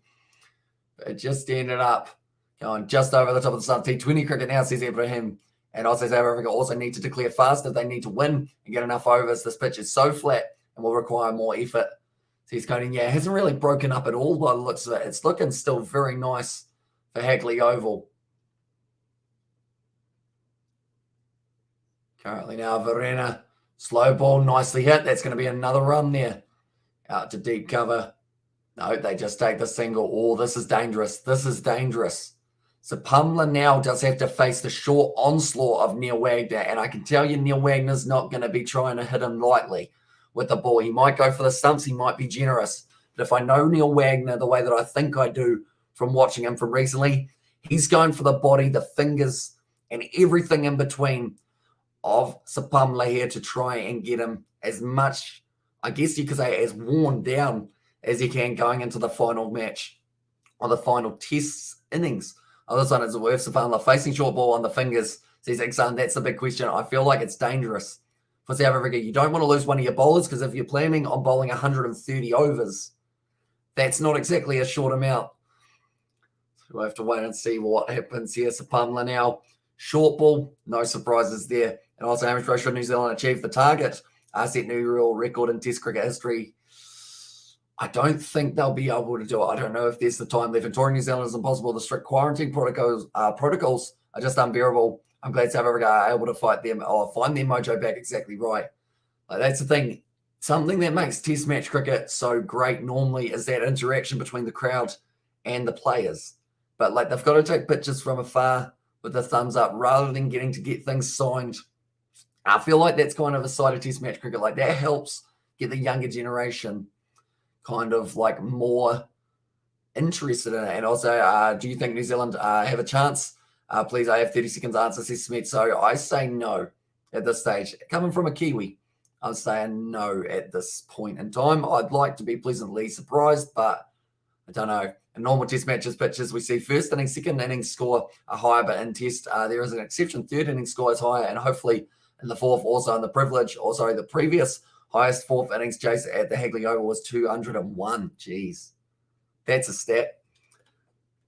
Short ball there. So they were almost, in fact, they do have to double that if they do want a chance. And that is going to be now 349 for 9, leading by 420. Sapumla has survived the onslaught from Wagner. Also, do you think New Zealand will win the series against England this summer? Says Ibrahim. I think I'll have to see the lineup because I know that with the IPL running, I think some of the players will be missing for not just New Zealand, but also for England. But it's normally not easy at Lords with the Duke ball. And also you're getting there a bit, mate. Or you're betting there a bit, mate. Says Gareth. Yeah.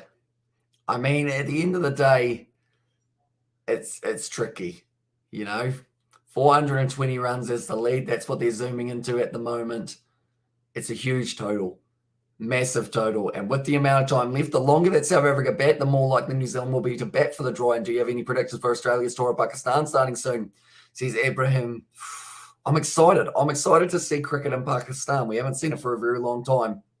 Wide ball. Still able to connect with it for Rana. And when you've got your eye and you're certainly going to be able to do just that, they take the single. And now Sapumla back on strike here. Currently sitting on 9 off 20. There's a 350 for South Africa, though. But I would say it's going to be a good fought one. In Pakistan, I think it could go either way. Do they have 2 or 3 series matches there? Ibrahim, do let me know for the Test series. Also, the draw says, Vinay, welcome in. And currently, draw could be likely, depending on how it ends up going. But currently, 98.1 overs down, 350 for 9. Hello. Oh. How you going? Good. Yeah, holy shit. It's going well. Would you like to take a seat? Oh, so you got the... Oh, yeah. It is. It's getting heated up. And the average points between both teams in Japan rugby is 105 points. So that's both teams scoring over 50 points, says Dale. Yeah, it is. There you go. We got our co-commentator, ladies and gentlemen. How's it going? I had the chairs set up at the start of the second session. Well, I only just got home Yeah, from lunch. I know. I said that it would either be this session or the next one. I didn't want to have it that you had to try and set it up because it's quite a tight squeeze, isn't it? As always, yeah. Yeah. Australia and Pakistan are both looking good as of late, says Ibrahim. Now I'll start going. Shouldn't have that peanut bar. Did you have a peanut bar, did you? Or some sort of thing, yeah. Apparently. 350 for 9 here for South Africa. Verena sitting on 133 not out Just looking at that. of 184. We've got about 34 minutes till the lunch or the tea break. So have they batted well, or we just bowled shit? Oh, it's a rough one. Oh, So have the helmet. It's a comment there by the looks of it. They've batted very well. Rabada coming out there, getting himself. Here's one for you. You ready? 47 of 34. 4 sixes, 4 fours. wow. Bang, bang, bang. Didn't muck around then. Facing the new ball. Oh. So he pretty much went, yeah, well, just go out there. And what do you think about this match? Says Vinay, I've been enjoying it. Seeing South Africa bat well, that's right on the forehead of Sapamla. He knew he was going to get some short stuff. And if New Zealand can chase down this total, it will be the largest in history. In history? Yep. Wow. Not just in New Zealand. How many overs they got to do, though? About 130 or so. Okay, they have to switch out a new helmet by the looks of it. Hamish, if New Zealand win or draw or lose, I would love to see a double 100 from Devon Conway against his home country, denying them the win. Says Coding, and I'm not sure of the number of test matches for the Australia versus Pakistan, but I think they'll play all 3 formats against each other. They do indeed. I'm going to quickly get that up on my phone as well. Carly, there will be a little bit of time here while they just make sure Sapamla is going to be all right. They need a new helmet. It is just part of precautions. Why would you bother? Why not just bring them in now? He's just got hit in the head. I think that's what Algar's thinking. Yeah. I think that's who's next to him. And that might have been what that man said. He said declaration, maybe. Algar's having a nod. I think he wants to wait just a tad longer. Maybe someone else coming over to him saying, is this not the best time? Yeah. Moment we will go like this. Right, Pakistan versus Australia. It's a fun series, isn't it? Mm-hmm. Okay, Australia, they have got themselves 2 test matches. Then they have got 3 T20s. Then they actually play oh no, never mind. So they've got 3 test matches, 3 ODIs, and 1 T20 as well. Says Ronald. Currently 98.4 overs down here. Rabada. That's how they just missed Devon Conway. He actually got himself the 5 for Rabada. In the end, I would say, unfortunately, all runs from here, I hate to say it's one man's fault. It's not one man's fault, but someone might have dropped a catch when they were 9 down. You want to have a guess at who it was? Not the grown home. No, he took his catch. Oh, he got another one, did he? Yeah, he took 2. Latham? Nope. Think about it. Who's out of form at the moment for the Black Cats? Oh, not Nichols. No. Who's the other one now? Oh, Will Young again. No, big tall man. Oh, Chambers. Yeah. Sorry, how many guesses was that? Oh, about 7, but she'll be right. We weren't too many more in the team. Was it a sitter? Yep. Oh, really? Yep. How many runs ago before? Sapamla would have been out on about 3, but Renner was around 123 or something. And then he bowled and he went for 4 runs. Of course he did first ball. I think so, almost off Sapamla, who hasn't actually had a huge amount of experience, only 3 test matches. He's quite tall too, isn't he? Yeah, big boy. He got smacked on the helmet, so I think that is why we've had such a long stoppage. He also, I mean, Wagner's bowling from the other end. They're going to be aiming for his hands, aren't they? Yeah. Aiming for the hands, aiming for the body.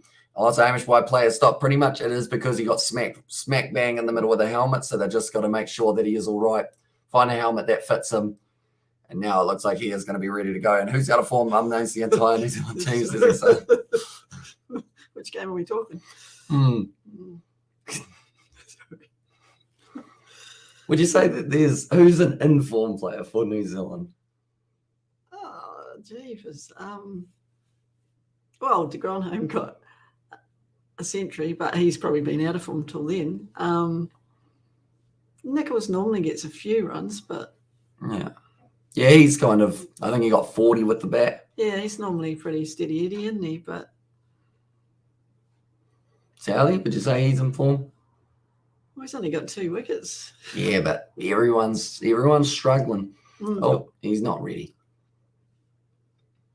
So adjusting the helmet. Right, we're back underway. I wonder how many common concussions are in cricket. I mean, just look at Will Pucovski. He's up to his 12th concussion. Yeah, or but the somewhere last around one there. was with a soccer ball hitting a soccer ball and playing soccer. But so- he's had about, I think it's like 6 or so from cricket, few from AFL. That was in the ribs That was of Sapamla. I was like, who's in form? Mum goes, is us? Is it? I was like, I think Wagner should now target head of Sapamla and potentially eliminate him from bowling in the second innings. This will be great. Says Cody. I was like, a lot of New Zealanders find form on the elbow. That's what you're better off hitting. See, that's what I mean. Why is he trying? Like they're saying, it might be enough for Elgar to say, we will. Well, he's done his best to say. Physio's back on. Are they going to stop here, or is Elgar going to keep on? I mean, Elgar's captaincy at times has been questioned. I suppose there's still another half hour to. Yeah, but elbow helmet. Yeah. Does he have to keep on batting? And I was afternoon, Donna says, David the Mod there. Is it going? Right on the elbow. Oh, that would hurt. That would hurt. And a lot of New Zealanders find form when they play South Africa. And there says Ronald. I mean, they're saying he looks all right. He's sitting there going, why am I out here? I've been smacked in the helmet, smacked in the arm. He's shaking his head, going, what is Elgar thinking? I swear that's where they are sitting. You see him look over and he's go, still looking. Come on. Okay, Elgar goes back up, turns away, and he's walking away. Dean Elgar. And he's going, what do you reckon? Well, whoever's in there will go, yep, Yep. take him off. End of the He's over. still looking. He's still looking. Because that's. Now, Unless final ball. someone's talking to him out that way. I mean, the thing is, though, someone's talking to him or not, you're the captain. You are in charge of your team, and you're letting your number 11 get slaughtered out there. Well, what is the point? And also Kane Williamson, Don Latham, or Henry Nichols there. And knowing Elgar is going to have Sahamla opening the bowling. And the worst thing is, it's true. Why? Is he just a Bit of a strange bugger? I guess I could describe it that way. It's just more, he doesn't seem to read the game at times too well. I think even South African supporters will agree with me there that he makes some interesting choices. It's like when they had someone who was very good with the new ball and they bowled another guy who had gone for, or he was on debut and doesn't normally open the bowling, and they let the new guy who was on debut bowl. Okay. At the moment, Sapamla, this partnership up to 28 off 45. It's a good combo here for them.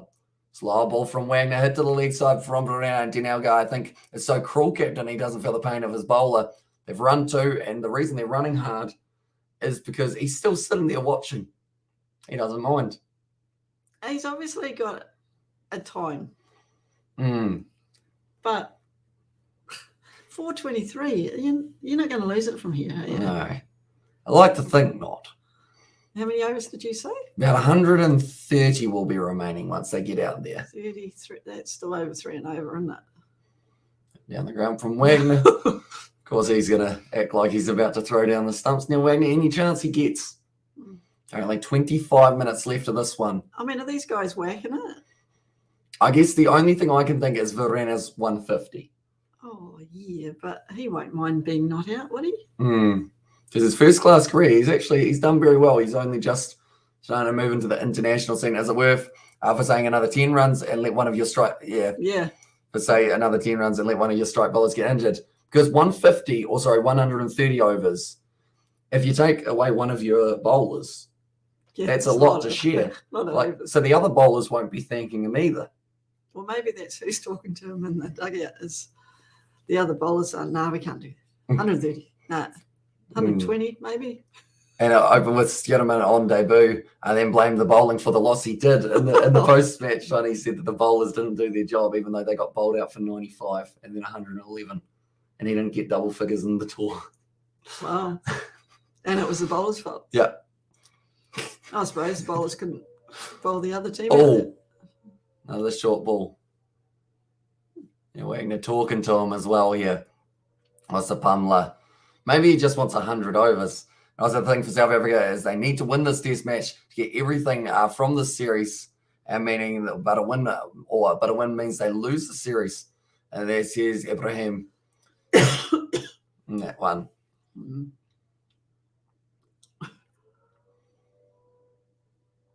No one can see the point to it, can they? No. All of the commentators are saying, why? Why would you?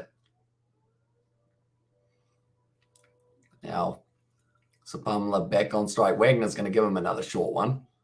Trying to take the head off at this point, Neil Wagner. Wouldn't you give him a Yorker now? Nah. Wouldn't you? I think Neil Wagner, he doesn't want the wicket yet. Because when you think about it, if New Zealand aren't going for the win, this is great. Because they can just wait even longer before having to bat. But if it's a flat pitch, why wouldn't you go for the win? He says the big question, isn't it? They've How still much got to risk and reward? They've still got to bowl well to being South Africa. Still got to bowl well. Wagner now once again charges in final ball of the over. It's a short one. Great shot from Sapamla. Gets him a single though. Yeah, so he's at the other end. Yeah. Oh, Algar wanted the 100 overs, and now they are going to be making their way off the field. He said, that's enough. That'll do. I'm going to go and put on some ice on that arm of Sapamla. Oh, he's annoyed. Sapamla there. Smacking the ground. And also Kiwi and South Africa win. New Zealand. South Africa captain will share the trophy, or the trophy in there from Ryan. Yeah, will be a drawn series, but currently now, I think Sapamla's still shaking his head as he makes his way off the field. He is not happy with that decision. New Zealand win the series. If they play this match out, take your time, says Ibrahim. Currently shaking the hand of Verena.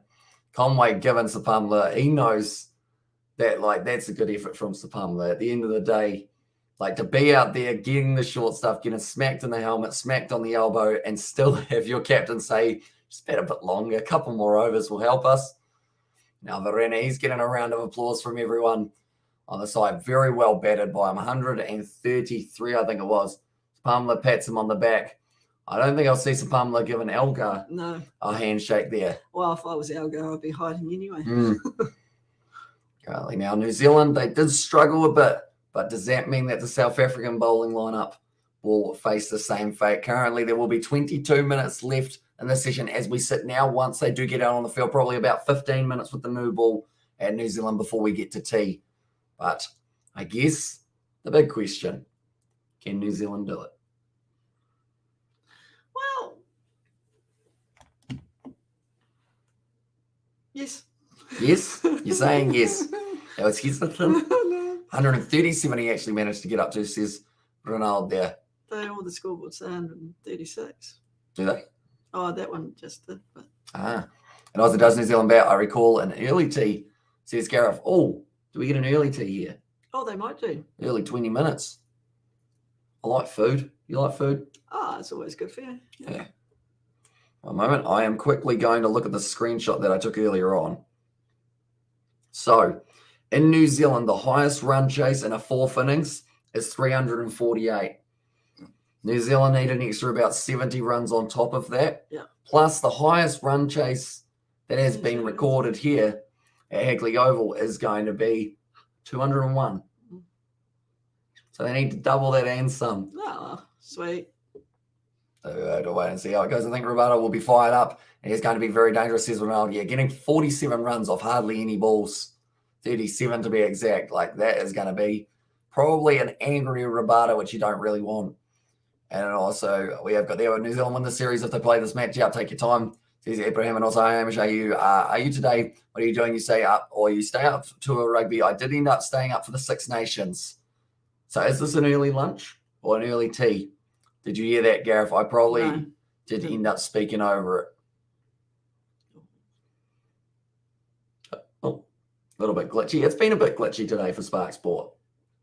I think the coverage. It's always glitchy for Spark Sports. Although Sky yesterday actually lost all coverage for the rugby. Oh, did they? Yeah, for about the last, probably about 3 minutes of the last 10.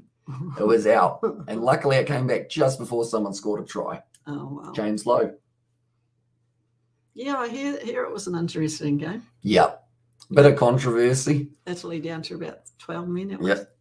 12 and 13 for 60 minutes. 13 they had to play with because of Well, you can't win uncontested games scrums. with that. No, and the worst thing is they were going all right up till that point. Mm. Like everyone will say currently. Now, we are going to be waiting to see whether or not South Africa or New Zealand do come out of this match with a win. New Zealand, they will require 426 runs. The most runs ever chased down in a game of cricket was 417, I believe. Going to be tricky. Be very tricky. But like someone said, New Zealand actually got more than that, but lost, didn't they? Yeah. That's going to be an interesting one. But nonetheless, Kiwis early tee, says Ryan. So we will be popping away for a little bit of time, and then we will be coming back for the final session of the day, ladies and gentlemen. So we will go doing, and we will be back at some time. What time will it be? About 3:40 p.m. I think it will be. You reckon? 3:40 p.m. for session. Oh, it's going so well with my typing. And I blew it. 3. Here we go. Look at that. Boom, far up across the bottom. All right, as I know, so match drawn or win, anybody says, so definitely going to be either South Africa win or a draw for myself at this stage. If I see New Zealand be aggressive in the first 10 or so, 20 overs, I'll say maybe they have a chance. But for now, looks like we are going to have some form of result, I want to say, but it's hard to tell with the draw. Home for the opening instead of Will Young. Would you? Yeah. How come? If you're gonna chase it, yes. Okay. You would, wouldn't you? Don't know. Would de Grandhomme just crack under the pressure of opening though? Do you keep him at 7? Did he get any wickets? He got 1, but he dropped that catch, didn't he? Mm. Took a couple others though. Mm. Hello, Auntie. Good afternoon. Thanks for coming. Says Michelle there. How's it going? Currently, feel bad because we have got thanks for coming, and we are about to leave for about 15 minutes or so. But we will be back, ladies and gentlemen, for the next session when it does get underway. But thank you all very much for being here, and we will see you all. Or how many overs remaining today's play? I think we have got about maybe 35 overs, something along those lines. And Kiwi, can I ask a question? That will depend on what the question is, Ryan. But go for it, and we'll see. And also, cool, says David, and also T has been taken or not. Says coding by the looks of it. I don't know, because 2 South African bowlers are warming up. Did they take? Because they've got the 2 bowlers, and I wouldn't think those 2 bowlers would be warming up if they had taken tea. Mm. I think we're going through to 3:40. So we might have to take away. We'll be back for session 3. We might be here for the break. Yeah. The big break with Hamish and his mum. I'm trying to listen to what the...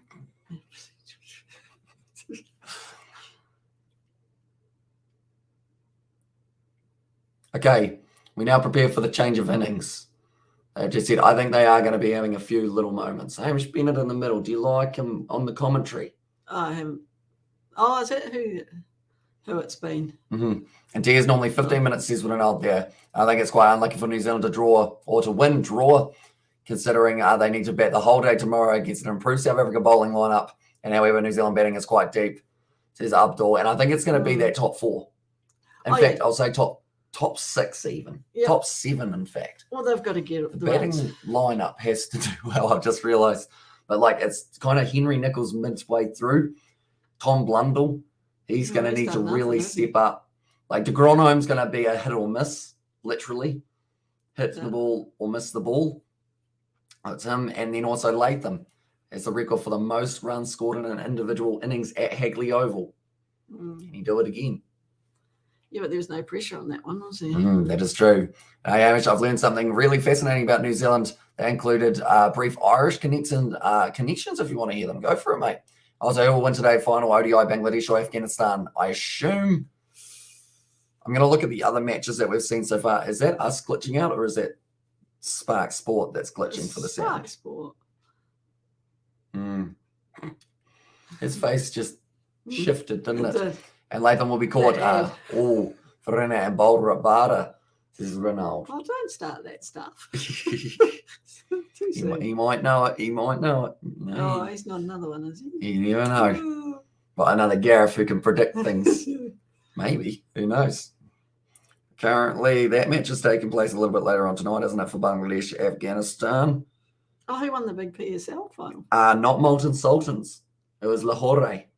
Why were Molten Sultans supposed to? I know a lot of people wanted Molten Sultans to win, Okay. but they did not. So Bangladesh won by 4 wickets, then Bangladesh won by 88 runs. I'm going to go Afghanistan win the last one.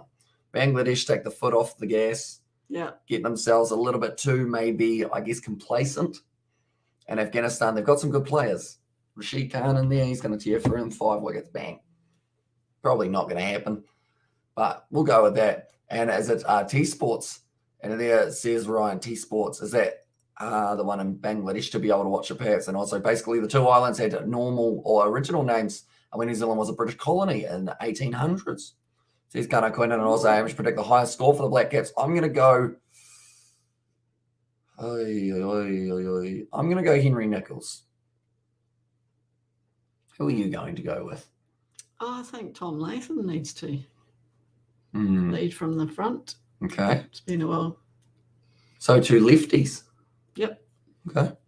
Another Hamish Pro at 35 overs remain. So New Zealand minimum 150 runs could score final session, but no wicket fall at stump day 4. So little chance tomorrow for win or draw, says for show. And I think it all comes down to how many runs they can get and how many wickets down they are. And also I think Conway is a good choice. Yeah. He doesn't normally have 2 bad innings in a row. No. And also he was a former British Royal Navy officer. So he's going to coin in. And also the former names were first implemented by a former New Zealand governor named William Hobson, who was born in Ireland. Okay. There you go. Mm. History. Did you know that? No. I'm not too flesh on history. You know who he is, though, don't you? No. Yeah, Richard Hadley, eh? Old boy's 1972. Well, Back in the day. back in the day. You know where I was in 1972? Not even thought of. No. No. Unfortunate. Geez, I was only so So the North Island was originally named New Ulster. The South Island was New Munster. The Stewart Island was originally named New Leinster. old. Was it actually? That's quite cool because the rugby teams are. Yeah, Those 3. Munster, Leinster, and Ulster. And Conway and Latham, they has made a contribution in this, or they have made a contribution in the series, so they both will be hungry, says John. And also we have got, but I am hoping that today all New Zealanders have a bad day, but only for today, says Ronald. Cheers. And South Africa could have played some more. Can you Says give Indian him a vlogger. timeout? No, we're not going out, Ronald. I mean, I should have timed out earlier. Someone earlier, they said that we were slaves to South Africa. Really? Yeah, and then they got all friendly. I bet they did. The Kiwis is in Bangladesh. T-Sports Bangladesh want to win because Bangladesh qualify for ODI Championship, says Ryan there. Yeah, it's going to be interesting to see how it does end up going, that is for sure. But currently we are just waiting for the next innings to get underway. The way that they're talking, it seems like it is the tea break. But the way that they were saying it before, it seemed like it wasn't because the bowlers were warming up. But it's been longer than 10 minutes now, hasn't it? Is it? I think it's just about coming up to 10. Oh, is it? Yeah, I think it was about 3:22 that we got them out. Oh. Or that they declared, I should say. Because Algar decided, you know what? Maybe I don't want my number 11 batsman getting injured. Seemed like a good idea, didn't it? And also, South Africa could have played some more, says Indian vlogger, although you really don't want to have that number 11 with a sore hand. You already got hit on the elbow. So we have to wait and see how that is. And there's a timeout delay and hide section in the chat. If anyone offends you or your family, you can block them in the chat, says Coding. I do know the button. Sebastian knows it very well as well. Yeah. Does often end up smacking it occasionally. He's got a pretty quick trigger, hasn't he? He does. So I'll go for a smoke break in celebration and anticipation of the first wicket, Oh, says come Ronald. And also question time, says Brandon, go for it. And yeah, it's so fascinating. They were dropped in the late 1800s after Hobson's death. I would imagine if those names were kept, says Kanakoan. And geez, that would be confusing, wouldn't it, if Munster and Ulster up there were the case? Because then we'd be New Ulster, New Munster. So if I was born in New Munster, if I went for Leinster in the URC, people would be grumpy, you know, because that's like going for the North Island, isn't it? Yeah. North versus South would be Leinster versus Munster, or New Leinster versus New Munster. Okay, D-Day 4 has been taken. I've just got the notification on my phone. A little bit late. So they're having tea now. They are. So we will be back Okay. in a short moment, ladies and gentlemen, by the looks of it. We'll just quickly go and grab ourselves a drink. So we will go like this, and we go do. We will be back at 3:40 for session We are 3:30. session 3:40 is what I meant to put. I said 40. You did say 40. But my finger said 3. Session 3. There we go. We'll put that across the bottom and we get a quick little break. Stand up, stretch your legs. And question for you, Amish Mum. We will answer it as soon as we do get back, Brandon. Yep. But be sure to put it in there. Make a stream of Bangladesh versus South Africa in March. Says Ryan. We will consider it depending on the time zones and also what time everything's having. Nothing is impossible for New Zealand. 426. It's too easy for them, isn't it, bro? And there says Indian Vlogger. It's a tough one, though. It's more than double the highest chase that we've seen. And then, dear Amish's mum, is he a good boy? Says David. Oh, of course he is. Oh, you're a good boy, aren't you? Speaking of good boys, when Daryl Mitchell was impressed with Tom Blundell's catch, he was literally rubbing him like he was a dog while he was lying on the ground. Really? Yeah, he gave him a cuddle and went, pretty much what you see from, a man and his dog. So he was very happy with it. It was a good catch, though. We will be back in a very short moment, ladies and gentlemen. Be sure to chat amongst yourselves, and we will be back in maybe about 5 or 10 minutes when the next session does begin. But we will see you all in a very short moment.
Right, we are back, ladies and gentlemen. Hope you are all doing well. And we are back for the third session of the day. New Zealand, they've got a long one to bat here, about 2 hours 40, maybe 2 hours 50 left.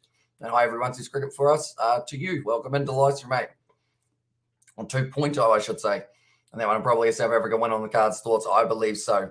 At this stage, and I listen to Bangladesh. How are you, Shaheen? Welcome in to the Livestream I. Hope you're doing well. But currently, New Zealand, it's going to be Latham. And it is going to be Will Young. Two lefties. Will Young is a lefty, isn't he? No. No. No, he's not. No, he's all right. I think he's one of the only guys that we don't have in the team that's left in the top order. Everyone else seems to be, don't they? They do. We like lefties. And as we look at their points in there, says Ryan, but now Rabada bowling nicely. They want the quick single, and they do take it, keeping the strike ticking over. And it's that big question of how aggressive are we going to get to see New Zealand play in this first session? Well, they've got to tick the scoreboard over. They can't just go block, block, block, block, block. They've got to look for the runs just like that. Because a good example of that would be the first South African innings. They went through defensive. They got themselves out from being defensive, but they didn't have any runs on the board to back it up. Of course, that was the first test match, that one was, where they were bowled out for 95. And William Seems Hobson. such a long time ago. Definitely with the current circumstance in this one. Yes. And also, basically, William Hobson is the guy that came up with the new name Auckland for Auckland in the early 1800s and made it New Zealand's capital until about 20 or so years later when it was given to Wellington. It's kind of cool, isn't it? I feel like I'm learning a lot of New Zealand history that I didn't actually know. Well, unless you sort of go there, yeah. I mean, you don't. It seems bizarre that we don't learn New Zealand history in school. Oh, Tom Latham was actually dismissed in an extremely similar fashion to Devon Conway, both trying to play the ball down the leg side. Just tickle on it. That's up in the air. That's the wicket. And Will Young gone for a second ball duck.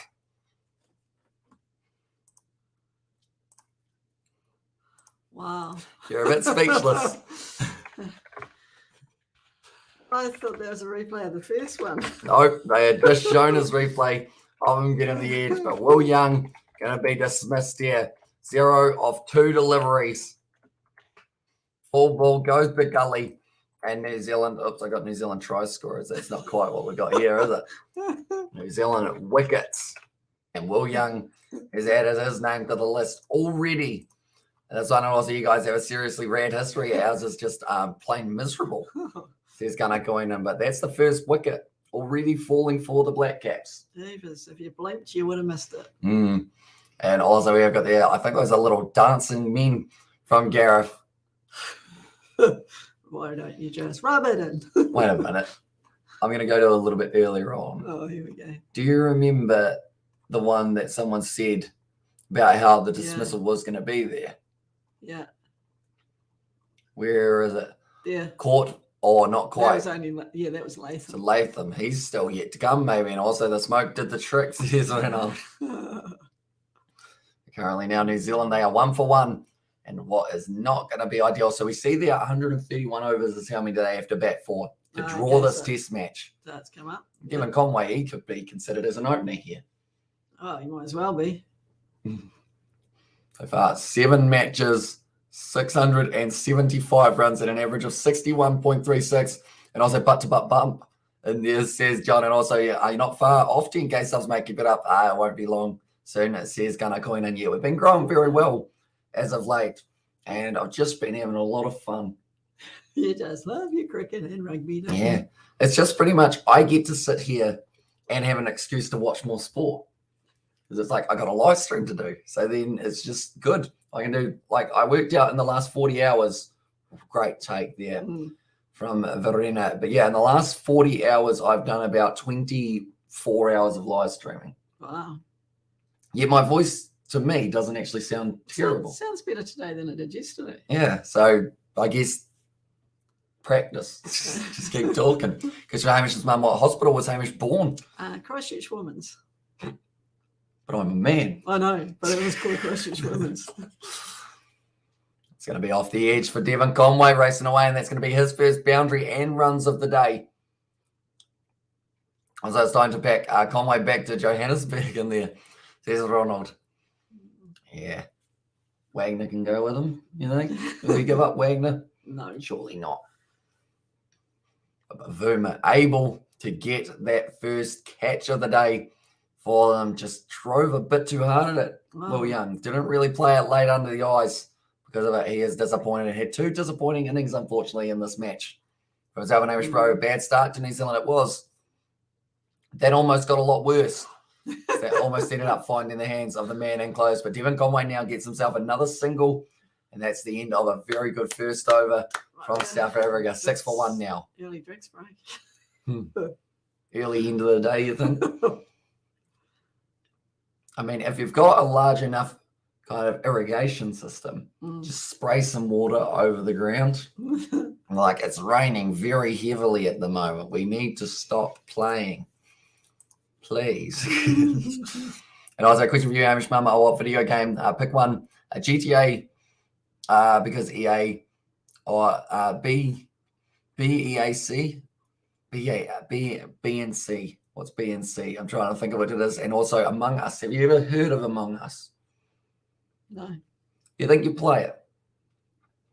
It's a hard one to explain, but it's pretty much like there's someone amongst the group who's a traitor. I've never actually played it either. We'll play it together sometime, eh? Okay. Also, Marco, it's your turn now, says Ronaldo, and that's that's the actual coach of New Zealand. By the way, yeah, we have got the New Zealand coach up there. Asking where I was born. So pretty much he is called New Zealand coach. I think it used to be Neil Wagner. But he got promoted. Okay. And nothing to be ashamed of, Hamish. I went to a Protestant school and I was born Catholic. And there's kind of coin and we have got Marco. It's your turn now. Do you think Marco will get one? No. Okay. And what's Mrs. Hamish's favorite video game? Mrs. Hamish's. Sounds good to know. What's our cooking game? Overcooked. Overcooked. You do enjoy that one, don't you? I do enjoy that one. It frustrates me, but I do enjoy it. And also SpongeBob, the SpongeBob SquarePants movie. Yeah, on the PlayStation. That was pretty cool. Yeah. And also, you are too good. Your commentary, your expression, your nature all are perfect, says Indian Vlogger. Thank you very much, mate. Hugely appreciated. Hamish mum was Hamish getting angry easily. We didn't get what he wanted. No, he's a pretty chilled kid. You could tell when he was a bit agitated, but he didn't get angry. I don't think I've ever been like properly like angry. No, you just look at you and give you the look, or and I laugh. You'd laugh. Yeah. Like even if I try and look angry, like if anyone looks at me and makes eye contact, I just smile. Yeah. So I can't like be too great at like an argument. No. Because someone will be like, it's your fault. And then my worst thing is I probably end up saying it is. Yeah. Because it's easier to agree, isn't it? Mm-hmm. And also, what is your favorite game, Plants vs. Zombies or Among Us? I guess because I haven't played Among Us, it would have to be Plants vs. Zombies. Because I haven't really seen it. What school did you go to, Hamish? Says David. I actually went to the only high school in the region, I guess. In the town. In the town. Yeah, I guess region. It's a bit further, isn't it? Yeah, because other people went to other ones. Yeah. On the bus. I don't think I would have liked to be a bus boy. No. You know, just going away 30 minutes. I'm like, I want to wake up late, so just get up and go to school. Which Easy. is what you did. You know, and also you seem like you'd be a bad sus. And then, do you know what sus means? I think that's an Among Us reference. Oh, okay. How it's like, you are sus. Do you know what sus means in normal context? Dodgy. Yeah, that's it. Nicely played by Devon Conway. Well, I right up wasn't under sure the if arm. you had the same meaning I did. I think it is. Maybe. And Hamish mum, oh no, I read that one. And also, bro, 131 overs, a lot of chance to New Zealand. They don't lose a wicket early. And good partnership needs need every time. Yeah, that's the thing. South Africa, every single wicket partnership, they actually ended up getting more than double figures. Mm-hmm. So that's good. Or getting double figures, I guess you should say. Your mum is awesome, Lowell says, David, I know. You got to say that, though. Yeah, but how many people's mums would do a commentary live stream with them? Oh, heaps. Really? Yeah. I mean, Nov mum would. Wouldn't she? Maybe. Who knows? I'll take any chance. We'll do it. I'll confer Oh. with Nov Mum and do the dating channel. And also, Or which Katie. any rain chances in day 5 should match Dredge on here. Nothing at all in the weather forecast for rain. No. 2 overs down 6 for 1 now for the Black Caps also, and also suspect in there, says John. And effectively, Hamish, if you're from the South Island, technically that makes you a Munster man. I demand to see you in red colours in the URC watch-alongs. That's the thing. Kana Koinen is also a Munster man, just actual Munster. Okay. I mean, where does one... Latham's gone, Rabada gets him. Uh-oh, this game could be over by the end of today. But Latham straight to the man in close, quick hands, taking it nicely. And now Latham gone for 1. Bang goes my theory. Hamish Bennett's voice. Yeah. That's a good work or good job in close. I think it was Rassi van der Dorsen with great reaction time. I told you, Seth Ronald, earlier. I think Ronald's going to let you know all about it. He is, isn't he? Latham disappointed there. Currently, there is still 2 hours and 10 minutes left of regular time in this day. If New Zealand are about 8 down, they may even take the extra time to get a result. Oh, shush. You'll need a hug from Mummy. Says, I think she needs a hug at the moment. It's all right. They've got a chance still. No way. It's only another 129 overs. Oh, And also, that's a big blow for New Zealand. It you is. think? And also, Hamish Mum looks younger than what she is. And there, how do you know how old she is then? Yeah. But that is a good theory to have with for women. isn't Yeah. it? Never say, oh, you look about like, if you Yeah. find someone who's like 40 and you're like, oh, you 58, they don't really like that, do they? No. No. Whereas if you go, maybe not, are you still in school?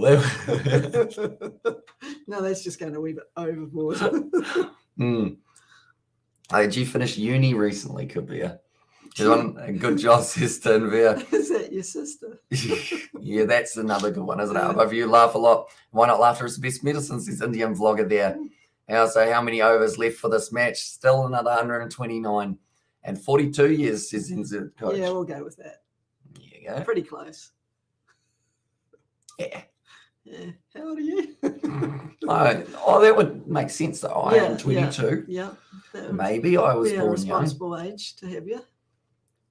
Nice shot once again now from Nichols. He calls for 2. He won't get it. No. He's almost, he's second top run scorer at the moment. I'm stunned. Really? It's going well, isn't it? That's a great take from in close. Oh, yeah, but why put it there? As I learned Yeah, myself he was there. without any teachings, how uncomfortable it is asking anyone's age something about it doesn't sit well with me. You know what's even worse than age? How much do you weigh? Or I'll one-up you, or I'll one-up myself, asking when the baby's due to a non-pregnant woman. Yeah. That's pretty much murder on the spot. Yeah, you just don't go there at all. No. And dum, and another one bites the dust. Says Gareth, I've even turned red saying that, Yeah. and there's no pregnant woman around. No. Hello, trucking down under. No, Joey, mate. Nice to see New Zealand #1 cricket commentator making another special guest appearance in there. Oh, you're so kind. That's why I keep coming back for comments like that. And that is an extremely requested. It is. Asking someone's height, I feel like is all right as long as they're like a decent height. Yeah, not But 2'2". Yeah. It's a fine line. Normally you want to know someone before like you go too in depth with things. Like I haven't asked my friends what their weight is or anything like that, even though like they would probably tell me, but I don't know why I'd need to know. Yeah. Unless I'm like doing some sort of plan and like I have to have someone under a certain weight or something. But yeah, it's a grey area. Yeah. Also, sir, we'll be missing you in this match during my exams, but I will be back for sure, says Indian vlogger.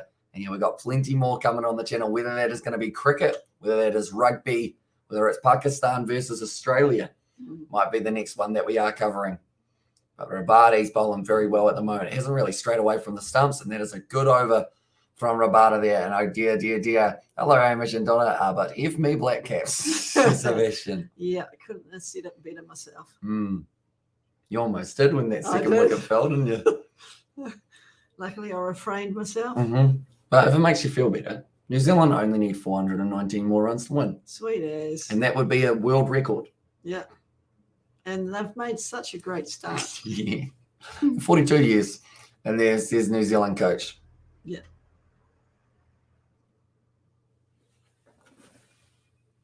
Oh, parcel. Might be my parcel. I do love a parcel. Random You mean parcels. my parcel? Depends. On what? If you see what it is, you'll be like, maybe I don't want that.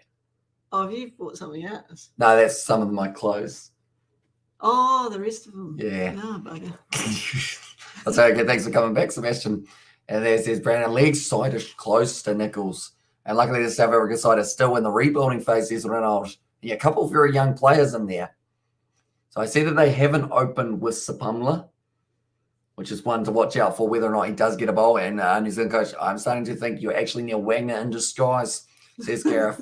And what approach will New Zealand have from here? Losing 2 wickets, stitch 100 runs from here, and then go for the win. I don't think they will go with.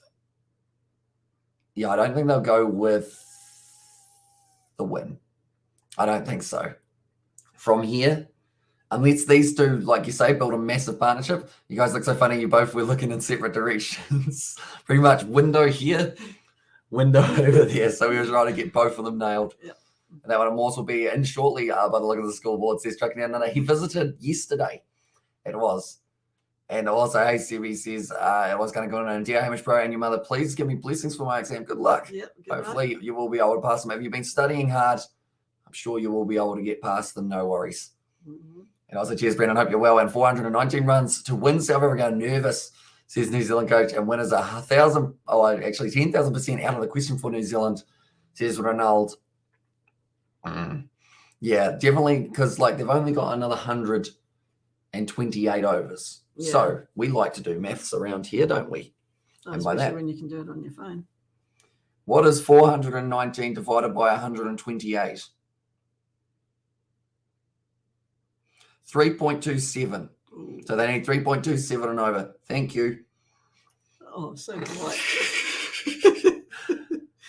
She put, okay. Gotta love Siri. Do you know what I normally say to her? Yeah. And I was like, kind of good to see you, my guy. And Christopher Hamish's mum, what did Hamish say he wanted to be when he was growing up? You never knew, did you? Early on, I thought I did. Yeah. Mm-hmm. What did I spend all my time either doing Wrestling. or watching? Yep. Pro wrestler. I'm going to be a wrestler. He was always too small to be a wrestler. Oh, they didn't say that to Rey Mysterio, did they? Although he at least had athleticism in his favour. Oh, you used to jump off the couch and slam your toys on the ground. They I'd call that deserved it. athletic. We were in a match. These were bang. Oh, Hamish just jumping off the couch. And New Zealand is nothing without Kane Williamson, says Indian vlogger Morse. And yesterday, I did play nice in the chat. It was relatively nice overall, I thought. Played the game. And I was kind of good to see you, my guy, in there from Sebastian. Currently 8 runs. So they're currently going at 2, and they do need 3.3 and over from here on out to win this game, New Zealand. Devin Conway. 5 of 14 leaves that one alone. There's no point getting out early now, or else then it's just more and more pressure that New Zealand don't need. Currently, Rabada sitting there. 2 of 7, and also I imagine Hamish in a WWE ring. There would be quite a spectacle to see. Who knows? Maybe It one would. day I'll be able to. Oh, he looks funny in a sumo suit too. That is true. I actually found my trick shot the other day Yeah. of me jumping off that mini trampoline and knocking over the pins. Oh, okay. You remember that one? Yeah. I get That's myself in trouble because I mention things and then people want to see it. the photo. Yeah. Yeah.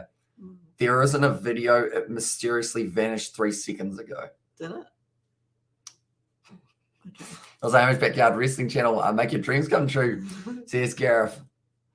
I mean, I don't know if I could trust George in the wrestling ring, though, because, like, No. you're supposed to trust the other person. He'd just drop me on my head and be like, Whoops. whoops, should we try that again? Hamish, you awake? And I was like, did Hamish ever go to his bedroom and cry when he was sad, says New Zealand coach? I don't think so. No. I used to have to go to my room to hide from my sister, who was lethal. Yeah, only until you got bigger than her. Cut. Oh, It's put dropped. down. He's dropped it. And yes, Hamish, brother, I hope you're well. Your sister in the stream with you here, I'm guessing, bro. And there's the boy. Yeah, see, that's what you should say. He knows he's been trained. Yep. He's been taught well. It was close to a no ball anyway. I was going to say it was a no ball anyway. Straight up, straight down. Oh. Not able to take it in south, and there says Johannes. And also, except when you beat South Africa in the first match, says John there. That is an opportunity. See, they're effective with the short ball. Yeah. We were not. We were just bowling it, hoping that something would happen, whereas these guys are actually putting it in the right spot. Yeah, and that's the difference between that way or that way. I have an itchy ear, Oh, like right on top, yeah. which is always weird when you're trying to itch it. Yeah. You know? Yeah, I'll go one. Come on. I passed it on. Yeah. It's just my lice. Sorry about that. Yeah, it's that flea that you gave me. Yeah. Oh. I don't actually have lice or fleas, just a disclaimer. What, did they think I was serious? Sometimes you have to clarify. Oh, okay. So 'Cause they they're don't get our sense of humour? Some do, and then others are like, does Hamish have fleas? Whoever had that typing, they'll just backspace it quickly. Uh-oh. Choking on a peanut. She actually is, though. She had a peanut bar before. Would you like a pat on the back? Probably better get one. Okay. I'll pat myself. Okay. She is going to get a drink, ladies and gentlemen. Those peanut bars, they're lethal. You know, and how many catches have South Africa dropped this series? Quite a few. This is actually one of their first for this match, though. I have noticed. Currently target sitting at 426 required for New Zealand. They've got 10 of them. Another 416 runs required. 3 slips in a gully here for South Africa as they try and make their way towards another wicket. It's nicely played to go straight to the man in close. And Marky 2 cents must be devastated about after his Blues losing in a dying milliseconds. Yeah, that was a brutal one. And also we have got the I knew that, Hamish. If you had a live, you would have to wash it out in there. Says it was there from New Zealand coach once again. Openers didn't contribute for the team again. Very much dependent on Colin de Gronholm, says Indian Vloggers. And the worst thing for de Gronholm here is he's not just going to have to do what he did in that first innings. He's going to have to do that and either double it or someone else in the lineup's going to have to do what he did and get around that 120. New Zealand need about a 150-run partnership between these two to have half a chance here. Apparently, Rabada doesn't want to let that happen. And I don't actually have lice and fleas. Hamish, chat up line. Let's keep going in it. Says, be a good one. Don't actually have lice or fleas. That would work. I believe in Proteas look good. Says Johannes, I think my mum is still choking on that peanut bar that she did have a little bit earlier on. I also had one. I'm not too bad, though. So I guess benefits for one of us, not so much for the other. That's going to be hit down by Devon Conway. Currently, Janssen got some good height. Currently, Conway sitting there 6 runs off 20. And see you all tomorrow, unless Proteas wrap it up tonight. And also, what's the fielding layout? How many slips do they have? Or the fielding layout, sorry, there. They have got 3 slips in the gully as we currently sit. Also, a bat pad.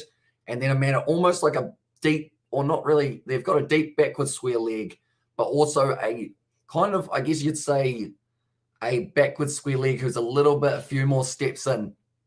Also, change the style to cricket with family jokes.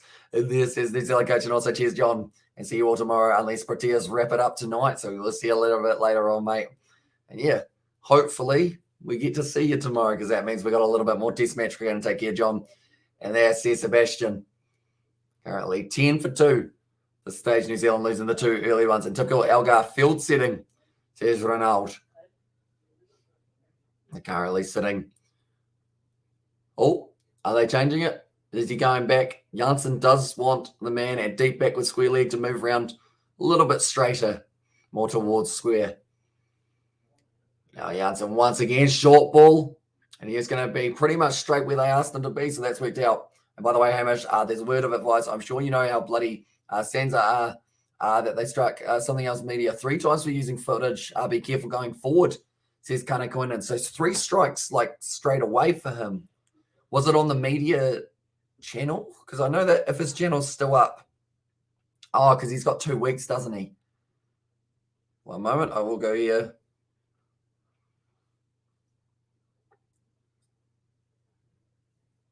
Yeah, nah, it's gone.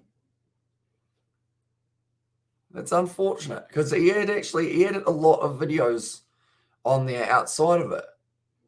And so I guess now he's got to start pretty much from the get-go. And I think the big thing there is Sansa, even if you like react to the highlights, it could have been those old ones. They got in trial after New Zealand, which as the team, you like a bit. Says Indian, I do enjoy watching pretty much anyone in the top 10 play. And no, as he does in his channel, closed down today. Where are you? Or where you are, says Gunnar Koinen. And also Elgar needs to be very attacking. And also Proteas arriving between 4 and 6 tonight. Nicely played once again. But Janssen getting the right length and certainly making a bit of an impact here. And don't get me started in there, says Gareth. And also, yeah, saw a type of goodbye from him, says Gareth. So, yeah, that's a pretty rough one. Like, because Sansa, they do strike.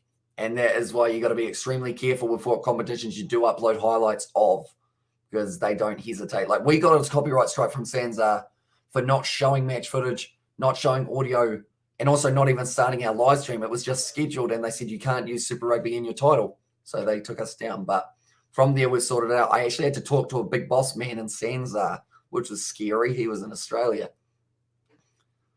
Janssen left alone outside of the off stump by Devon Conway once again. And now that will be the end of the 6th over. 12 for 2 now. So how long ago did they strike him? Was it this weekend, I guess, or the previous weekend? I guess it would have been. But that's a brutal one because a lot of people who are subscribed probably don't realize what's happened for it. And I think that is the hardest thing. It's like when we got a copyright strike, we transferred over to our Kiwi Lads Sport channel. And it was nice because we had some of our regulars from the main channel coming over. So it just felt like home, just in a slightly smaller kind of precaution. But yeah, it is always a rough one when you do get strikes on YouTube, because like straight away, you're not allowed to update for a while. And also, I'm sorry, but ever since I heard that, I just laughed. How the hell can they strike you just for using the title? Yeah. And the worst thing is, it did take a while to get it back, but it's not as bad as that's close. I think it's gone down the leg side though for Rabada. I mean, this one, it's not as bad, but it's still bad. Like, we got copyright strike by a Sri Lankan YouTube channel because they didn't want us doing the Cricket World Cup alongside them doing their commentary. So they said we used their footage and they got us taken down for 2 weeks. And by the end of it, the Cricket World Cup was pretty much over. So I guess some sneaky, dirty tactics being used. Yeah, that's going. And missing the leg stump. Elgar liked it. So did Varena behind the stumps, but just ended up swinging a little bit too far down leg. Currently now Elgar going to be looking towards maybe another opportunity. Well played once again by Nichols, getting right in behind it. Now Rabada sitting there, 2 for 9. 9 runs, that is. And 2 wickets already being taken. I kind of understand if you use footage without their consent, but using a title of the match in the name of a video, fetch off Sansa, you're a disgrace. And there, and Amy says, your mum's still coughing. It's been 5 minutes. She is still coughing occasionally. She's back now. She's got a drink of water. Hello. Gotta love a healthy peanut bar, eh? Shouldn't have had that. Yeah. Not good for the throat. Yeah. Here you go. Luckily, though, no wickets falling. No. Oh, that's all right then. Hmm. So I didn't miss much then. No, not a huge amount. Just us talking about copyright strikes and whatnot. Oh. I haven't got one. Oh, So another YouTuber did get 3 of them for some rugby footage, and now he's gone. Completely gone. Yeah. Wow, Uh-huh. Yorker. I keep on going, wow. I Yeah. don't know why I say wow now. I never used to. Wow. Wow. And also, we come live in the T20 World Cup. Please come. We'll be very excited. I would like to. It will depend on. We'll probably end up doing it on the Kiwi Lads Sport channel, though. Reason for that is because last time the Sri Lankan YouTube channel struck us down. So I would rather have them strike down the other one. And also, we have got there, Jacob McDonald will want to be careful himself as well. I see that he does about 50 videos of the Six Nations, but for some reason, I think Six Nations doesn't get you struck. How does that work? Just different competition. They're a little bit more lenient, the Six Nations. They're actually, they allow you to use the footage. They just copyright claim it, which means that they get the money from it, Okay. which is fair enough. Although I'm surprised TAS is still around. He hammers World Rugby. He does. He just pretty much says, what are they doing? They should fire certain people and whatnot. But I think because he changes up the footage a little bit, he does go, right. That is the link to the Kiwi Lads Sport channel. I highly recommend checking that out if you do want to see some sports that we are going to be doing. And also that Cricket World Cup will be on there. Now that your mum's back, watch him or watch how did wickets will fall. Watch how many wickets will fall, I think really? it is. If you're going to be like that, I'll go away again. Does that mean I get the rest of the box of the peanut bars? Yeah, I'd say. Yes. Do enjoy a peanut bar every once in a while. Someone's umbrella has flown away, I believe it is. There you go. And be hiding underneath the ground. That man's got that flamingo shirt I was looking at the other day. I didn't buy it, luckily. Yeah, but you can't tell that's a flamingo shirt from way back there. No. And also, he truly represents Savas in Europe. Every single match they lose, it's the referee's fault, says Kara Koinen. I know he doesn't like Nick Berry. That is for sure. There's going to be a pull shot going up in the air, but it did end up falling safely. And also, Hamish, what if you just quickly show the game for about 2 seconds, then just take it off, says New Zealand coach. It's one of those ones, it's not really worth the risk factor, because then if you show it for 2 seconds, then people are like, show it for 5. Then you show it for 5. Then they go, oi, put it on for 10. Then you show it for 10, copyright strike, down you go. And you're away for 3 months from being able to upload. You'd get a spell for 3 months. It's true, although I'll just do it on a different channel. Which, that's the thing, when I got my copyright strike for the Cricket World Cup, I think a lot of people were like, oh, well, be sure to take off the 2 weeks. And I think I just uploaded even more on the other channel. So, yeah. Yeah, but you did miss out on revenue on this one, didn't you? That's true. That's all right, isn't it? Not like I live at home with my mum. No. No. And Dad. Yeah. And Cat. Yeah. He takes a bit of feeding, doesn't he? If by any chance New Zealand won the series, they will jump onto the first position in Test team rankings. Not quite, because Sri Lanka still need to have another series. See if they go up or down, I believe. And I legit thought it was Rassi. Says Gareth there. Currently now, Nichols sitting on 4 off 16 deliveries. Almost cutting it onto a stump. That's almost twice in a row he's done that one. Hasn't quite been able to get onto 138 Ks for Janssen. That is quicker than any New Zealand bowler. Yeah, we'll see. We got anyone that can bowl that quick? 140 plus? Wagner doesn't get up there. No, he doesn't. Southey, I think, can push 135 if you're lucky. If he's lucky for but one averages 125. See, we're missing someone with out-and-out pace. Well, Lockie Ferguson, if he's ever fit for a long periods of time. Gets injured every second over. Yeah. Sadly. And it's like the other fella. Who's the other fella? CD Milne. Milne, yeah. We got a young guy up and coming, I think, who bowls 150. Do we? Yeah, but I can't quite think of his name at this stage. Well, Hamish Bennett used to bowl reasonably quick, but it's more kind of transferring them from short format to long format and finding the perfect mix of how many overs they can bowl, where they bowl, and whatnot. Because, of course, nowadays you've got about 15 change-ups if you're a pace bowler for T20. You got your knuckleball, you got your bouncer, you got the slow ball Yorker, you got your other ones, the wide Yorker, and South Africa left their fastest bowler out, and there says Ronald. And also, I partially considered starting a YouTube channel years back with all these rules and regulations. I realized it would be harder than ever before to get subs when you're not allowed to use any footage. It's kind of cool, and I can attest to that.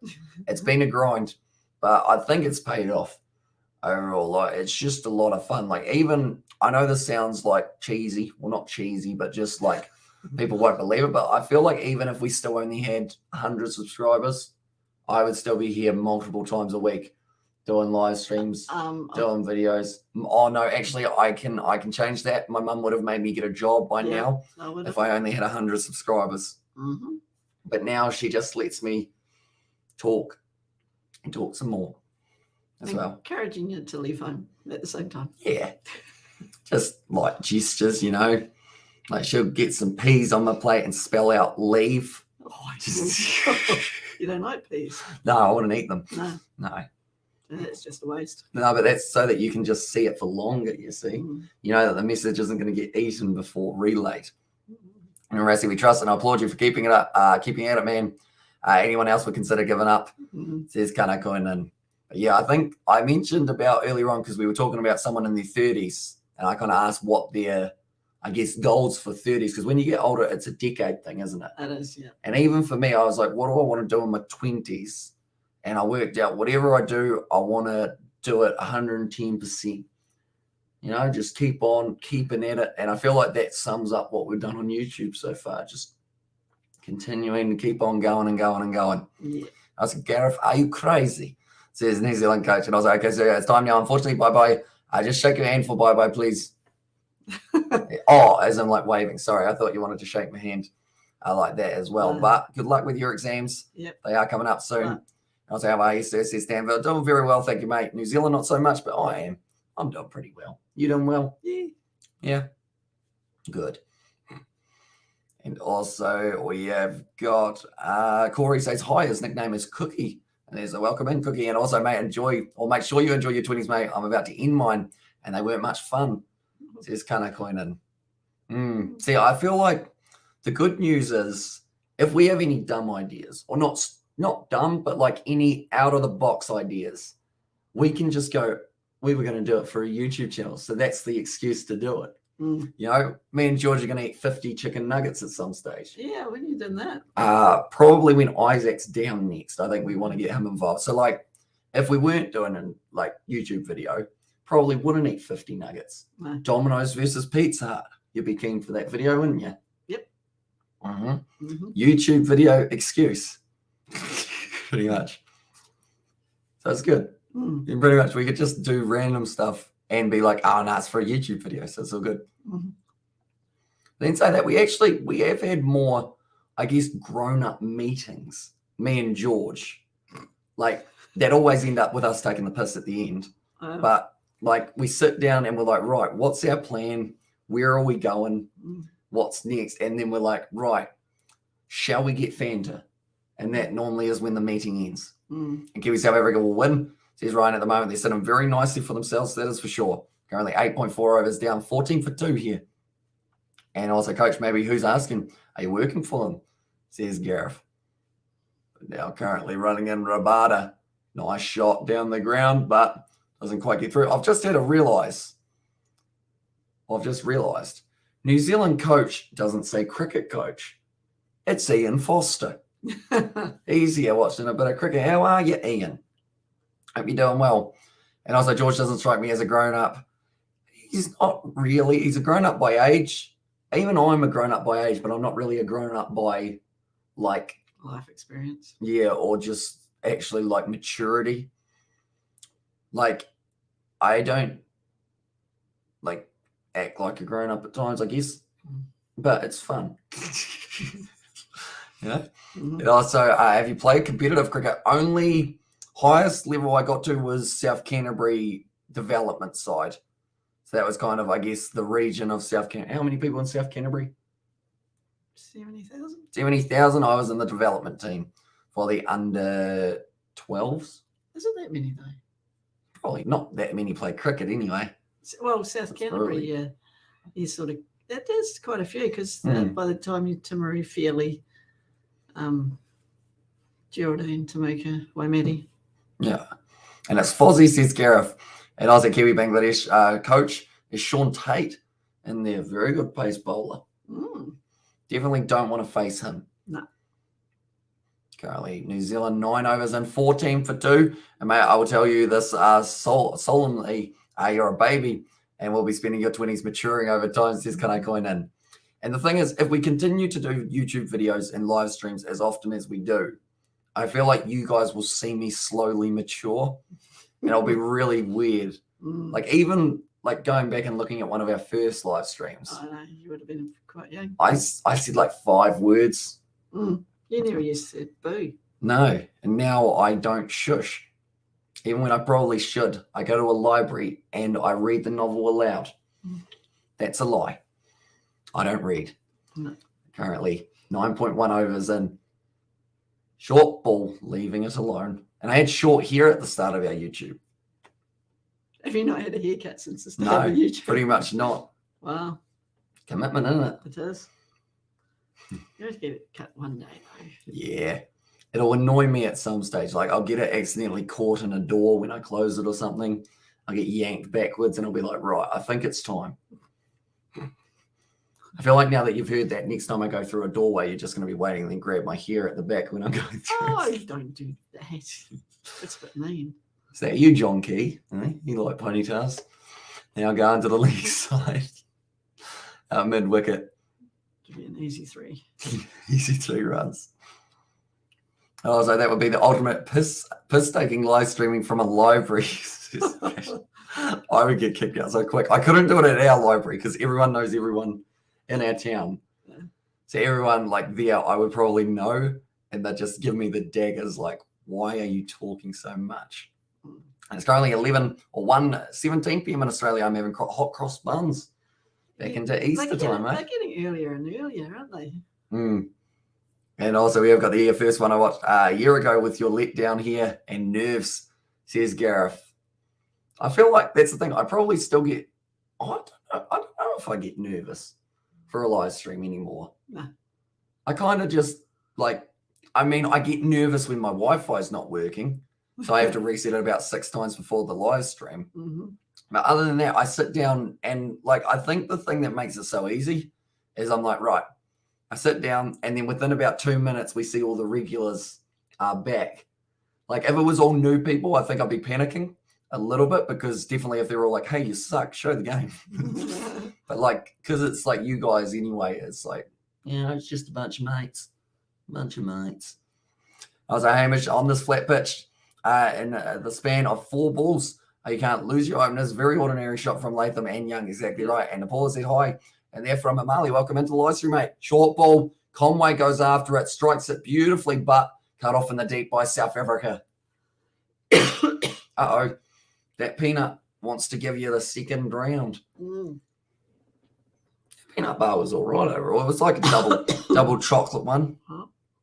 I just didn't choke on it, which is probably why I said it's all right. And worth pointing out to Hamish's mum, his commentary is really, really fast. He must have iron lungs, and it's like he's doing a horse racing event. Says, can I coin in? I know, he talks pretty quick. I do. But then I try and slow down, and then too much happens for me to slow down. Like people like talk slower, but then I think it's because I read this as well as commentate. Like if I was just doing the commentary, it would be like Janssen, I was at Nichols, dot ball there, close out the over, and it is going to be 19 for 2. You still, But what you don't have is everything else. But yeah, if it's like I find if it's a quieter live stream, the commentary slows down a tad. Mm. But then it's also, I find the Gallagher Premiership midnight like kind of games pretty awesome because I do get to pretty much just catch up with everyone. Mm. Like after a hectic, like I remember doing South Africa, New Zealand, 3,000 people or so in the live stream. Mm. And then to go to 50, like a lot of people would be like, oh, that's a bit of a fail. But like I was like, I'm happy because I do get to just catch up with the people who I didn't get to really talk to in the big one because it's going vroom. Mm. That's because he's trying to read all our crap stories, says Gareth. Pretty much. But there's very much so plenty of entertainment involved in what you guys say. And I feel like the live streams aren't the same without yous as well. I'm just getting all thankful, aren't I? Oh. Is it Thanksgiving?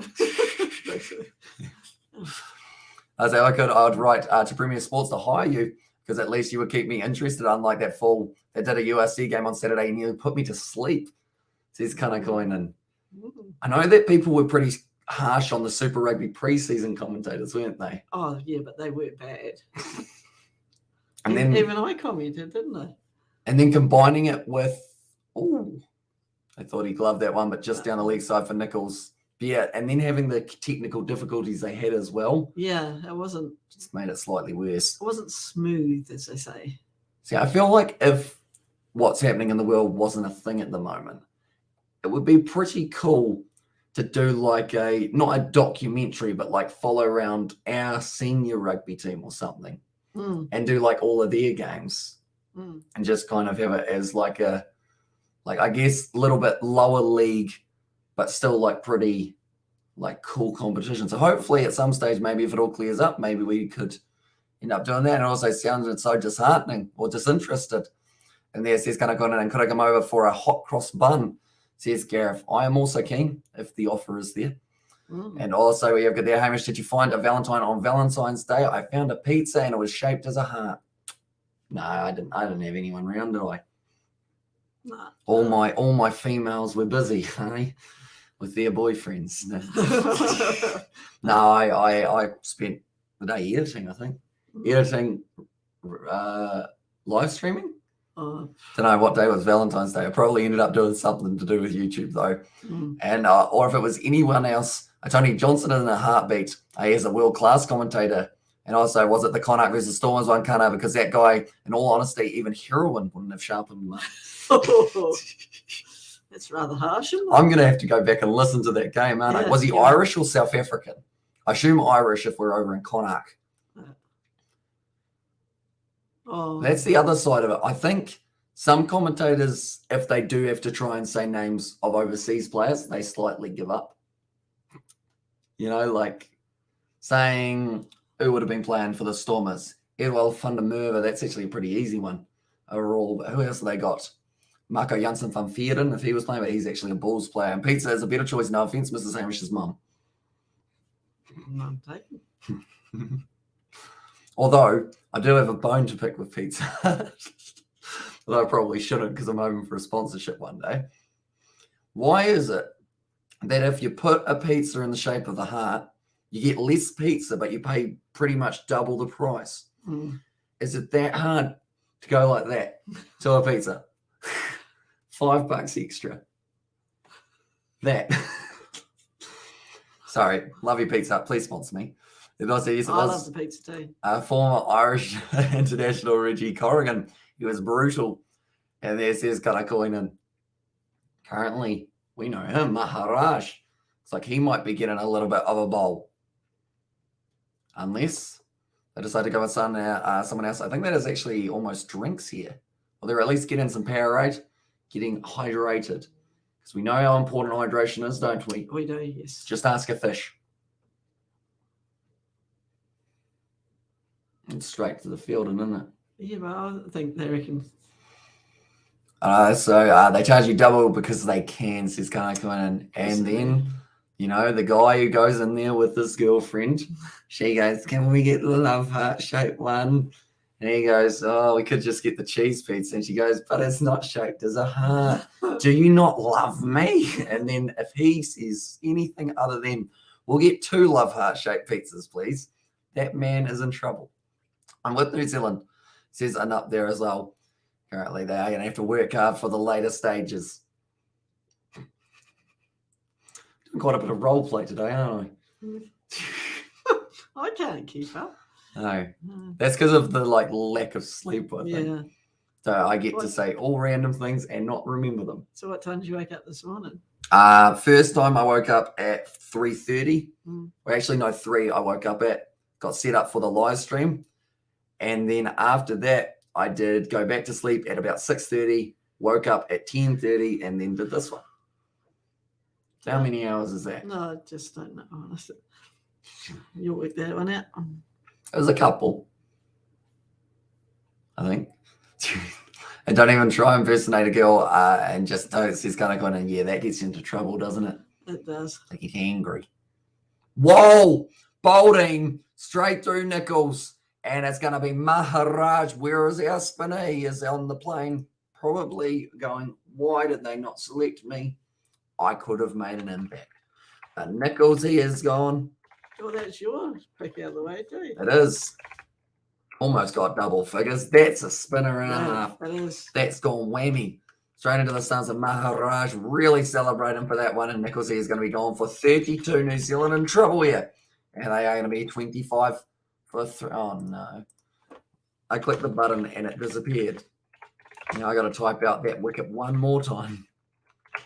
32. 32 balls he did face there, Henry Nicholls, but that is the end of him. We'll go like this. Also, I do think these two batters anchoring roles do for New Zealand, if not wicket fall at stumps day 4.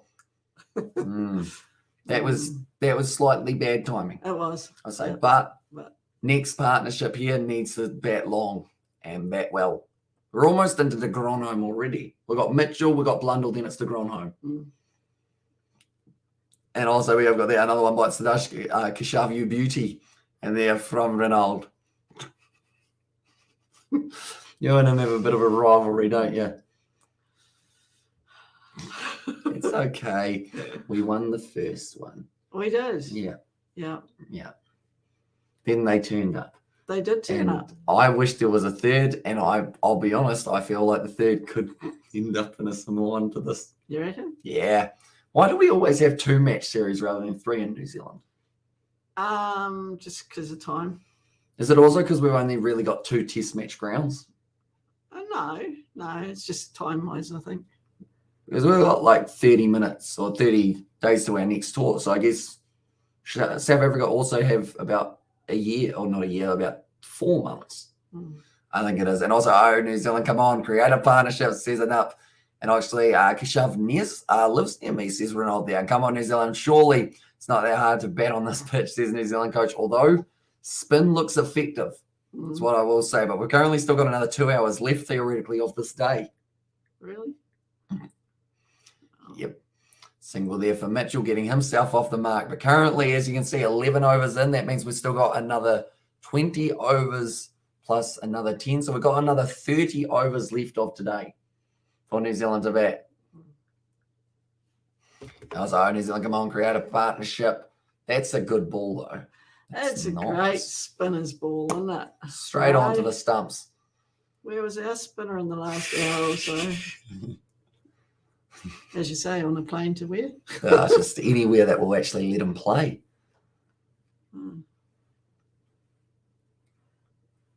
Well, once again, they want the single, and they will get through for one. Devon Conway now moving up to 18 runs off 32. Target of 426. They only need 400 more. But then, on the other side of it, 7 is all that the South Africans need in terms of the wickets. And also 30 overs is enough to bowl you guys out. There's Ronald there. Although, no, we can't time him out for that. I'd like to say, hopefully not, because I want to come back tomorrow. Because once the test match finishes, I can't come back for day 5 and chat to you guys again. No. So we have to, fingers crossed, if we want to have some form, even if it's the first session tomorrow, just to see how everyone's going. Be nice. I wouldn't know what to do with myself if this does end today. No. Like, I'd have to sleep and then probably sleep till Wednesday. Somewhere around there. I can't believe what happened to New Zealand. Still can't believe, says Anup. And definitely not the start to the match or the start to the innings that they would have been after. But Maharaj showing that it is an effective spin wicket. At this point in time, the thing is, though, it hasn't really worn down at all, the pitch, has it? No. It's just good conditions. See if the ball will turn. And it's given him the relatively hard ball. Something that I guess when you back your spinner, you are willing to do. I also remember this name, guys, Dewald Brevis, a.k.a. Baby AB. He does look good, and he's actually signed for the Mumbai Indians. I do see for the IPO and Hamish Rowe White. Every time New Zealand 2-match series organised 3 tests. Could be interesting series, says Michelle. Yeah, it is always just 2. Everyone else goes 3. We go 2. Is that so that we theoretically can't really lose the test or like the series? Do you think that's anything to do with it? Do we get less points because it's only 2? Yeah. Currently, Lutho Sapamla, I would expect him to be fired up at the moment, but his elbow will also feel pretty rough. And yes, he did, says Ronald. Currently now, Devon Conway on strike. Where does he put this one, Sapamla? Well bowled. Conway playing it late. And you wonder what the speed will be like, because it did hit him square on the elbow, didn't it? Well, yeah. Gee, that has gone. That's actually spun about twice as much as the other one. Yeah. Very nicely bowled by Maharaj at one end. Now it will be Sapamla, who is at the other. Got 10 runs with the bat almost, I believe. Then until they did decide to retire him, or slash just the whole team declared. 12 overs into this one, and we've still got another 30 or so of today. Well bowled, inside edge from Devon Conway, but it goes out to mid-wicket. Nervous? I think the game's gone, to be honest. But By tonight? first session tomorrow. Okay. Second session? You think we find some sort of partnership? I don't know. The South Africans got their tail up. They're bowling well. It looks like his shirt is a tad too tight for him. Yeah, but we haven't exactly batted well, have we? No. South Africa, Rabada bowling very well. So Maharaj, it just shows, is it a terrible idea to add a spinner into a lineup even if it's in New Zealand conditions? Do you think if we had a specialist spinner, they would play him? Such as... What do you call it? AJ Patel. Well, they obviously don't consider him a specialist spinner. Like, do you go with, like, Nathan Lyon in New Zealand for a test match? Do they play him? Yeah, they always play him. And why do they play him? Because he's good. And he bats number 11. Oh, he can bat pretty well. He can open if he needs to, Nathan Lyon. And the thing is, he actually only practices with a tennis ball. And his brother used to throw him the ball. I don't know whether or not his brother's allowed to now, but just practices with the tennis ball, playing the straight drive, playing the cut shot, and he goes out there and just seems to nail it. Each and every time. For New Zealand's sake, I hope they better hope South Africa chokes. Says Ronald there. You guys are fabulous. Happy to see both of you. Says enough. Thank you very much, mate. We've got plenty more coming in the future for the cricket, for the rugby, for all sorts. Maybe even some Cricket World Cup coming up in a short moment. And I was it clean bowled by the off spin? It just feels like that shouldn't happen to a batsman like Henry, says Sebastian. And even though, yes, there was a bit more turn, I would have thought, like you said, batsman as Henry, or as good as Henry, would have reacted a bit quicker for that change. He almost didn't think it was going to spin. Currently another dot ball for Sapamla. And got to hear, guys, very tired now, and it's 3:30 in the morning. Great chatting as always, says Gunnar going in, and look forward to seeing you in the future. I think we've got some URC coming up possibly. So that'll be fun. Munster. Since we're from New Munster. Yeah. Got to go for the boys. See ya. See you later. Currently the target's still sitting 398 runs away, and take care, Gunnar. And there says Sebastian. Currently Mitchell, he's sitting on 1 of 5. Conway sitting on 19 of 36. Because my other slight argument would be, if you were going to bring in Mitchell, I assume you brought him in as a batsman. Because if not, I guess you've also got... See, I would have probably, out of everyone, I know that this sounds bad now because, like, it's happened, but Colin de Gronholm, I think, would probably be who you would have originally taken out for a spinner. But then, of form, you would say Kyle Jamieson is who you would take out. So it's a tricky one. You know whose kit that is? Kind of looks like a Liverpool FC. No, maybe not. Not too sure. It's an old shirt anyway. It is, isn't it? And also, cheers, Gunnar, says Gareth, and also Amish Bro, 1-1 draw. But seriously, New Zealand could lost test match. Last was Bangladesh, and now South Africa. So New Zealand now, they're not whitewashed or not clean sweep last 2 years, says Michelle. So I guess that's one bonus, but that's because they played 2 test matches. Isn't it? Isn't it? Isn't it, though? Kevin Conway, nicely played. I can see a wicket coming soon for Maharaj, and I think it's going to be hitting it onto his foot and then caught in close. I just see that angle really just cutting inwards of the off spin. That one didn't really turn. Someone swearing there, or maybe not. And also, Spumler is just a chunk boy. And then says Gareth, although he's effective with the ball in hand. Yeah, that one stayed pretty straight. And that's just a little bit of natural variation off the pitch. So maybe it's doing a little bit more than first glance. take 5 steps back. Yes. So Maharaj wants, and I believe that will be on Mitchell's leg side.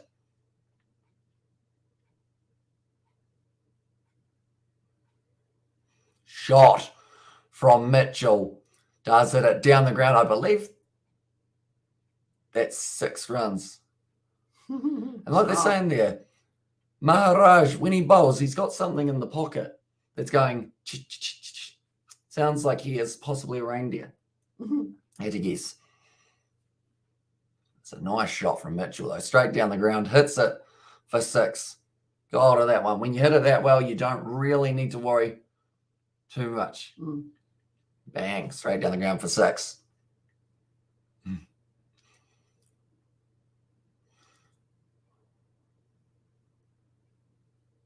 Advancing, using the feet again from Daryl Mitchell, another 6 runs. He's decided to take it to Maharaj, not let him get the better of him. That's 2 in a row. How long does Mitchell keep this up? And when does he decide that it is possibly time to not go after it? And it's definitely not sandpaper in his pocket, says Ronald there.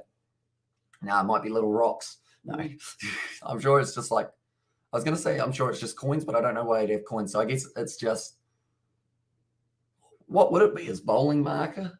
A necklace?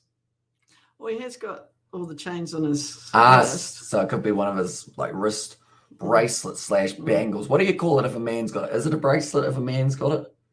It is, isn't it? Although is they it don't a like man bangle? I don't know. Man bangle.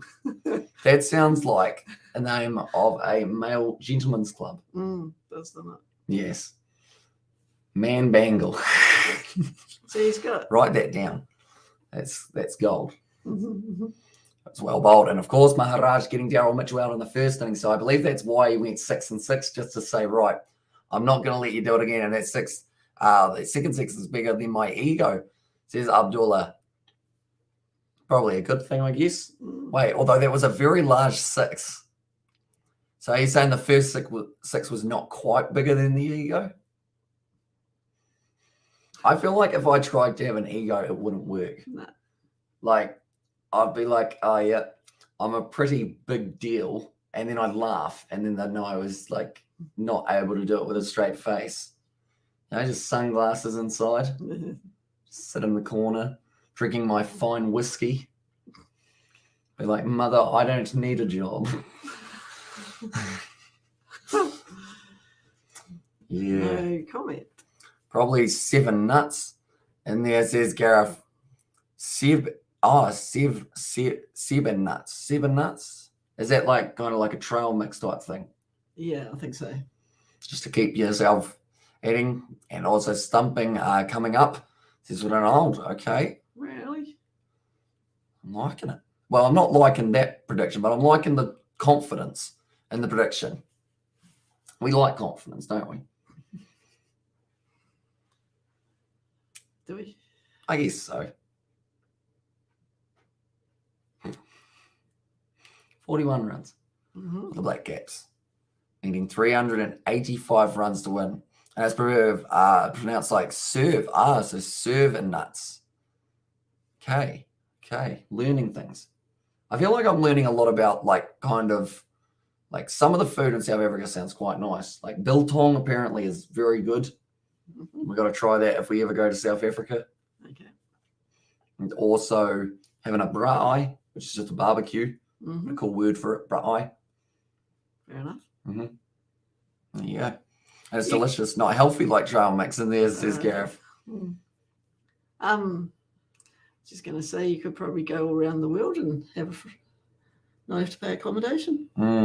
Maybe. I'd have to do interviews first to make sure that I'm not going to end up having to do, I guess, weird tasks. To stay on the couch. For room and board. Yes. Currently 14.3 overs down. And also there is a guy in New Zealand who makes biltong, says Ronald. So I think there are those specialist shops, aren't they? Or kind of international section sometimes has got it. Because apparently it's not like beef jerky. Oh, okay. It's a bit different. Because if you say it's like beef jerky, I think that annoys people. Okay. Ronald. They're similar, aren't they? Wait for it. He'll probably just pull the fingers at me, unfortunately. Oh, There are similarities, but it's just not quite. That's a good ball. that is. Frost Pamela. Oh, a little bit of a miss there between two guys. I think one of them just got punched in the bollocks.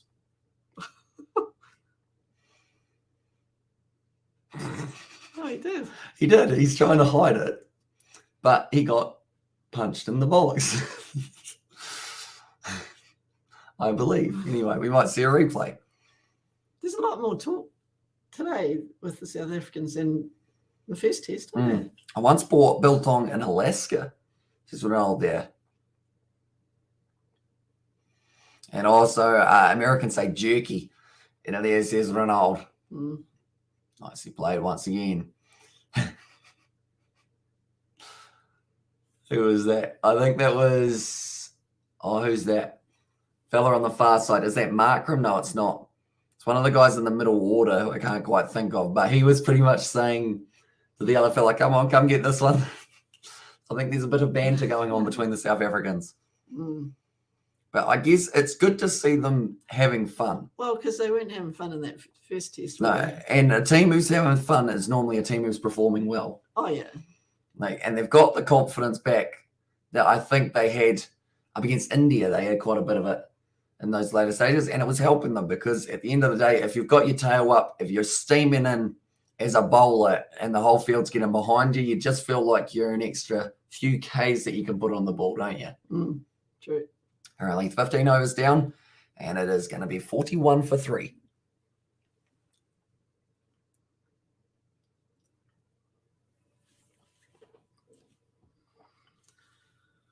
Oh, it's evenly poised, isn't it? Well, not really. It's all South Africa, but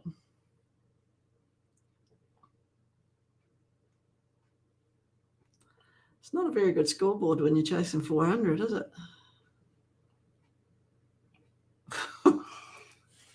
I was going to see if you were going to say anything about how long it was taking. Also, I was interested to see what you said while I was completely I silent. thought I'd better say something. Mm. Mm. Awkward silences are great, aren't they? Oh, they are. They're tremendous. Except we don't know. Ooh. Nicely bowled by Maharaj. He is saying that there's quite a large front pad on Daryl Mitchell, Mm. and it is there for you to hit Keshi, Yep. which I believe is the nickname. Oh, and Keshi was thinking about hitting that pad right there. It was close, but hit down the ground for the single. He does keep the strike rotating. So I'm going to be a bit of a meanie and say, who's the next wicket to fall? No. Okay, I won't say that. Oh, Who's the next player to get their 50? Conway. Okay. I think he goes out. Nah, I'm joking with you, eh? Bit No, cheeky. funny joke. Now, Conway. He has got a nice cherry in the middle of the bat, right out of the screws. Mm. It's what you need. Ooh. I'm not liking the bowling at the moment. No, it's he's- very good, so it's not good for New Zealand. No, it's not. Look at that. The rotations on that ball, it's turning nicely. Conway's going to have to watch this one with an eagle eye. Make sure it doesn't spin the wrong way. Has he got it wrong in Maharaj? I was about Conway. I will be out just now. There's Ronald there. He was on the same. See, I was thinking like Ronald. And I also don't think we'll have another wicket today, or we'll have another wicket today, says Gareth. And Gareth knows things. Okay. Do you like that one more? I do, yeah. And that means we get a full day tomorrow, perhaps, which will be nice. I quite like hanging out. Mm. On the live stream, will you be joining me for the second session tomorrow if it does end up going there? I only just get home from work then. Mm. Mm. How about 3? Have lunch Session first. 3. I'll have lunch first and see what happens. Oh, next one to fall is Daryl. Next half century is Tom Blundell. Mm. And I don't think we'll get another wicket today Well, earlier on. if Tom Blundell doesn't get any runs today, I think he's who's our next wicket keeper? Not really sure. We've got about 7 ex-keepers, don't we? Yeah. Because I know Conway can keep, but then do you want him batting 7 No. is the big thing. No. Latham can keep. Don't really want him batting 7 either. Well, he's not getting any runs either, though. No, so maybe. I mean, you got Will Young, Latham, and Blundell, and none of them are getting runs. I would say out of those three, I'd go Will Young. If I was to switch it, see whether or not having him in the middle, my other mount, Watling, he has actually sadly retired Yes, he from is. international. He was very good, though. I feel like he's one of those guys who went by, I guess, a bit underrated and underappreciated Oh, yeah. for a long time.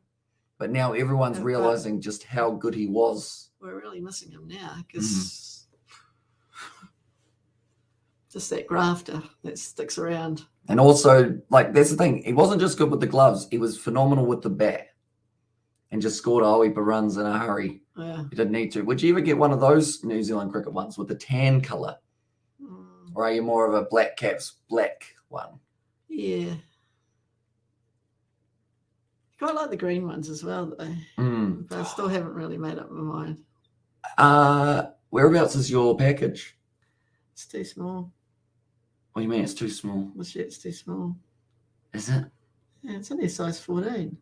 But we got a medium. No, you got a 14. But I clicked on medium. Oh, you only got a 14. How big's It's kids 14. why have they done that? And also tons of South African butcheries or tons of South African butcheries selling biltong drawers, which is dry sausage, and maybe even core sisters. And this is Marco translated it to cake sisters, and it's basically twisted, crispy, deep fried dough dipped in syrup.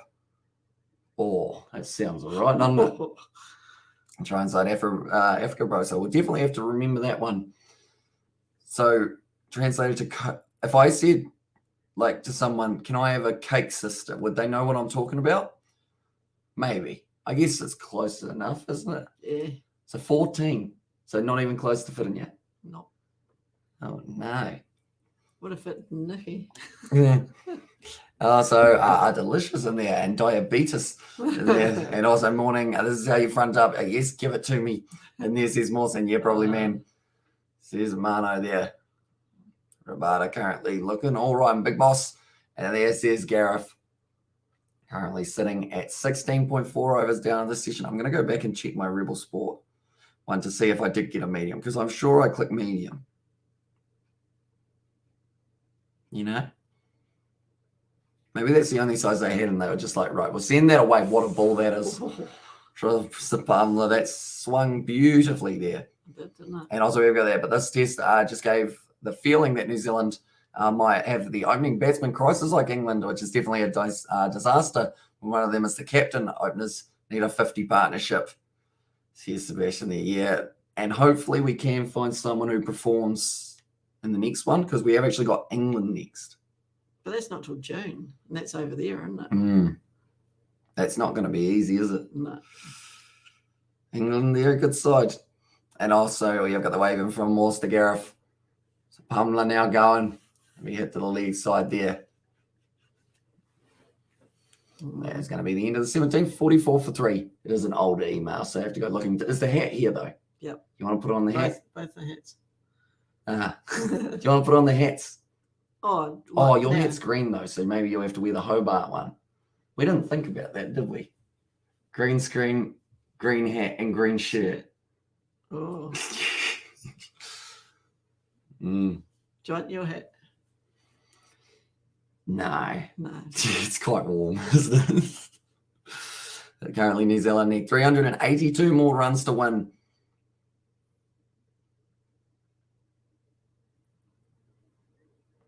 Getting centre set. And currently, New Zealand, they need Mitchell and they need Conway to have a brilliant partnership here. But Maharaj, currently, they've got the first slip. They've got 2 guys in close.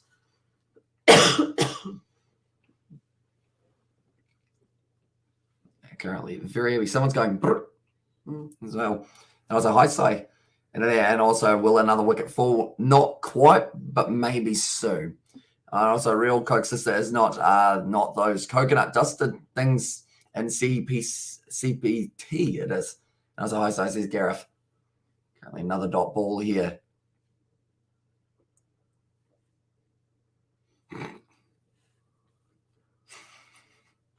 That's interesting sledging. They said he wants to spit in your face. He wants to spit in your face. What's his nickname? I can't remember it. Vishy. Yeah, so Devon Conway apparently wants to spit in the face of the bowler. Is that to fire him up? Of course it is. Well, it's not like Devon Conway is going to be telling them, oi, I want to spin in your bowler's face. Currently, that was close to staying in close and almost a catch, well placed. And then, but Maharaj off the bat onto the thigh. Almost. That was almost how I described it. Although I said it was going to be an inside edge onto the foot, didn't I?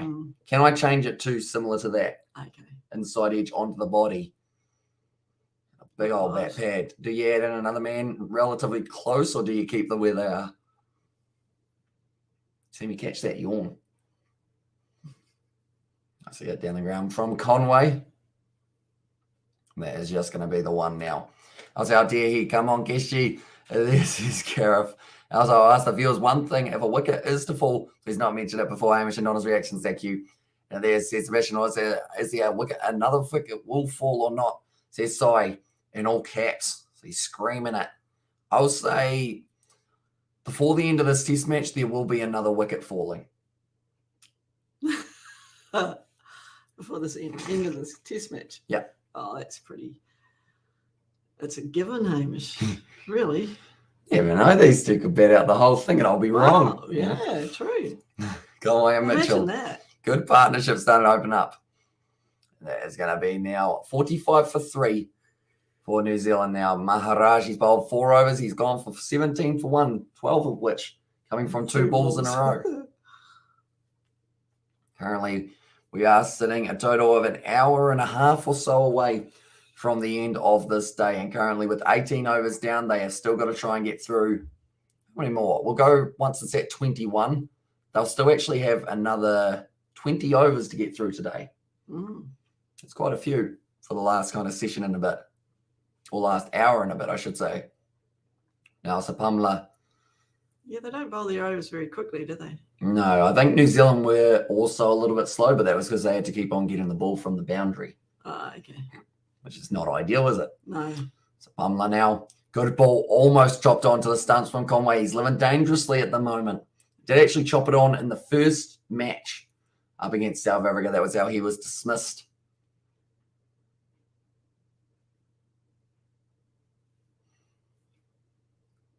Trying to work out what the keeper's saying. I think he's making up stories about Devon Conway. The bowl. He said something about papers. Get your name in the papers, it could have been, maybe. You get your papers online, don't you? Yep. Yeah. Oh, apart from Saturday, delivered. Nicely played by Conway, hitting it to mid-wicket.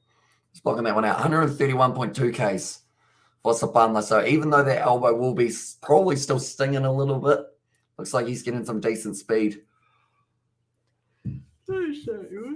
You almost started yours before I started mine there, you know. Yeah, we'll simultaneous. We'll debate that later. Yeah. What time did you end up going to bed last night? Oh, about 10 o'clock, I think. What time did I go to bed last night? About 9? Yeah. No, was it that late? Yeah, I think so. I think I got to sleep at about probably 9:30 or 10. Probably 10 more than likely. Okay. So I managed a sneaky little... I got about 8 hours sleep last night in 2 sections. Well, but you'd been up for 24 plus. Yeah. There's quite a few. Currently New Zealand, they just want to get through this day so that we can come back tomorrow, which will be fun, won't it? Of course it will be. Yeah. Currently New Zealand, they still need about 3.4 overs or 3.4 runs per over here. Well, playing well. Straight in behind it. The runs aren't really flowing at the moment. No, I was just thinking that. Does that mean we're almost thinking about possibly going down the draw trail, or is it just... Yeah, we're just surviving today and then we'll regroup, reassess and see what happens tomorrow. You'll be a bit tired on it. Yeah, better bed than myself. Better average than myself as well. Probably, yeah. But you get that. You do. well played by Conway, whipping it to the leg side in time for a wicket. Al says Ronald. And I'll say he was probably just going like, yo, check this guy out. He only plays for Green Papers. And to see his name in the newspapers, if he needed, he might use the help of sandpapers as well. There's Sebastian spitting some bars behind the stumps.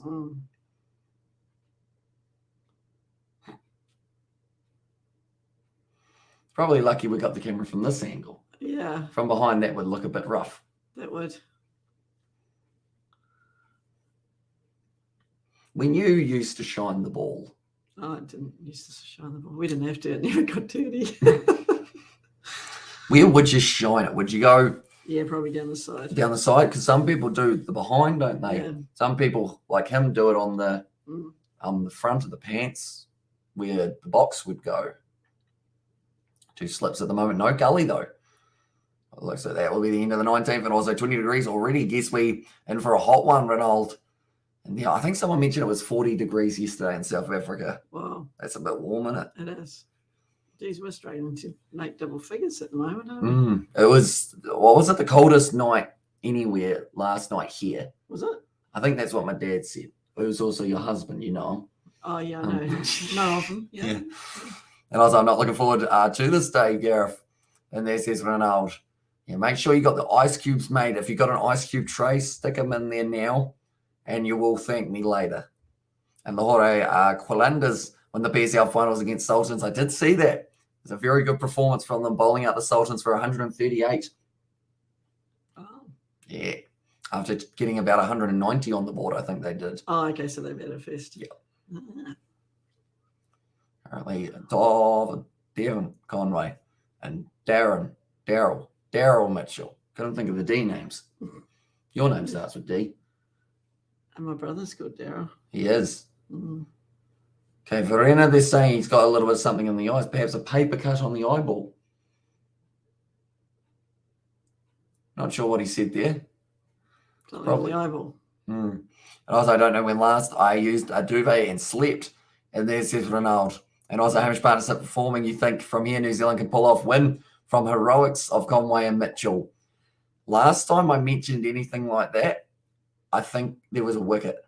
So I'm going to say maybe. I don't want to jinx them too much because I feel like if I do, then my mum will be sad. And the last thing you want is a sad mother, isn't it? Yeah. Also, -6 here. Guess we in for a regular one, says Sebastian. Davis. Yeah. Have you got good thermals? Like, because now that I think about it, you went to a wedding. Were they just wearing like suits or was it like kind of like extra layers underneath? Most of those places they have Indoor heating. and yeah, the heating is brilliant. And -6 says Gareth there. It looks like he wants it at the moment to be -6. We're probably sitting at about 10 at the moment here, are we? Oh no, we were warmer than that, maybe 15, I would say. Can't have a sad mum, won't get fed. And also, let's be realistic. It's impossible for New Zealand to win, says Ronaldo. I can look at the odds for it. I believe they'll have New Zealand at probably like 1%. Yeah. 3%. Wow. 91 for South Africa, 6% for the draw. This current point in time. I'm going to look at the TAB odds and see what they are sitting at for money-wise at this point in time.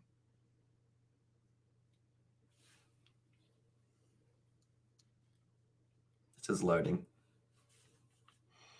New Zealand to win is paying $21. That'd be good for a bet. The draw is paying $10.80, which is probably your better option if you're going to go that way. You reckon? And then also $1.06 for South Africa. $1.06 for South Africa from here still surprises me. They are actually showing it on the TAB in New Zealand for anyone who is in New Zealand who does want to watch this game for free. If you tune in now, you can see a zoomed in of a man on a crutch. Can't There he stop is. yawning. Wonder what he did, eh? You ever had crutches other than for your knee? No. No? Probably done quite well. Yeah. Broken any bones? No, I've got loose joints. So. So she'll be right. And I can't ever say, Mum, I know I read that one. And in the Gabba test, no one gave India a chance to chase down on day 5. They also 1% chance about Team India defeats Aussies and indoor heating in the floor. Very efficient if you just wear your usual suit and when you go out, just put on a warmer coat and you're good. See Sebastian there. And also, what is a traditional New Zealand meal? Like you think American meatloaf and Ireland shepherd pie. I'd say a roast lamb or a beef. Yeah. Just because we have a whole heap of sheep around. And you got to deal with them sometimes. No, I'd say something like that. Fish and chips. Fish and chips, yeah. But then, of course, not home cooked. That's our takeaway go-to. What else we got here? What else do we eat here in New Zealand? Steak? Yes, steak. Barbecue tucker, as they say. Yep. With a T for that last one. Nice one-handed shot there from Devon Conway. Kind of coming out of nowhere. And it's gone all the way along the ground, hitting the boundary, and Devon Conway picking up his first boundary in a little while, trying to keep New Zealand ticking over. I'd say if New Zealand have to chase less than 300 tomorrow, there's about a 1% chance that they decide that they actually want to go for the win. If they don't need less than 300, I would say that's going to be more than likely batting the 90 for the draw. But they've still got another 15 overs or so today.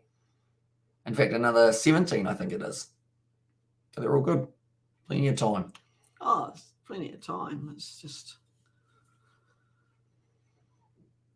I see play We once didn't again really at the want to be lead throw. 3 down at this stage, though, did we? No. The openers, Young out on the second ball, Latham out on the second ball, Nichols 7 off 32. He did better, but still not great. And now these two have just shown if you face about 15, 20 balls, with the exception of Nichols, so I'd say actually if you face 30 balls almost, you can start to find the middle of the bat. Conway, it's been going well. Mitchell, he's sitting 16 off 26, but without those 2 sixes, he's actually sitting a lot lower. But he did just go bang pretty quickly. Nice shot once again. I'm behind him back. Baked beans on toast with some eggs for breakfast. Majestic stuff with 10 out of 10. Sebastian, I do love myself an all-day breakfast. Sausages, eggs, hash browns, bacon, toast. People have orange juice with it, but I feel like I'm more of a water with my food type bloke. Yeah. You know, I don't want the drink to be the star of the show because then that means you've cooked a bad meal. And I feel like, oh, this orange juice is wonderful. That whole plate of eggs and whatnot. But I want the orange juice. Have the orange juice after. We used to have Coke for a drink for breakfast. Really? When I went overseas, you have your breakfast and your glass of Coke. Fair enough. I have a question for you. Have you ever drunk orange juice? Have you ever brushed your teeth then drunk orange juice? Oh, yeah. Apparently it's not nice. It's not. Isn't it? No. What's it like? Oh, hard to describe. Why don't you do it? Well, it doesn't sound like it's very fun. No, it just gives us a funny taste. Is it like minty orange? Oh, no, I wouldn't even say it was that. It's not nice. I feel like at least 3 people from this live stream are going to probably end up trying it, or at least one. 3 people will think that they're going to do it, then decide against it and just drink orange juice. That's my prediction. And also, but Black Caps, or Hamish, the batting for the Black Caps, all stroke players, defensive players, Latham and Young out, DeGrono and Blundell, Southey, Jameson, Henry, Wagner will all attack, says Coding. But it is just that big question, will they attack at the right times? Because it's very easy. We saw it in the first innings to get a bit excited, go for a big shot that you don't need to, and then you lose a couple quick wickets, which they really do not need. Liz, I don't try coffee, says Gareth. Wait, so orange juice then orange juice then coffee or toothpaste then coffee? Toothpaste is a weird thing when you think about it. You know? Like when you really go into it, it's a tube.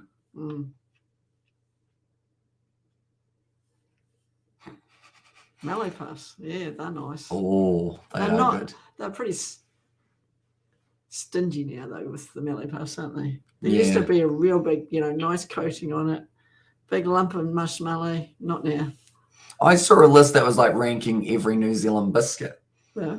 And Squiggles actually finished in the top 10. So I was all happy. Double stuffed Mallow Puffs, though, they were way down the order. Too much of a good thing, apparently. Double stuffed. Yeah, like double chocolate Mallow Puffs. Just a normal Mallow Puff, but then they're a bit stingy on it too. Does another wicket will fall today? I think so. I hope not, but I think so.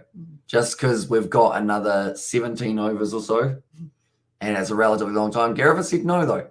So Gareth's normally right out of our predictions. He normally gets a lot closer than myself. Okay. Oh, that's some dramatic music. Current partnership, 24 runs off 58 deliveries. I have put a bet. Oh, I see. I have put a bet on the draw. How much was it paying at the time, Si?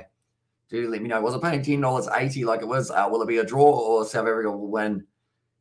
See, that's a tough one to answer because I assume if I say that South Africa are going to win, you might consider cashing out. But then what if they draw?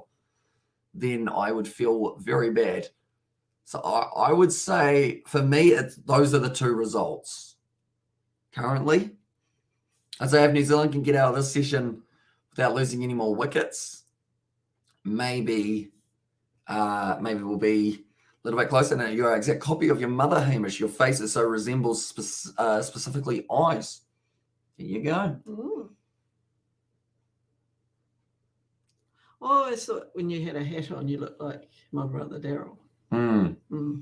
But then when I was carrying you down the corridor when you were a baby, it was the nurse told me I didn't have a look in. You were your father's son. Yeah. So there you go. There you go. See, if your dad was sitting beside you, that's how you look like your dad. And how much over left? About 16 or so for today. We've got another hour and then we've got another 20 minutes after that they are able to play. And also this partnership was very good. Our wicket stop. These two are that good for New Zealand, says Michelle. It currently is, yes. And if they can get it up to a 100-run partnership between these two, it'd be extremely useful for them. I've learned that from this channel that people from India are very complimentary. Let's go. They are indeed. I feel like overall, the voice almost went there, didn't it? They did. But overall, like probably 95% of people, if not maybe higher, maybe 97 of people, like do just be nice. You always have the ones who do end up like getting annoyed because we can't show the game and don't like the fact that we can't show it and think that it's just because we don't want to type thing and we want to be selfish. But like, yeah, it is one of those ones that overall, like I think we've built up quite a positive area, a safe space, you know. And also how much over left for today? About 16 still. And also I'm South Africa. I have South Africa winning by 60 runs, says Gareth. To the leg side, no run once again. 2 yes no's in a row. I think Daryl Mitchell's keen to get off the mark or get off strike. Yeah, I think Conway's more at risk at the because of that angle. With the spinner. Shouldn't be on strike, Kishi. But they've said they know all the lines, don't they? South African fellows in close, trying to get in the head of Daryl Mitchell. Plays that beautifully with the straight drive. And Devon Conway at the moment, I think he's coming down to meet him. Oh, he's not. He is just bumping on the pitch himself. Maharaj being phenomenal in this one. They're trying to make up for the presence of Hamish Spencer, Gareth. There's his vision. Yeah, he can sometimes be 50-50, can't he? Where is Hamish Spencer? Probably working, I would think, although it's very wet over there at the moment. I think it's going to be a draw, Gareth, says Si. Nice bit of bowling from Maharaj. He really isn't straight away from his line and length yet. No.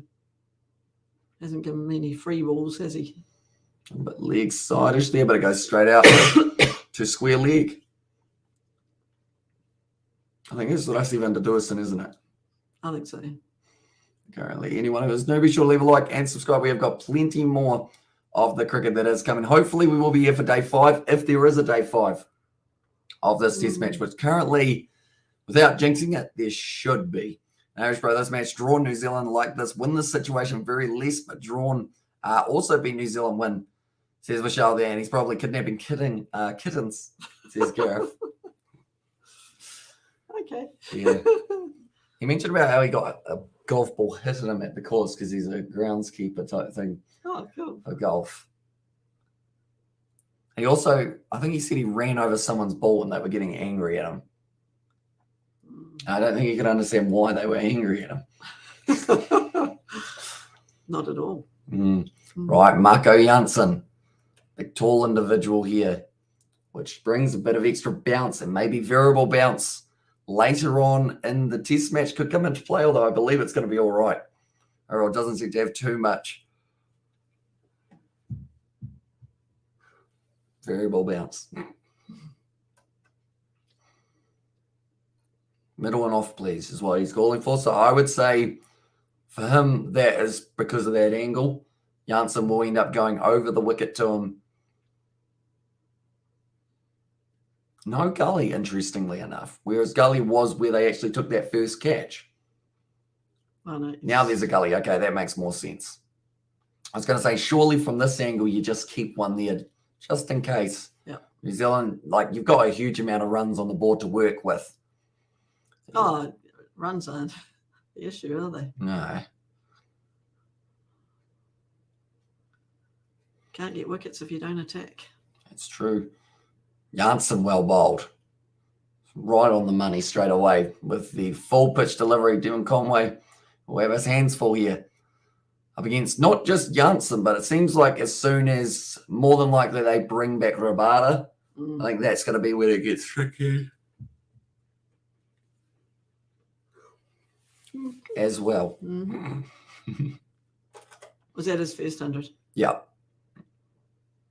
Wow, so 2 South African batters have got their first 100s Yep. against our batters, Whoa. bowlers.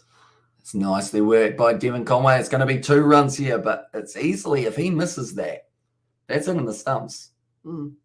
That's good bowling from Janssen. And I think that is what South Africa do need to do. They need to attack the stumps more than they probably would if they were defending maybe 250, something like that.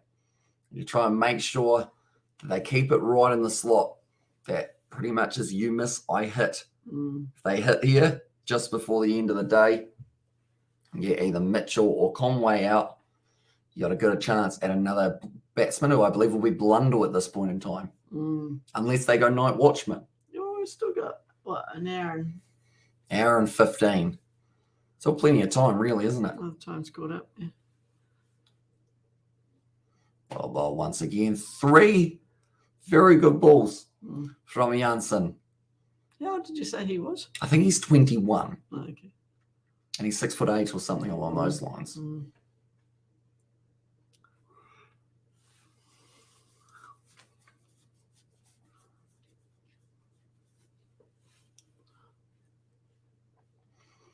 Devon Conway, 27 not out of 67 deliveries here. First freebie, and Devon Conway makes the most of it. That man did not stop it. It has gone all the way to the boundary for 4. I was wondering why the camera didn't keep firing it. So, just like that, you bowl 1 ball off the stumps. Conway goes, okay, cover drive, keeps the elbow high here. Look at that technique. Classic cricket shot. Knew he hit it well. It goes straight at the man, and he's probably kidnapping kittens. Oh, no, I read that one, didn't I? You did. I feel like kidnapping kittens, if you go to anything like the SPCA, I feel like going there and looking at kittens, how many times out of 10 you think someone walks away with a kitten? Like, and maybe they weren't going to. We did. Yeah, we did, didn't we? We were going to, though. Another 4 runs for Devon Conway and Mulder, okay. And there says Gareth. They haven't bowled him yet, have they? No. Maybe saving him a little bit later on in this one. That would be the option. It's a good shot from Devon Conway, though. Plays it above the head almost. He's done well to play that one along the ground. Races away for the 4.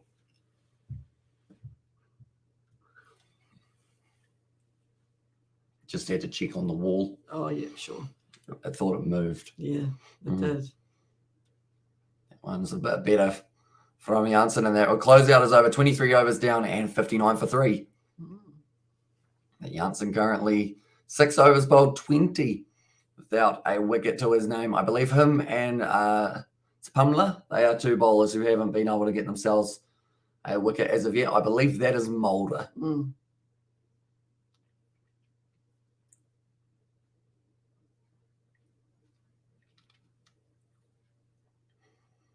Good question. How many wickets down would New Zealand have to be for them to be willing to play a little bit longer?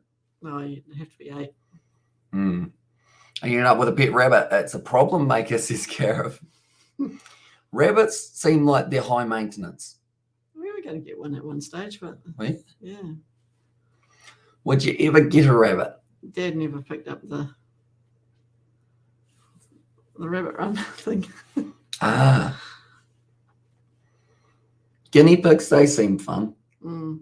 They're like little chubby cheeks, you know? Oh, yeah, that's what someone just said behind the stumps. I think he quite liked that one for Verena. Yeah, put him in a ball. No, that's a hamster. No, guinea pigs have balls too, don't.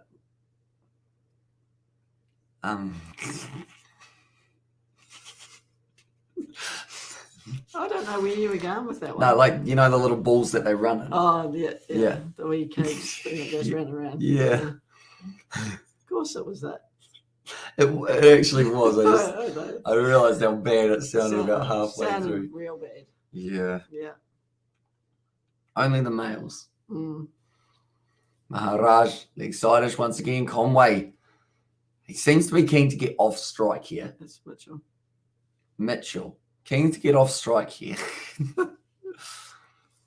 Conway, is he keen to get on strike at the non-strikers end though? Well, I don't know. It's well bowled. He's trying to replicate that ball that he had in the first innings. Was able to get Mitchell out. LBW plumb about halfway up the stumps, wasn't it?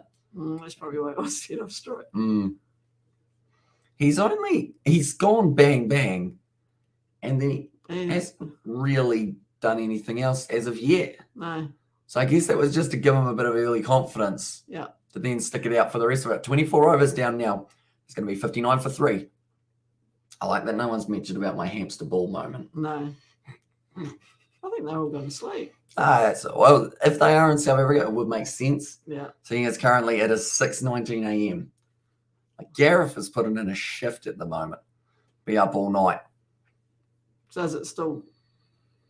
It'll be Monday morning. And also, you guys know why Aussie's tour of New Zealand for T20 cancelled. Unfortunately, I think it was down to restrictions, not being able to get in the country and get back and all that sort of thing. But then also case numbers have gone up, but they had actually cancelled that before.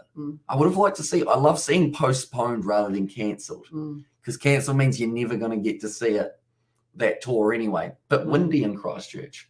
Oh, it's always windy in Christchurch there. Cold easterly. But yeah, like postponed at least gives you some hope. And that maybe it's going to take place at some stage. Well, they did say postponed, didn't they? I think, sort of, maybe.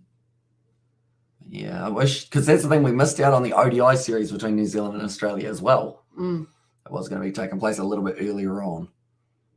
So yeah, it's unfortunate, because we love our cricket, don't we? Oh, there you go. What's happened? Isolation to be scrapped for fully vaccinated. Border opens to all Kiwis Friday. There you go. No more isolation. So does that mean everyone can get into the country? No, for fully vaccinated. But other than, so like everyone overseas? I don't know. Right, okay. Maybe. Currently now 59 for 3 here for New Zealand. That's exactly what Aussie did too when they were in the middle of a crisis. Now Conway, 35 not out. Oh, that was close to 35 and out. Did it end up popping a little bit more from Janssen? Tried to get that top hand out of the way in the end for Devon Conway. Just showing all of the partnerships and also all the high scores that we did see from the South Africans. 45 from Rassie van der Dorsen. Also Kyle Verena, 136. 35 for Mulder. 47 for Rabada off only 34 balls there as well. That bounced once again. Devon Conway's not comfortable with that line and length at the moment. It seems like anything that's about middle maybe about 4 to 5 meters back. It seems to be popping off the surface quite nicely for him, which does then mean that maybe an edge might be not too far away for Devon Conway, unless, of course, he changes the technique a little bit, maybe raise the bat a bit more. Sorry, itchy eye. Currently now Conway sitting on 35. It's sort of... It's hit a not much stalemate, happening. isn't it? Yeah, which, Oh, and match is drawn or not, says AJ. It's a tricky one. At this stage, New Zealand doing all right. They can't afford to lose any more wickets tonight, though. no. So I'd say at this stage, for me, it's either South Africa win or New Zealand do fight back for the draw. Devon Conway goes after it. Does go along the ground, though. A little bit uppish, though. Does end up getting the single. 24.4 overs down now. And how many overs So I believe, if I am doing the maths correctly, to leave 90 overs for tomorrow? it's actually another 20 or so. Yeah. 18 now, That's, if I'm right there. But saying that, I don't think we'll get 18 more overs in. no. I think also they don't consider the innings change. So I think it might be only about 15 left for today.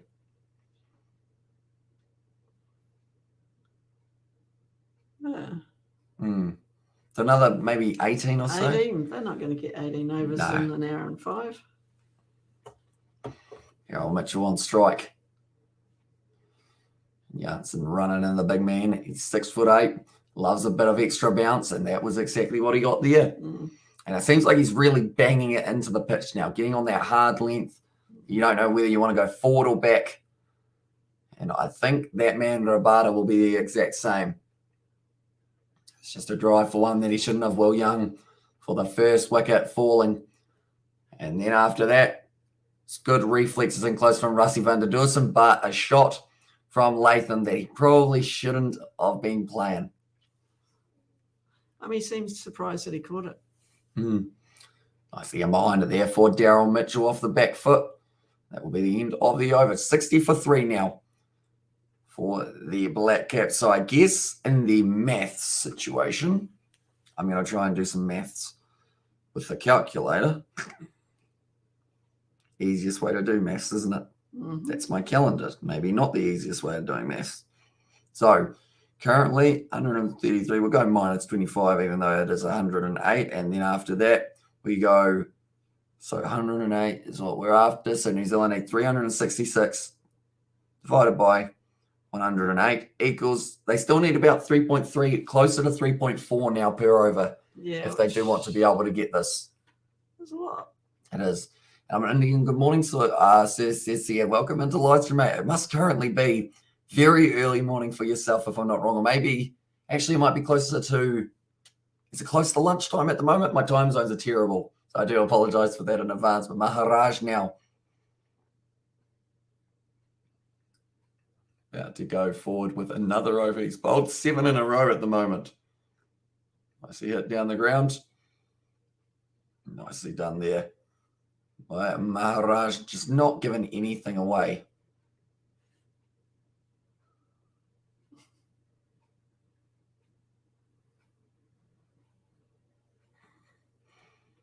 Using his feet for doing Conway. It's interesting, isn't it? Because the run rate, if it gets any higher than 4, that's going to be tricky to do. But South Africa in their second innings were almost going at 4. They were, weren't they? The whole way through. But yeah, but they were setting a total, weren't they? Mm. We're trying to get a total, so. Yeah, a lot of people in close are excited here for South Africa.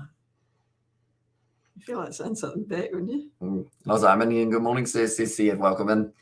Once again, mate. Currently 36 of 77 hit down the ground. They are going to be able to get themselves a single down to long on. Keeping the strike rotating for New Zealand. I think that's one of the key things that they need to make sure they continue doing is not allow a South African bowler to have about 4 or 5 balls at the same man. And you get yourself into a little bit of trouble overall. With a bowler like Maharaj, I feel like he doesn't take a lot of balls to be able to work out where he does need to bowl it.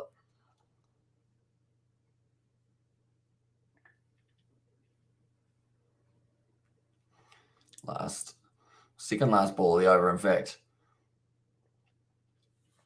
85k. So he's varying up the pace a little bit here for Maharaj.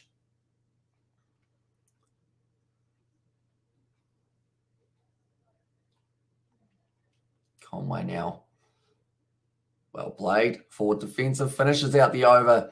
And that is going to be just the one of it. I keep on calling him Conway, don't I? It's because they've both got the starting D. Daryl and Devon. Yeah. I think I keep on confusing the two of them. Even though I know who they are, it just doesn't roll off the tongue, does it? Who's the next man? Tom will be better because Tom does not start with D. No, Or else it'd be Dom. Dom Blundell. Dom Blundell. Kind of sounds like you're saying Tom, but saying it quick. Dom Blundell. Yeah. Dom Blundell. Umbrella for the day. Currently, it's a nice crowd at Hagley once again, by the looks of it. Not as many as we may have seen on a couple of the other days. It is a working day, though. Yes, that's actually true. Yeah. That For some makes of sense. us, it is a working day, Hamish.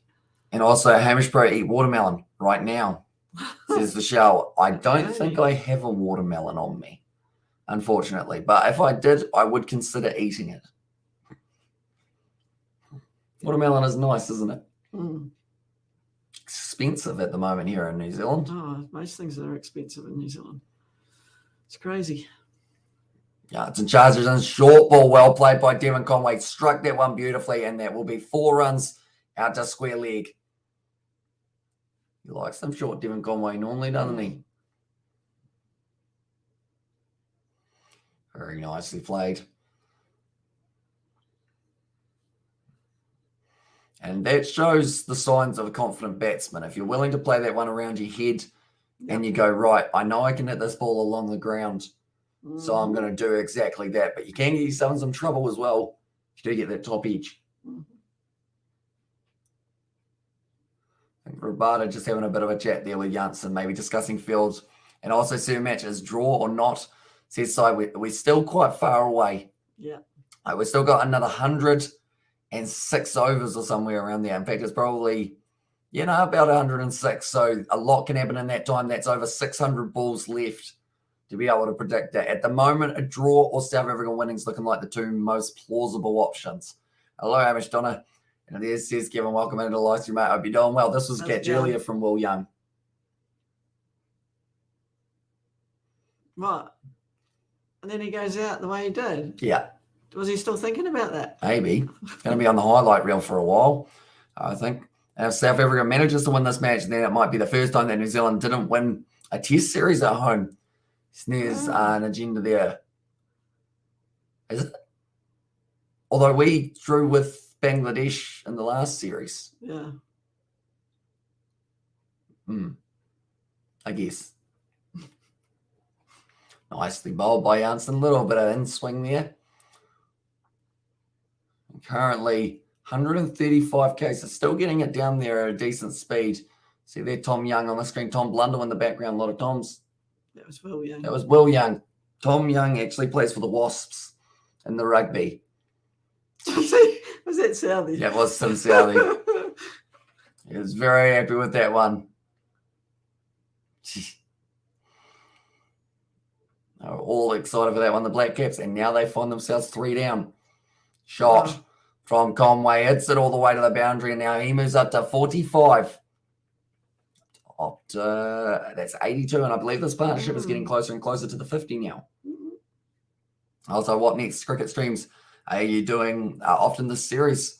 Says Kevin. So I believe, one moment, I'll have a look at the cricketing schedule. I'm thinking about doing some of the IPL, but that's still about a month away. I believe Pakistan versus Australia, some of that series will be the next one that we are doing on the channel. I'll just make sure that I've got the international one up for the schedule. One moment.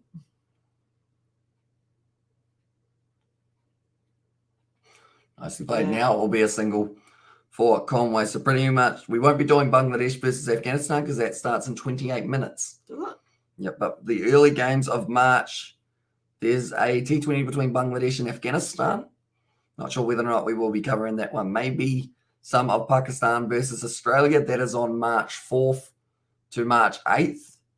And then also maybe some of the West Indies versus England. That will be from March 9th to March 13th. I believe they are the next ones coming close on the channels. I can't guarantee that they will be all happening, but they are possible. Tim Sally looks pretty chilled out, doesn't he? He does. He's obviously not the night watchman. Nah, I think they'll send out Wang though, won't they? Uh, Short ball. It's in the air a little bit for Mitchell, but he does still glide it down to short fine leg, and that is going to be a single for him as well, although it did come off the leg. 5 off the over, better over there. And also that could be a good test between Australia and Pakistan. It should be. it will be good. Definitely. Both teams looking good just in recent times, haven't they? Mm. It's going to be a 6 p.m. start time in New Zealand, by the way. Might be able to do a couple Mate. of sessions, or maybe just one.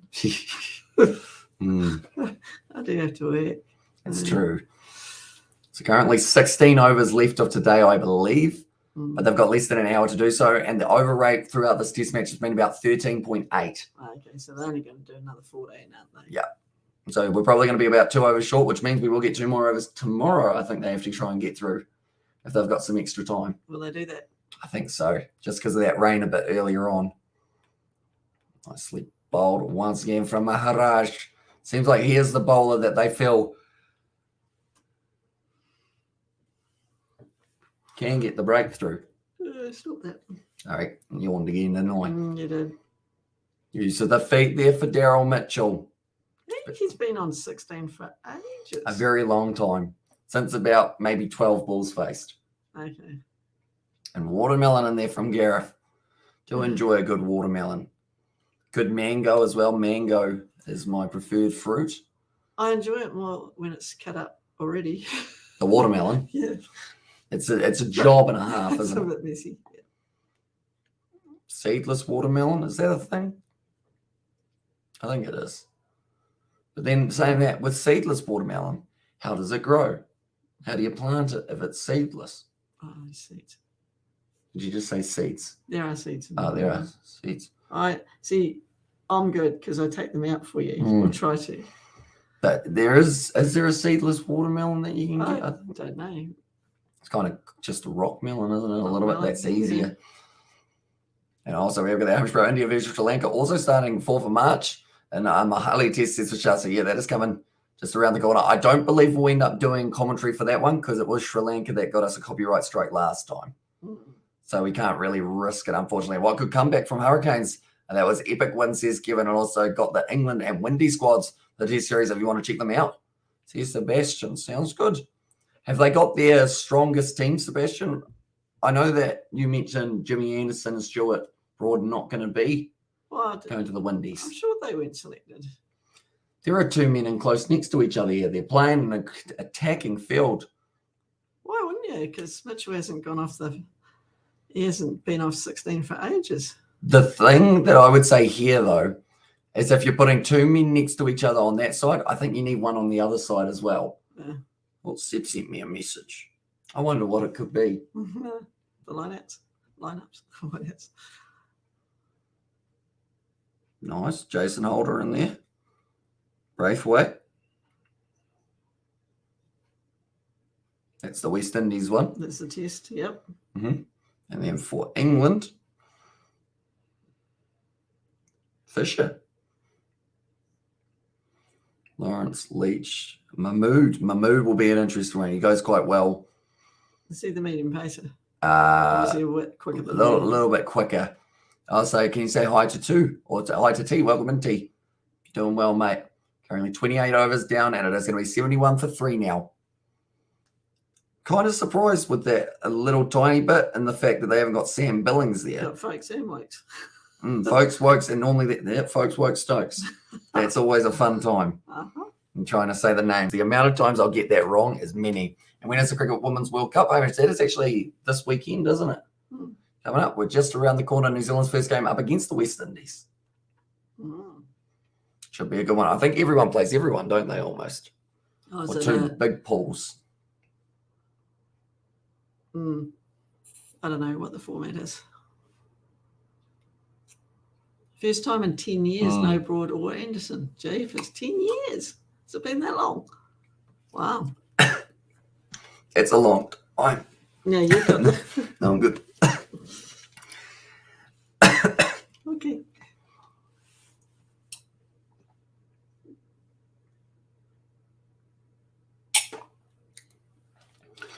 Cheers. That was close, but he got an inside edge. And also, Hamish, bro, I sent you a picture of watermelon and Messenger of the Kiwi lads. Please check the pic and reply me. Says Michelle there. It hasn't come through yet. If you have sent it. Inside edge from Devon Conway, I believe.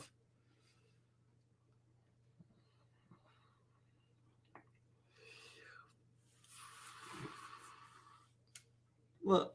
You're waiting for something to happen, aren't you? Yeah. Big shot or wicket. Yeah. Of course, I know what one you would prefer. Yeah.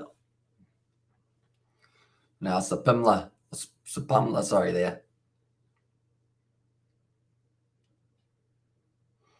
Only 28.2 overs down, so they've still got plenty of time here.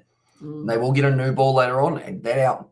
And there's Morse, the one that hit the bat onto the pad. No, not that one. That wasn't it. No, guys. This is Gavin. Also, what's going on with the Highlanders this season so far in Super Rugby? I think they've come up against two good opposition. They had to play the Chiefs in the first game, and the Chiefs are in form. And then also up against the Crusaders is never going to be an easy game. And also give Hamish a Morse, gents. This is Morse. That is, of course, give us a like. Also hit that subscribe button if you haven't already. We've got plenty more cricket coming on the channel alongside some rugby. It's going to be coming up. I'm probably going to do my schedule tonight for the next month. You need to share that with me so I know what you're up to. Yeah, I could. I got all excited. I know you did. Sorry. Wow. See, I got it all set out.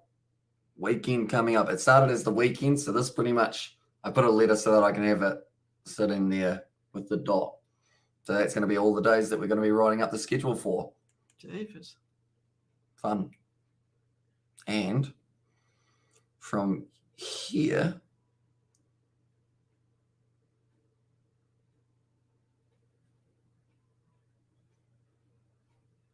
to there is all of the things that are happening in the next month to go through. Uh-huh.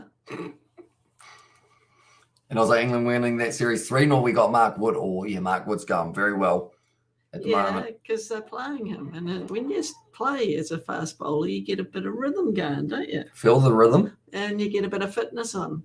Mm-hmm. Oh, that bounced awkwardly to Bavuma. Bit of extra pop. And also, how many man of the match has Marcus Smith accepted so far? I think he's got 2 in the Six Nations, if not maybe even 3, the way he's been going. And also, we have got I'm going to tell someone to go eat a watermelon today. Thanks for the idea, says Gareth. And also, we have got there the Crown and the Lions, which is, of course, England. You like England? No. Okay. Oh, you could join me for live streams before work, because that starts at 3 a.m. So you could join me for the 6:40 a.m. session. Oh, no, sorry. It's actually 7:40 a.m. session through to 9:20. Oh, no, that's a lie. It's going to be the session that goes from what time? It's going to be the 7 a.m. session through to 9. Perfect. I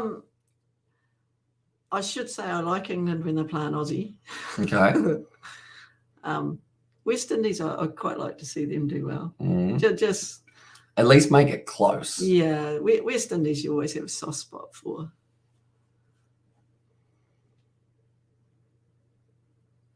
Okay, Mark Richardson there with the statement of it's no longer a case for New Zealand of being able to win the match. I don't think it is. No, it hasn't been as soon as we lost 3 quick wickets. Bangladesh won the toss and chose to bat versus Afghanistan. I think I can get a bit sneaky here, because if I get the TAB up, I think I can put up that other game, Bangladesh versus Afghanistan, if they've got it on there. You'll be able to see it. Well, bold. That was quicker, wasn't it? 86. Look quicker. And also, I know he's been the man of the match for all 3 of England's games so far in the Six Nations. Geez. So where's he playing? Number 10, taking over for Farrell. I thought Farrell was the best. Currently, Marcus Smith, he's tearing it up for them. Good Also got young Freddie Stewart at 15.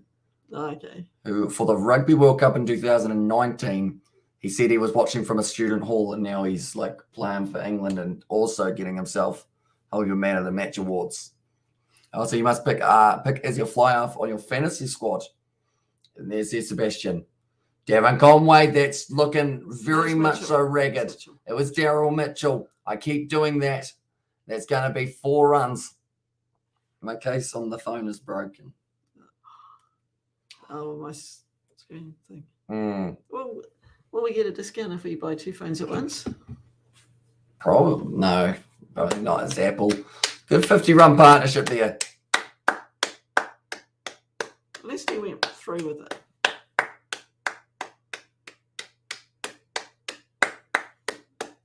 Oh, 50 partnership.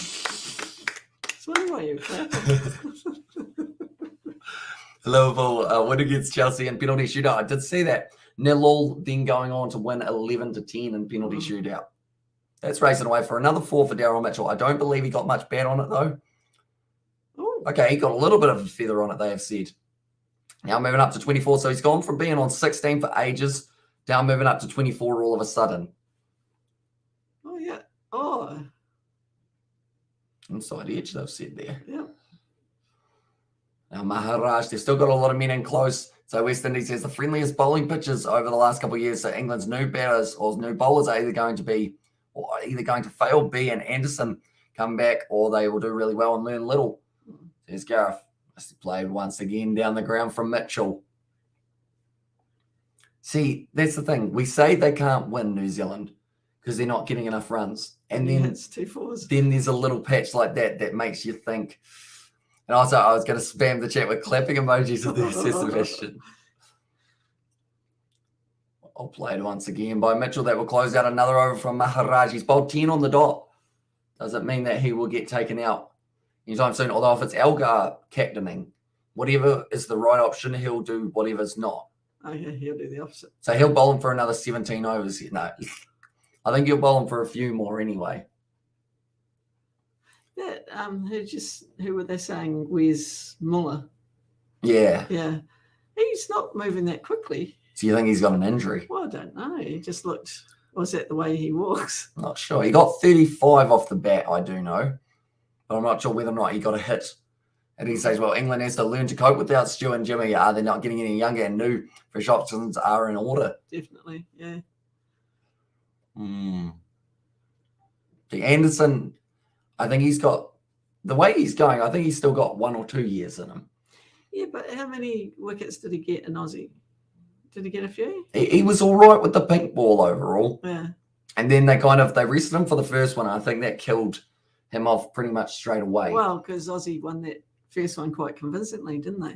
And they needed him Yeah. for those conditions. And then they didn't pick him for one of the other ones, I think it was. Yeah. That they almost should have, but they had messed up the order of when to play him. Yeah. For New Zealand series, our bowling lineup will be like this: Archer, Wood, Anderson, Broad, very strong. Yeah.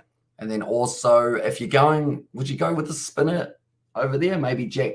Oh, do you go Jack Leach? I'd like to see Don Best get an opportunity in English conditions, or someone from county cricket. There's actually a young left-arm leg spinner. Would be quite cool to see the opportunity. He's tearing it up in county cricket at the moment. Short ball, that's in the air. No, does end up going down. And Janssen does field it at fine leg, and Irish have outside chance as well. Says Kevin, and also Irish by 45 minutes remaining today. Place some petition to New Zealand batters here. Don't panic. And there says Michelle. Currently charging in was some Pamela. I always have to check or work out the pronunciation or look at his name again because they keep on wanting to say I think it's Masimla because he is one of the South African rugby players. Oh. So I always think it's Masimla, but it's actually Sapumla. So it's actually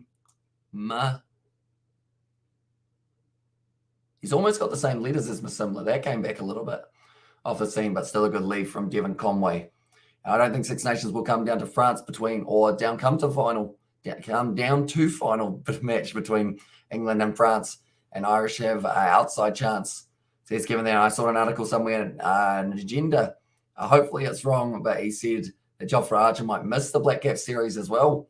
Says Sebastian, to be honest, if I'm Jofra Archer and I'm getting paid $5 million to sit on the sidelines in the IPL to sit on the sidelines, I'm not in any hurry to recover. No. Like, I've just bought myself a huge mansion in the Another necklace. Does love his jewellery. Yeah, The big chain worth 50k. yeah, and I'm going to the Bahamas for a holiday. Sounds right, doesn't it? If Joffrey Archer rung you up and he's like, "Hello, Donna. You've never met me before. Would you like to come on holiday to the Bahamas with me?" Would you go? Yeah, if he's part. It's a free Okay. holiday. How about not Yeah. Joffrey Archer, some random fellow says, "Hello, Donna. We've never met before. I'd like to take you to the Bahamas." Yeah, but no random guy's going to do that, are they? I might. I doubt it. What if Steve Smith from Which the way? chat? From the chat. It's like, "Hey, Donna, I've donated to Son Aliba money. Would you like to come to the Bahamas?" No. And all we know for sure is that Joffrey is now joining back with his England teammates for training in the Caribbean. Of course, to have the opportunity to go back to the Caribbean, Yeah. If anything, you're going to say, "Oh, yeah, I think I'll be all right." And then you just go, "Nah, but at least I'm here." Yeah, got to see my family again. Yeah. And to tell out, and Sebastian Arch already add up to the squad. He is recovering quickly, and I'll check it out, Gareth. And have a gander at Jared Kimber's channel if you have time. Really in-depth cricket analysis, the Squidge Rugby of cricket. Jared Kimbers, I'm going to have to start that one and have a look at it. Okay, Do love myself some deep dive into cricket analysis. fair enough. I remember I once did an analysis of some match highlights, and I almost got a copyright strike. Oh, really? But to be fair, the guy's video who said I could use his one, he got copyright struck. And instead of being like, we'll just wait and see what happens, straight away he messaged me and said, "Hey, my video just got struck. I recommend you take yours down." And I did, and we didn't get a strike. Okay. Oh, that's good. Yeah, I thought so. He could have easily been like, "Oh, well." Yeah, sort of. Currently 31 overs down, 80 for 3 here for the Black Caps. Still needing another 346, which actually, at this point in time, I'm just going to have a look. I believe that would still be the largest run chase in New Zealand. And that's with them already having 80 runs. Or not quite. 348 would be the highest. And that was in 1969. Wow. Eden Park. West Indies able to chase it down against New Zealand. Mm. And also Hamish Rowe, New Zealand not playing at Auckland and Wellington Test matches. Why? I think it is so that they keep them all in the same bubble and the same environment rather than travel, because it seems to be travel that can get you in your trouble with case numbers. We saw it for Moana Pacifica, how they were fine. Then they tried to travel to Queenstown, and then the cases started ramping up. And because of it, they've missed the first 2 rounds of Super Rugby. Well played. Oh, that was close to getting it into the foot, wasn't it? Devon Conway still sitting only 3 away from his half century. Now, I don't want to alarm you, but this is where Bavuma ended up losing his wicket, sitting on 47.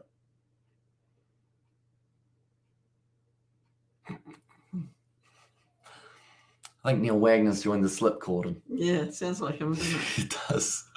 Also, have New Zealand win. It's a world record chase. It is indeed. Yep. And not just it's the thing, not just a world record, but it's just going to be an incredible one if they can somehow do it at a ground that normally we do only see 201 as the most that someone has chased down at this ground. So they've got to double it and some. I think Safindla playing Test cricket that much longer. I can't see Archer playing Test match cricket that much longer. Says Gareth, I mean, not when there's 5 million being offered to you in the IPL. You go with your longevity and go, we're going to be able to get a few more seasons out of me here. But then maybe from his Test match bowling, that's why he's getting so much money. So you'll stick it out for a little bit longer. Did you see this one?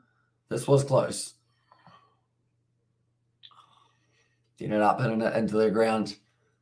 Yep. Just didn't quite get the angle right on that, Devon Conway, but just enough of an angle to make it miss the stumps. Mm-hmm. Still got a man at bat pad on the leg side. Very brave from that man on the offside, Dean Elgar. Okay, he's been moved down to kind of a leg gully, and someone else is going back in. It seemed weird to have a guy that close without a helmet. I wouldn't have thought you'd be allowed to have him a metre or two out. So that is why. Steve Smith, okay, says Gareth. I hope so. If we're talking about Steve Smith from the chat, we haven't actually heard from him in about 3 or 4 months, I don't think it is. Oh, okay. Or at least a couple. And no one's really seen him on any other channels either. So he's kind of gone limbo. Oh, So hopefully he's all right. yeah. That's the thing. You always wonder, don't you? Well, yeah, because who's going to tell you? Yeah, oh, yeah. I guess so. Because, like, we saw Dime Till Death a little bit earlier on, which was a guy who we hadn't seen for a couple of months. So it's always awesome seeing, like, people pop back in. Bernadetta, you remember her? Who? Bernadetta? Was I on one? I think so.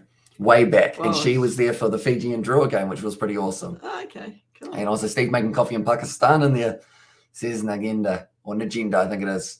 Him and Maya and Slavashane, they're going to need a big tour in Pakistan, aren't they? Best buddies. Imagine rooming with one of them. I mean, I think they actually choose to room with each other. Yeah, I know. So if it was a room of 3, Oh, imagine being the third wheel. they'd be like, right, guys, shall we all practice our shadow batting? They'd all be sitting there, no run, no run. And you'd just be sitting in the corner going, I want to go back to Australia. Where's those noise cancelling headphones? It would be a good test. Well, you probably learn quite a lot. That would be the ultimate test, the 5 days that you're in rooming with them rather than actually. Especially nowadays too, in the bubbles. Almost falling out. He's done well to regather. He looks like he's always falling over, doesn't he? Pumler, he's I don't know how he's avoided falling over there. Like, for a start, he looked like a giraffe on ice skates with the legs going all over the place. But then somehow got that one just right in there. New Zealand, or Amish predict New Zealand will lose more wickets today or not. Says Cody, I did originally say they'd lose 1 more. These 2 are doing well, so I don't want to jinx them, which I probably will. I don't think we'll see a replay of them almost falling over, will we? No. Probably not must-see TV. No. Daryl Mitchell now on strike. 2 slips in the gully. Well in behind the ball. And everyone for South Africa at the moment, they're still on their toes. They're still excited. And they think that there's another wicket coming just around the corner. They do, don't they? 35 minutes. 5 minutes left. Mm. It's getting closer. Oh, it's exciting stuff. It is. I believe if we have a wicket in the last kind of 30 minutes, I think that's the end of the day. But I could be wrong. That's right. There. They said that yesterday, didn't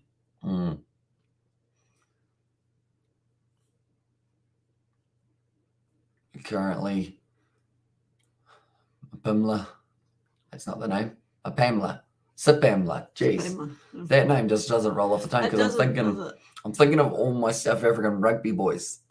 Like I mentioned, I've got Simla. He is one, and then there's also another guy with a very similar name, which just makes it trickier and trickier to remember who's who. I mean, you see what's happened with Daryl and Devon so far. They keep on getting switched around, don't they? Yeah. Every time Daryl hits a ball, you say it, Devon's running. Conway still sitting on 47. Mitchell halfway to a half century, almost with 24. Well played, had to play that one, or else LBW might have been on the cards. Has New Zealand used up any reviews yet? I don't believe so. No. And neither has South Africa. Oh, no. Or did they use one?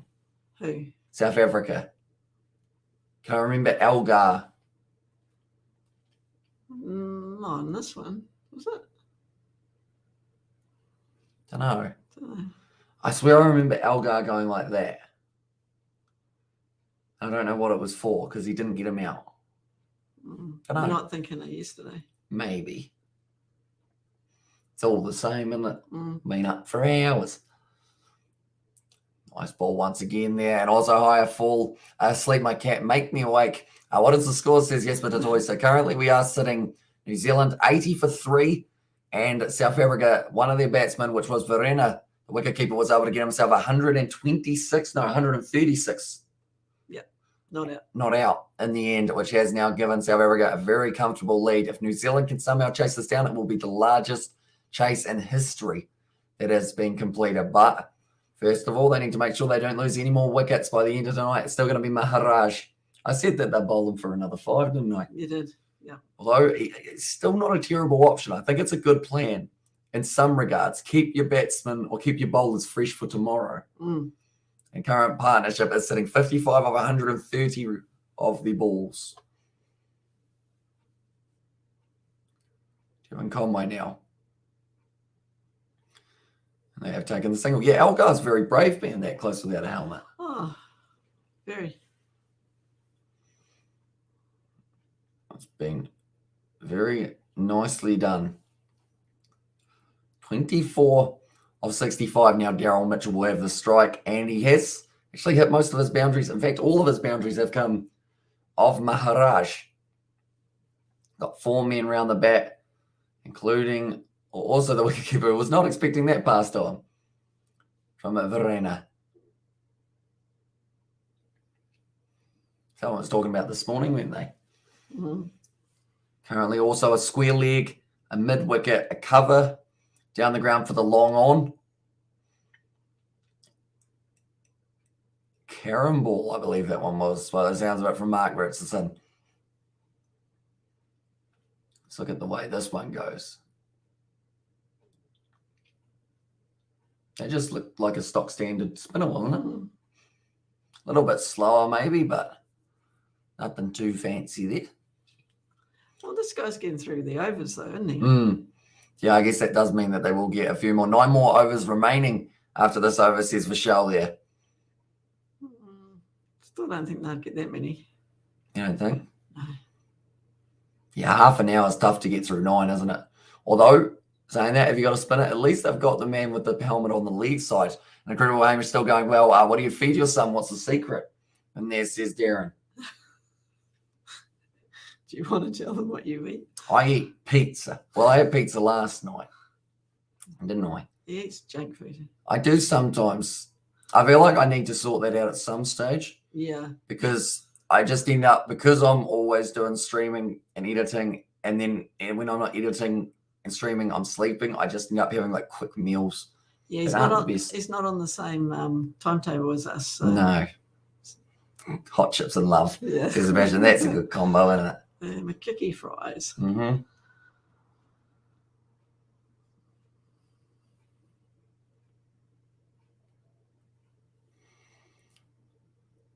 Trying to work out whether or not Bavuma would have ever had a bowl.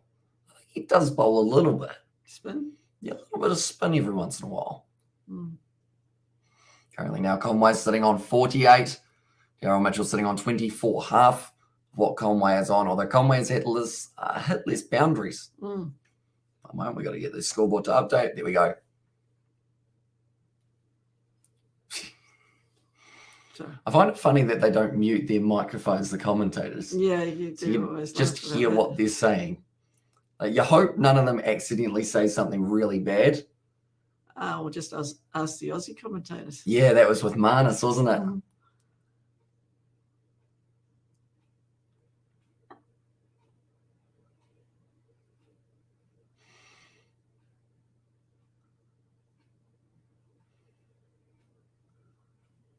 You're pretty much a sitting duck, aren't you? Yeah. You're on your knees and close, and also hot chips and love. Are we having hot chips tonight? I don't know, are we? I don't know. Oh, that's right. Once you finish this, you're on the. Yeah, I actually normal schedule. 11 a.m. start tomorrow, ladies and gentlemen. We are going to be covering the next session of the day, which is going to be session 1 of day 5. And it will be just me because my mum will be away. Working hard. Getting that bread for the fam. Oh, working that hard. Mm. Mm. I mean, if my voice sounds like this tomorrow, I would be pretty happy. Mm. Like, it doesn't sound absolutely dreadful. No, no, I don't sound like a teenage boy completely. Mm. So it's good.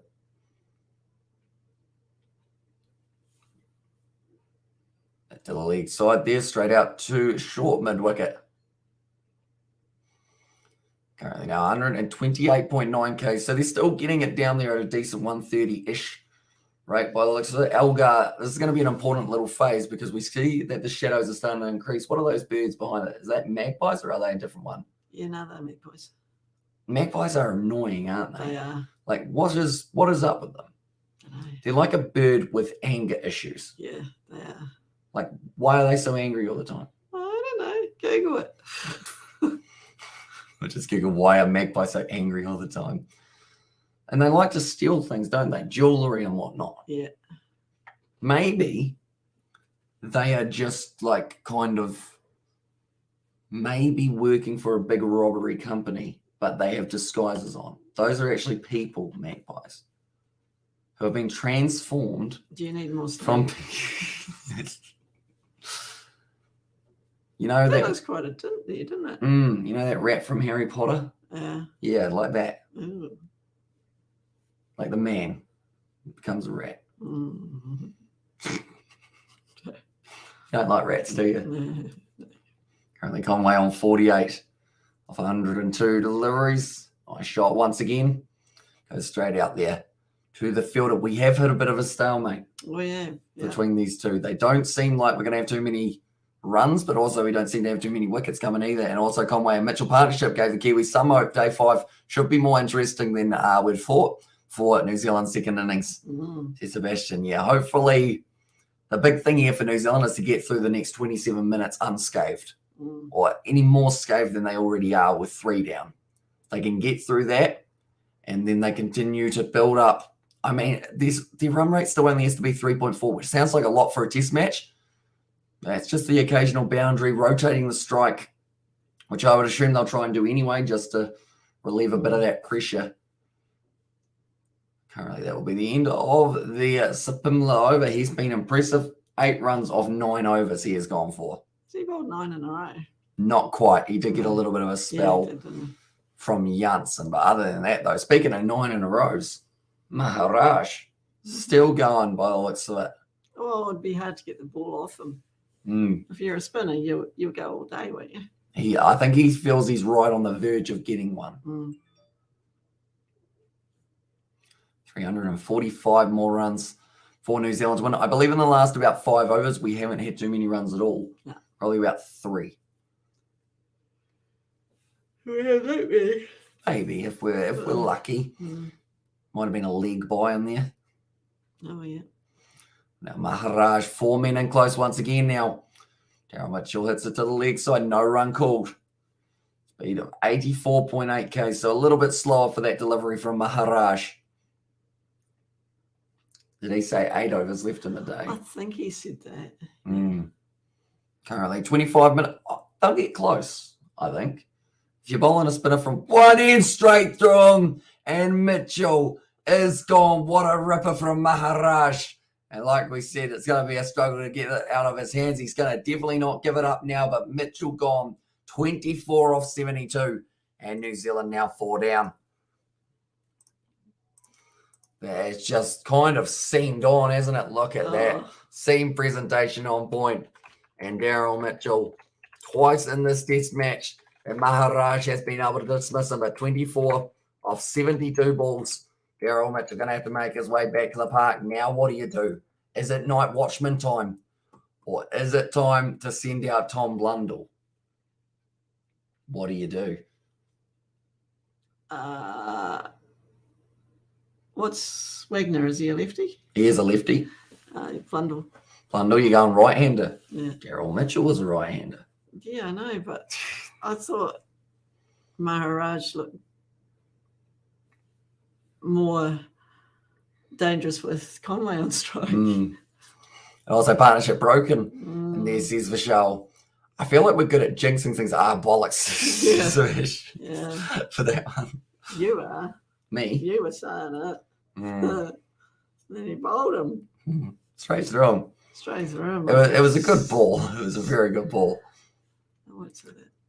What, that it's a good ball or the bollocks? No, straight through like a... Yeah. Apparently Blundell, that is the notification telling me that's the wicket. Why is my phone not on silent?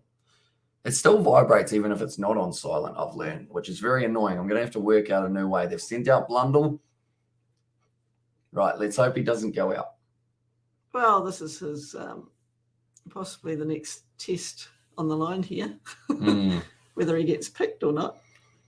121. But we've never sort of dropped them too many times, have we? No. Once you're in the team, it's hard to get out.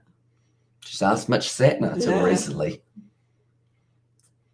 Now Blundell going to be facing his first ball, and Hamish Bro Night Watchman Centre here of New Zealand. They did go Blundell instead.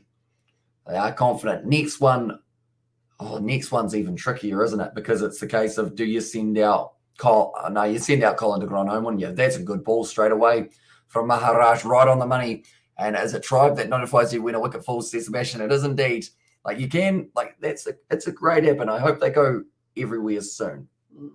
And you can attest to that. You can pretty much, you can set it up so that you get notifications from all the different leagues around the world. Like I've got an NBA, I get notifications, wickets falling. You can have it so that it's just big partnerships, like 50-run partnership, 50 for centuries and whatnot. And it just pretty much will tell you, like in the rugby, I could have it set to every try I get a notification. And what is Tribe? It's pretty much our equivalent of a sports app that just tells you everything you need to know about teams in terms of what's going on around the world of sport. I have got the link in the description. I don't know whether or not it is allowed in South Africa. I don't know whether or not they do have it. All poppy off the surface there. Raj liking it, and y'all like a ding. And there's JP, which is of course you good thing. Yep. That's what they are doing. But currently, I will show you guys the app. It's got quite a bit of green on it. So I do apologize if it does end up kind of glitching out. But pretty much you can get notifications on all sports all around the world. I'll give you updates on them, tell you when the games are taking place, times. It's very useful for setting up live streams. That is for sure. But you don't need to turn the notifications on if you don't want them. No, that is true. You don't have yours on, do you? No, because yours just go boop, boop, boop all bloody night. Boop, boop. And so I really want Tribe in Europe. Seems like a great app. Good looking interface as well.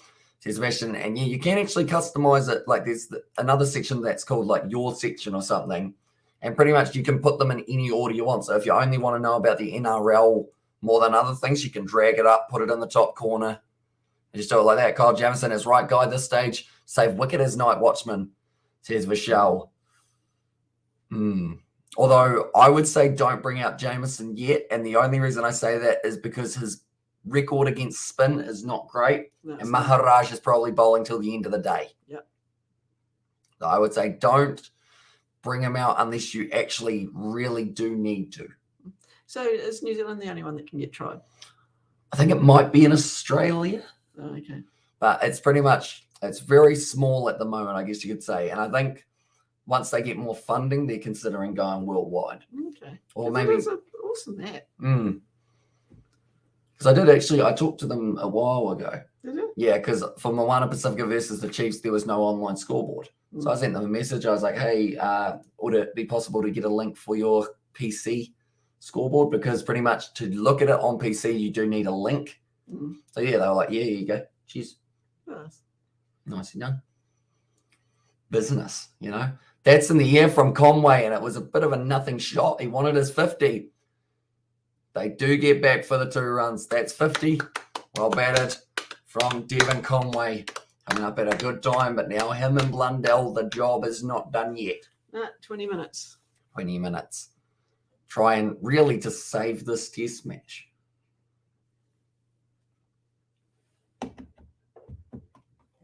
It's a useful tool, isn't it? It is. I'm glad I got that. Because it means I feel like I'm just going to show you guys all my toys now.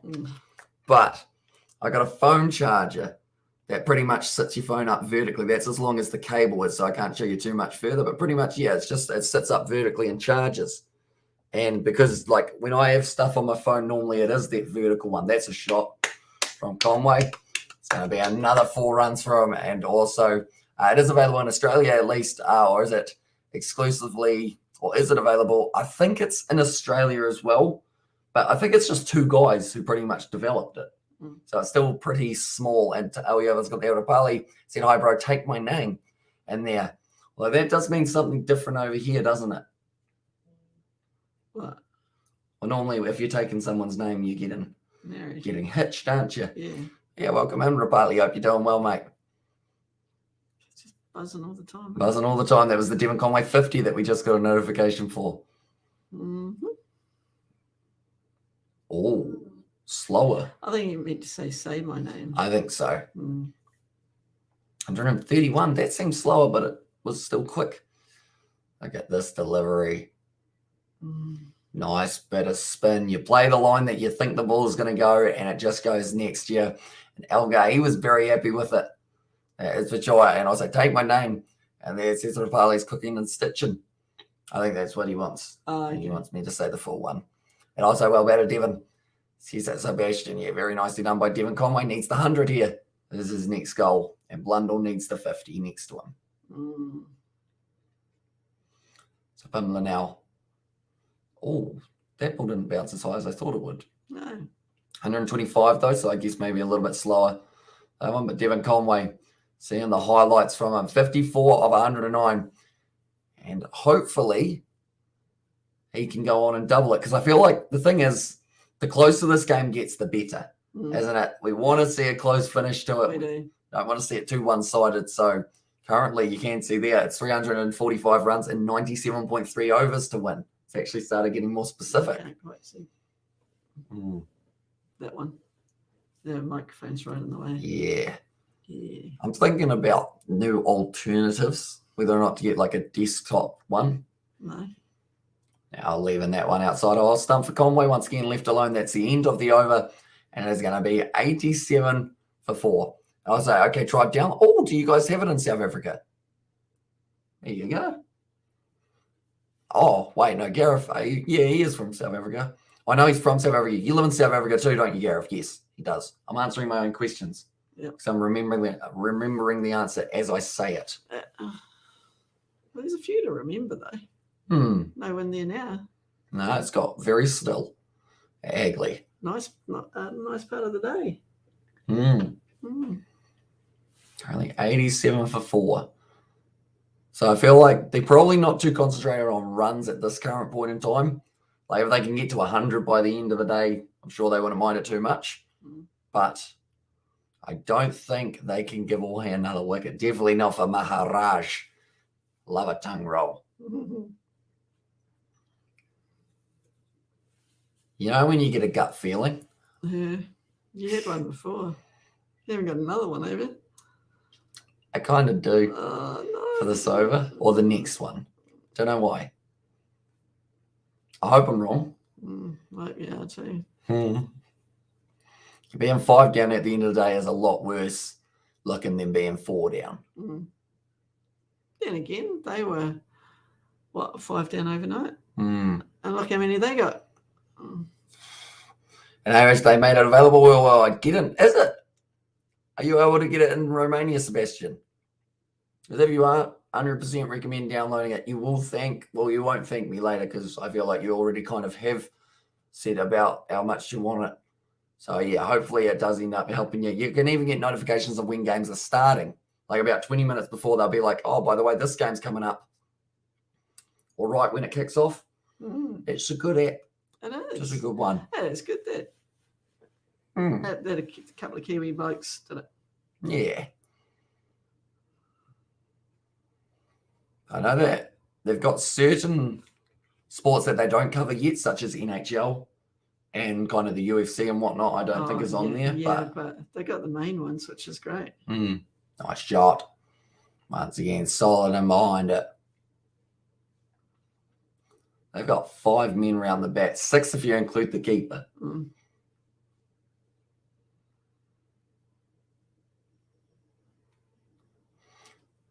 more balls left of this over of Maharaj, 14 in a row. Now, for some reason, I thought they were only going to bat 35 overs. That was an awkward one. And it didn't go as wide as he was expecting, Tom Blundell. 78 Ks that one was. That came in nicely with the drift, didn't it?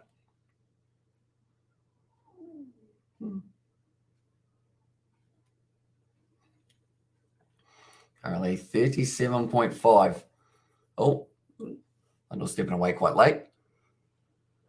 Currently now 14 minutes, 97.3 overs left, / now 97.1, 95.1 in fact, sorry, it hasn't been updating.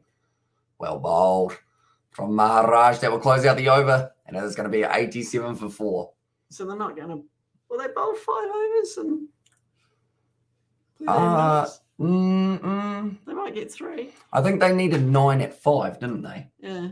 Or 6:05, I should say. So that's 12 minutes to get through 4. So about 3 a minute. You're looking at 3 or 4 of these ones, probably 4 more than likely. They're bringing in Rabada, and also they're still going to have Maharaj at the other end. Right, this is danger for the Black Caps. Isn't it? Because he bowled very well for Rabada. 2 made in 6 overs bowled, 15 for 2, with an economy of only 2.5.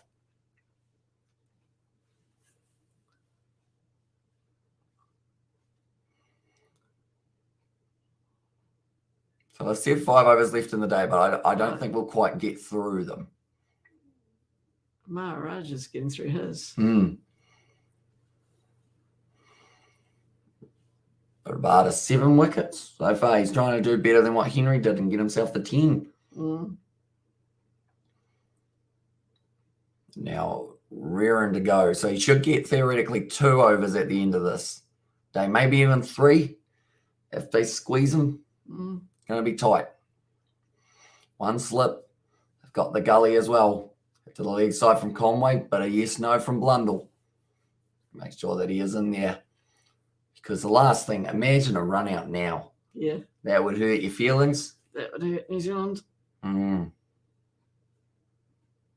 Well, they don't need the runs. That's the thing. The runs are irrelevant now. We've just got to bat for a day tomorrow. But we've still got 10 minutes of today, 11 minutes today. And AFL said they should bring in Markram and Maharaj so they get through the overs since they both spin. Here's AFL. I guess that's a good point. They could have possibly gone with Markram if they were very concerned with the over rate. But I assume, I think Bavoom has been told to take about a step to the side, and he has been a bit confused by Rabada. Yeah. Rabada now waiting. What are we waiting for? We're still waiting. What are we waiting for? That was about a minute. That's good. I mean, it's good for New Zealand, but I'm not sure what they were waiting for. I think that was possibly Devon Conway taking a bit longer. Yeah. Having an assess of the field has gone down the leg side. And I was like, how much did South Africa has scored in the second? Says Surendra. So they were able to get themselves 354 for 9, and then they declared, with the top scorer being Verena, was able to get 136 not out. And then also an honourable mention to Rabada, getting 47 off only 34 deliveries. And now he's already got 2 wickets for himself. Very nicely indeed. But the target of New Zealand, they need 426 in total. It's going to be one of them. Alongside the other 87 that they already had. You're nervous, aren't you? Oh, I just want to see them get through today.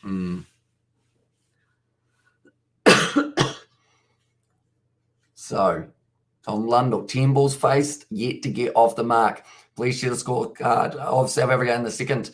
Says Surrender. One moment. I will be able to actually scroll down and show you. We'll do it in 2 balls time if that is all right. Or actually, I could actually just get it up on my phone, couldn't I? God, you got a lot of apps on there. I do. Way too many. Way too many. About 7 ones related to sport. Rabada leaving that one alone. Blundell to end up swinging away a little bit. So for South Africa in that second innings, we will go like this. And we will go scorecard for South Africa.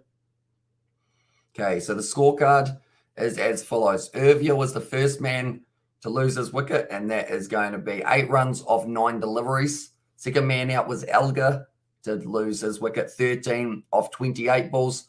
Markram getting 14 off 44. Rassie van der Dussen did have a couple little moments where he almost got caught, but 45 off 85. Bavuma getting 23 off 51. Verena, 136 of 187. And then Mulder, 35 off 91, yet to bowl here so far in this last innings. Janssen, 9 off 41. Rabada, 47 off 34 with 4 4s, 4 6s. And then Maharaj getting himself 4 of 4 with Sapumla, not out 10 of 28. And predict how many will New Zealand lose in day 5, session 1. I think they'll lose 1 or 2. I think New Day, supposed to be overcast. Any chance of the rain? No chance at all at this stage. They did say that rain is definitely not going to be there tomorrow. Of course, though, New Zealand weather, they've been wrong before. They'll be wrong again. Okay, 5 p.m. now has 30% chance of rain. What, tomorrow? So late in tomorrow, there might be a little bit of rain. I think we'll be lucky. Now, Devon Conway on strike. Nice bit of spin once again from Maharaj. Currently 87.8 overs down. Or 87.8 kilometres that ball was, I should say. Yeah, so as I say, he's mixing it up. It's deceptively, He doesn't change the arm speed. And I do mean raining wickets. I mark my words, it will end up in a draw, says Village there. No rain, only wickets. Says Gareth there as well. Very close. And also Surendra. Oh. That was close. It was close. Oy. Currently now 3 balls left of this Maharaj over. And they have still got another 3.3 overs to get through in the day. I don't believe they will get through all of them because 2 of them will be pace. Although actually, I'm going to take that back. Because theoretically, all they need is Rabada to finish his next over. Then it will be Maharaj steams through his, and then they'll have about maybe a minute left for Rabada to take his last one, and they will just go a couple minutes past. Okay. I think that's how I'm thinking. Now just changing their field a little bit more for Devon Conway, bringing up a couple more men on the leg side, try and maybe tempt Conway to go over the top. But then this gives them an opportunity to stand out to the side and go, right, I just want to recheck this field. And also, do you really want to win the series because of rain, says Rudy? Nah, we don't want any rain. That's the thing. I was glad to see the weather report saying it was only on Wednesday that it was going to start raining, because any test match that has more than a little bit of rain, we already had it on day 2, didn't we? Just a tad of rain. We don't want any more of those. Overs could have been very useful. So if it is raining, 5 overs off, hopefully, and just get back out there, finish off the game. Currently now Conway, and also I said Surendra because I said you can look up the score sheet on Google, but it didn't go through, says AFL there. And also Maharaj, young man, don't try to overhit him. Please, Conway, that was slightly lofty. That has gone down to 3rd man, and it will be once again another single. That is the end of the over. So yeah, pretty much all they need is Rabada to steam through this one, because they'll want more overs at the Kiwis tonight. They're right on the verge of maybe breaking through one more time. Welcome in, Orient, and doing well, mate. And hello, y'all. I hope you guys are doing well. We are indeed. Currently, South Africa sitting very nicely in this test match, looking to try and get themselves the win to draw the series. Who's that warming up? Is that Miller? Don't know. He hasn't really looked even like possibly bowling today, has he? No. Maybe saving him for tomorrow, knowing it will be a long day of 90 overs. You don't want all your bowlers sore if they don't have to be.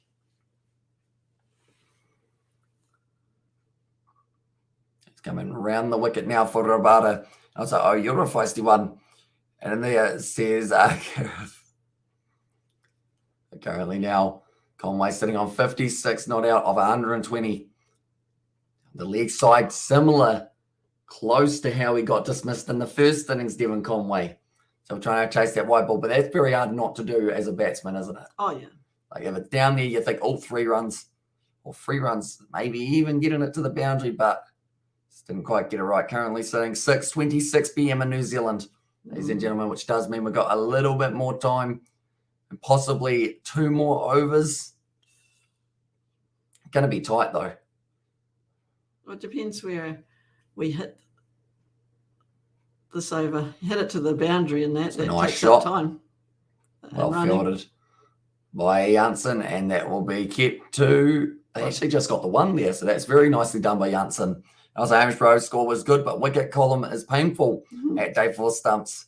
Yeah, certainly more than New Zealand needed at this stage. Having Latham and also Will Young both dismissed for only 2 balls each faced. 1 run between the opening partners. and that's combining their two scores, not even their partnership. Their partnership was 0 when it did end up. And losing it. it was how many in the first innings? Not a huge amount more than that, I don't believe. No. Which is not ideal, not what you want from the openers, definitely not what you want from a captain who has an incredible record at Hagley Oval. And also we have got there, my girlfriend is a big fan of yours. Her name is Kragya. Hopefully I've said that correctly. But yeah, I hope you have been enjoying the live streams. We've got plenty more coming for the cricket and the rugby, don't we? We have. Well, you have. Blundell now leaving that one outside of off stump. I'm still looking very closely at that clock. 6:27. I think that New Zealand are going to make sure that this next one of Maharaj is the last over. Yeah. They're going to step off to the side. They're going to quickly do some pitch maintenance. Mark centre again. Mm-hmm. Oh, my shoelace is untied. Yep. I'm just going to quickly tie that back up. Just hit me in. Do you get a body hit? I mean, I don't think you'd sacrifice a body hit. And also, my girlfriend isn't even a fan of mine. And there's Sebastian. And also still doing better than England's openers in the Ashes, says AFL. Brutal, but slightly true. Yeah. At times throughout those test matches, sadly. Hopefully they do better up against us in England and also in the West Indies. Hopefully they do have some success. See, full-time Pelicans 123 to the Lakers 95. Notifications all day. Just So and just one more wicket for South Africa, please, says Rudy there. It's a chance. No. It's always a chance. Definitely with Maharaj getting to bowl very soon. I was like, yo, Xavier, welcome into the live stream, mate. Hope you're doing well. Tell her to go eat watermelon, says Sebastian. Also says Gareth to Sebastian, and why Wagner batted up. Night Watchman, come on, man. It's only 1.5 overs left. Please, says Village. Although I believe, if I'm not wrong, if there's a wicket, I think it will be the end of the day. But we're currently 6:29, so this will be the last over. How much longer in play? About 3 minutes or so there. And also South Africa will be win, says SB World, and also Kieran emojis and all the other ones from Xavier. But I hope you're doing well, mate. I watched your Rebels review video about that game up against the Western Force. Made some good points. Reece Hodge had a shocker. I was going to say a stinker, but I decided to change it to shocker. Fair enough. Did not go well. No, I heard. Currently now Hagley Oval. Final few minutes. In fact, almost final 2 minutes, depending on how Maharaj goes with how many dots. But Conway just needs to survive. They're saying there's still 2 left in the day, so maybe they do go a bit longer here. No, now they've just said that it will be the last. And watermelon it is, says Sebastian. Now Maharaja, now we have ticked over to 6:30, so we will get through this over. And then we'll have 91 on the final day. Well played by Devon Conway. And 6 New Zealanders left. Come on, Kiwis, says Village. And they've still got Colin de Grandhomme, Jameson, Southey, Wagner, Henry. Have I missed anyone? Don't think so. Stub. Oh. I think he might have had that one, Devon Conway, and Algo is so bad, says AFL. Well, it's 4 now, says Ronald. Yeah, they are now 4 down. Did this hit the bat? Yeah. I think it did. Straight into the knee of Algar. Reacted early. Went, oh, my knee hurts. Yeah, that could have been a chance. And Maharaj, he couldn't believe it. I think that's payback for yapping. And you could also argue payback for letting the number 11 batsman get hit. Yeah. Just a little taste of the O medicine. Definitely not as hard as that one was on the elbow of Sapamla, but just a little bit of a knock on the side of the knee. Nice shot there from Devon Conway. Looks like there could be 2 available, and they will get it comfortably now. And Janssen has been able to cut that one off. Currently now 2 balls left of day 4. 2 balls. 2 balls. It's the difference between finishing this day 4 down, finishing this day with a bit more of a frown on the faces of the Black Caps and their supporters. They've got 2 men in close, 2 slips. They've got also a leg gully. And playing please tell me, this is my satisfaction. Come on, New Zealand, with a thumbs up. There it says Village. Nicely done once again. It's going to be the single, and Tom Blundell now. Devon Conway's job is done. 1 ball left for Tom Blundell. And also, Breach Brother Bavuma should be captain in there, says Gareth. Because he is 31 or 32, isn't he? Yeah, you looked up his age earlier. Then. Mm. Or yesterday. Or was it earlier?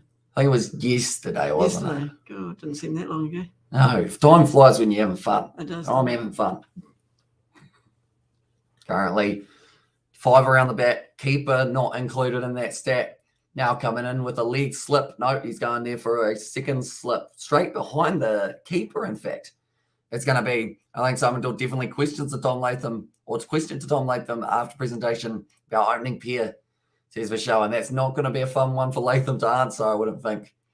Currently 6 around the bat.